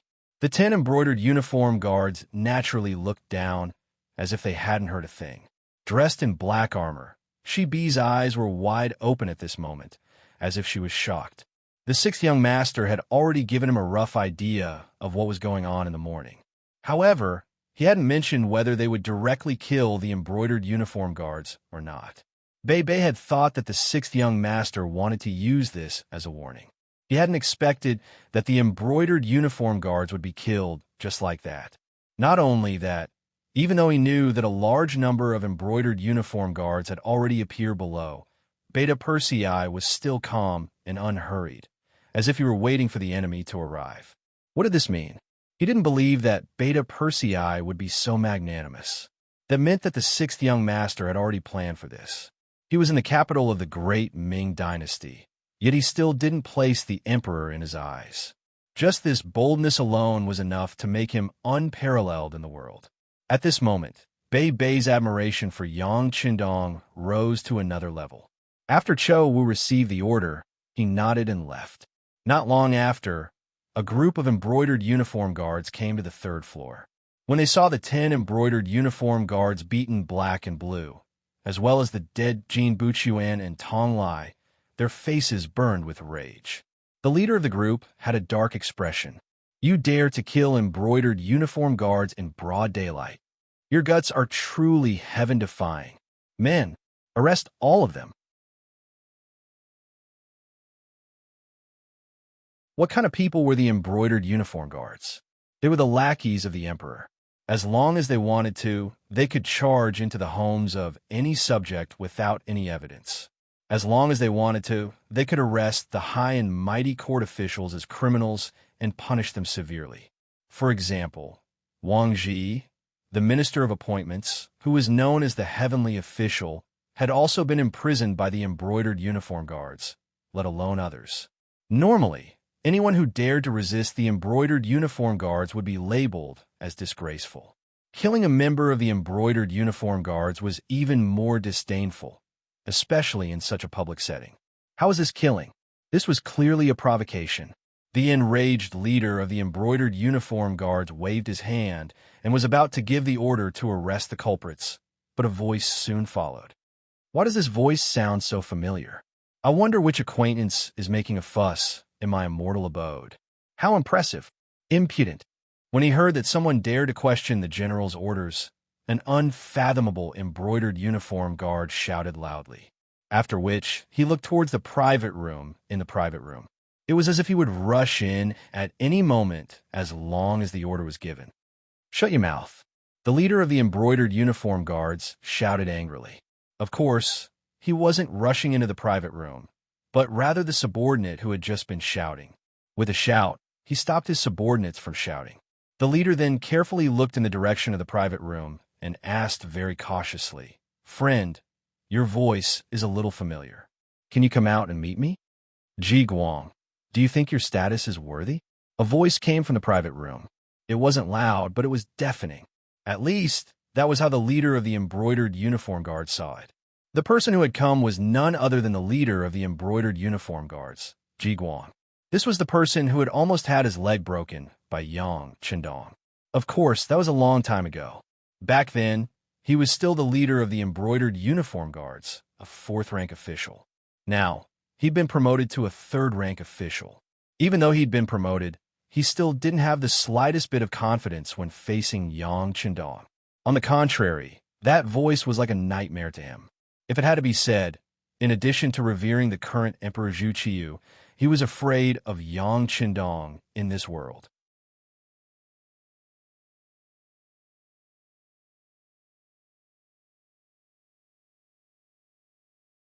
Chapter 800. He was afraid, because it was precisely this person who had almost taken his life. But after the incident, not only did he have to apologize, he also had to act as if he was completely willing to do so. How was this something an official of the embroidered uniform guard would do? From that moment on, he knew that there were always some people he couldn't afford to offend. Without a doubt, the Duke of Loyalty and Courage was one such person. At first, he felt that the voice in the private room sounded familiar. When he heard the other party call out his name, he knew that he wasn't hallucinating. The other party's identity had been confirmed beyond doubt. Since that was the case, how could he dare show the slightest bit of disrespect? He immediately did something that shocked the other embroidered uniform guards. So, it's the Duke of Loyalty and Courage. Ji Guang pays his respects to you. Enough, there's no need for such formalities. Since you know that this Duke is here, go find someone who can keep his word. Otherwise, this Duke will return to the Yang clan manor in 2 hours. If there are any consequences, you all will have to bear them. You may leave. Not only did he refuse to see Ji Guang, but he also wanted to meet someone with more authority. He even set a time limit for the other party. In this world, the only person who could treat the embroidered uniform guards in such a vile manner was probably Yang Chendong. Logically speaking, this was equivalent to humiliating someone. No matter how capable and powerful you were, you still had to show your face, right? Was it really good to be so arrogant? Good, it really was good. At the very least, Ji Guang didn't find anything wrong with it. In fact, after knowing that the Duke of Loyalty and Courage was inside, he even extinguished any thoughts of meeting him. Since their statuses weren't equal, what was the point of meeting him? Was he trying to make things difficult for himself? Duke, please wait for a moment. This humble one will report this matter to the higher-ups. I believe that someone with more authority will come very quickly. Ji Guang was tactful. He clasped his hands and bowed. Then, without daring to look at the corpse on the ground, he turned around and left. Ji Guang came quickly and left even faster. After leaving the immortal abode, he personally rode his horse towards the nearby imperial palace. As he galloped, he almost knocked over a commoner who couldn't dodge in time. However, he didn't slow down at all. Within the imperial palace, Jining was waiting for news from outside. After obtaining Talu's city for free, the Dai Zong Emperor left happily. He became a hands-off shopkeeper and left everything to himself.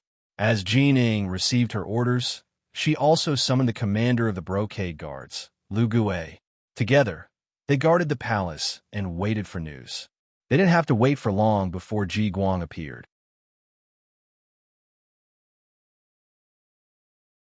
When he saw the two people in front of him, he knelt on one knee and said, "Eunuch Jin, Commander, things aren't looking good."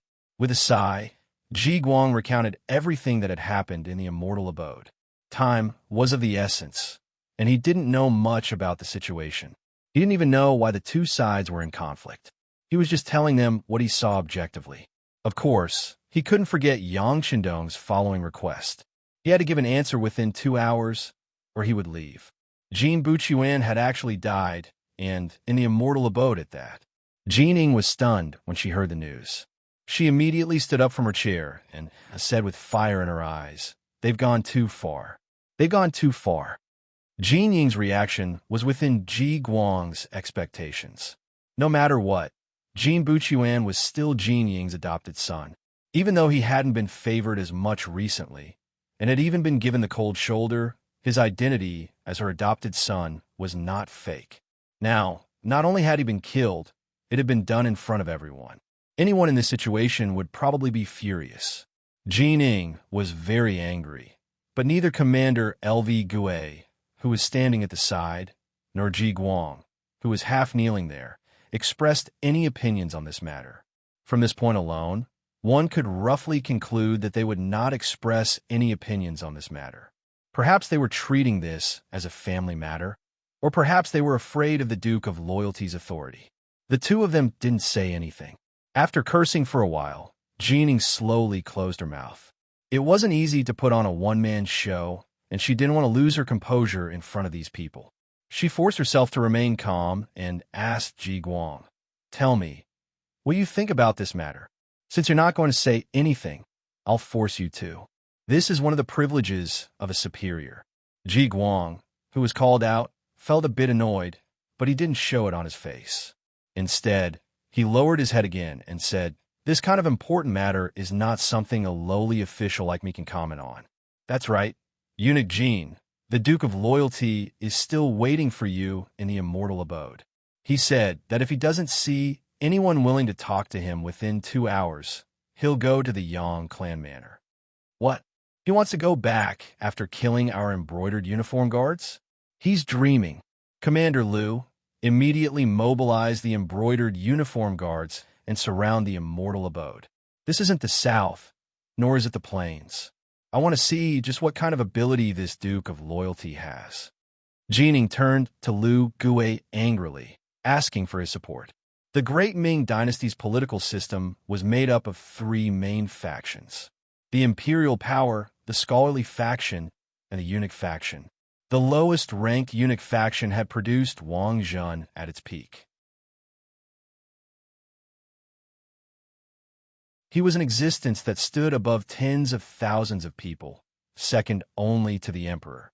He was a perfect example of what it meant to be a petty person intoxicated by success. However, ever since the Tumu Castle incident and Wang Zhen's death, the eunuch faction suffered a heavy blow. Zhu Qiu, who was waiting for the throne, seemed to have learned his lesson and didn't place too much importance on the eunuchs. In comparison, Jining, who was also the head eunuch, was far inferior to Wang Zhen. However, in the past year, the power of the eunuch faction had increased significantly. This was all because the scholarly faction had pushed them too hard. After Zhu Qiu ascended to the throne, he gave up on the inner court and distributed his power to the 6 ministers, then concentrated it all on himself. However, to become an important official in the court, which one of them wasn't smart? When faced with Zhu Qiu's methods of dividing power, they quickly began to work together in private. Some small matters were decided by themselves, and they didn't want to trouble the emperor if they could. This was what it meant to have policies from the top and countermeasures from the bottom. No matter what, the 6 ministers were the main representatives of the civil officials. For their own positions and the support of the other officials, they had no choice but to think of ways to divide power from the emperor. In order to keep them in check, although Zhu Qiu didn't want to, he still used the eunuch faction and began to increase their power in order to achieve a balance that was most beneficial to him. Because of this, Jin Ying's authority had increased a little in the past year. If it were in the past, LV Gue would have agreed immediately when he gave such a clear order. After all, Zhu Qiu trusted Jining a lot. If he didn't perform well, he would be replaced at any time. Not to mention, he was originally Jin Ying's man as the commander. However, this time, he didn't agree immediately. Instead, he shook his head and asked carefully, "Eunuch Jin, this matter involves the Duke of Loyalty and Courage. Shouldn't we ask for the emperor's permission? If a fight really breaks out and the emperor questions us, I'm afraid we won't be able to keep our heads." Jining hesitated for a moment. If it was someone else, perhaps he could overstep his authority. As long as it wasn't a big deal, it wouldn't matter even if the emperor found out. However, the opponent was the Duke of Loyalty and Courage, which was completely different. This was someone who had the ability to compete with the embroidered uniform guards and even the Beiming army. Once this person was involved, a small matter would become a big matter. All right, this eunuch will go ask for the emperor's permission now. After thinking about it, this matter involved a lot and was far from something he could make a decision on his own. In the end, Jining readily agreed to LV Gui's suggestion. After Jining finished speaking, he prepared to leave. However, at this moment, Ji Guang spoke up. Eunuch Jin, the Duke of Loyalty and Courage, only gave us 2 hours. Do you think we should send someone to deal with him first and delay him? When he thought about the time limit, Jining couldn't help but feel angry. However, when he thought about how Yang Shandong had publicly announced it, and if he really didn't arrive on time, it was hard to say what would happen. He could only sigh and say, "Forget it. Let's have Commander LV go first and delay him for a while." This wasn't a good task, and LV Gui didn't want to go. Just like how Ji Guang didn't want to face Yang Shandong. He had also suffered at his hands before. At the time, Yang Shandong had still been an official in the embroidered uniform guards, and was still his subordinate in name. Not to mention that Yang Shandong had already conquered such a large territory. However, this was Jin Ying's request, and he couldn't refuse. He could only pinch his nose and agree. With LV Gui taking the lead, Ji Guang inwardly sighed in relief. Even if the sky fell, there were tall people to hold it up. He didn't need to worry as much anymore. LV Gui and Ji Guang left the Imperial Palace, but Commander LV still mobilized several hundred embroidered uniform guards to follow them to the immortal abode. This was clearly done out of a guilty conscience. He was worried that the Duke of Loyalty would try to kill him after seeing him. Since he'd already killed Jin Buchuan, he didn't seem to mind killing him as well. Reality proved that LV Gui's worries were unnecessary. When he brought Ji Guang to the 3rd floor of the immortal abode, Yang Shandong didn't even bother to meet him and just left him there. Clearly, he was reminding him that his status wasn't high enough.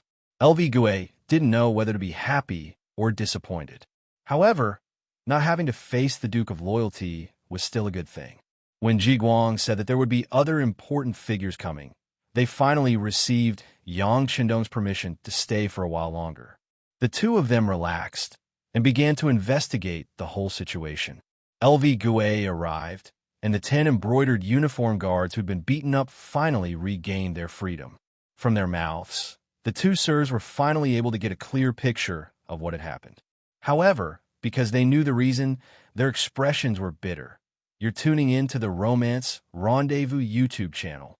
We're so grateful for your support, and don't forget to subscribe to join us on this incredible journey through captivating stories. Your generosity through donations truly makes a world of difference, as it's the primary source of revenue that allows me to expand and enhance this channel for you. Thank you from the bottom of my heart for being a part of this adventure.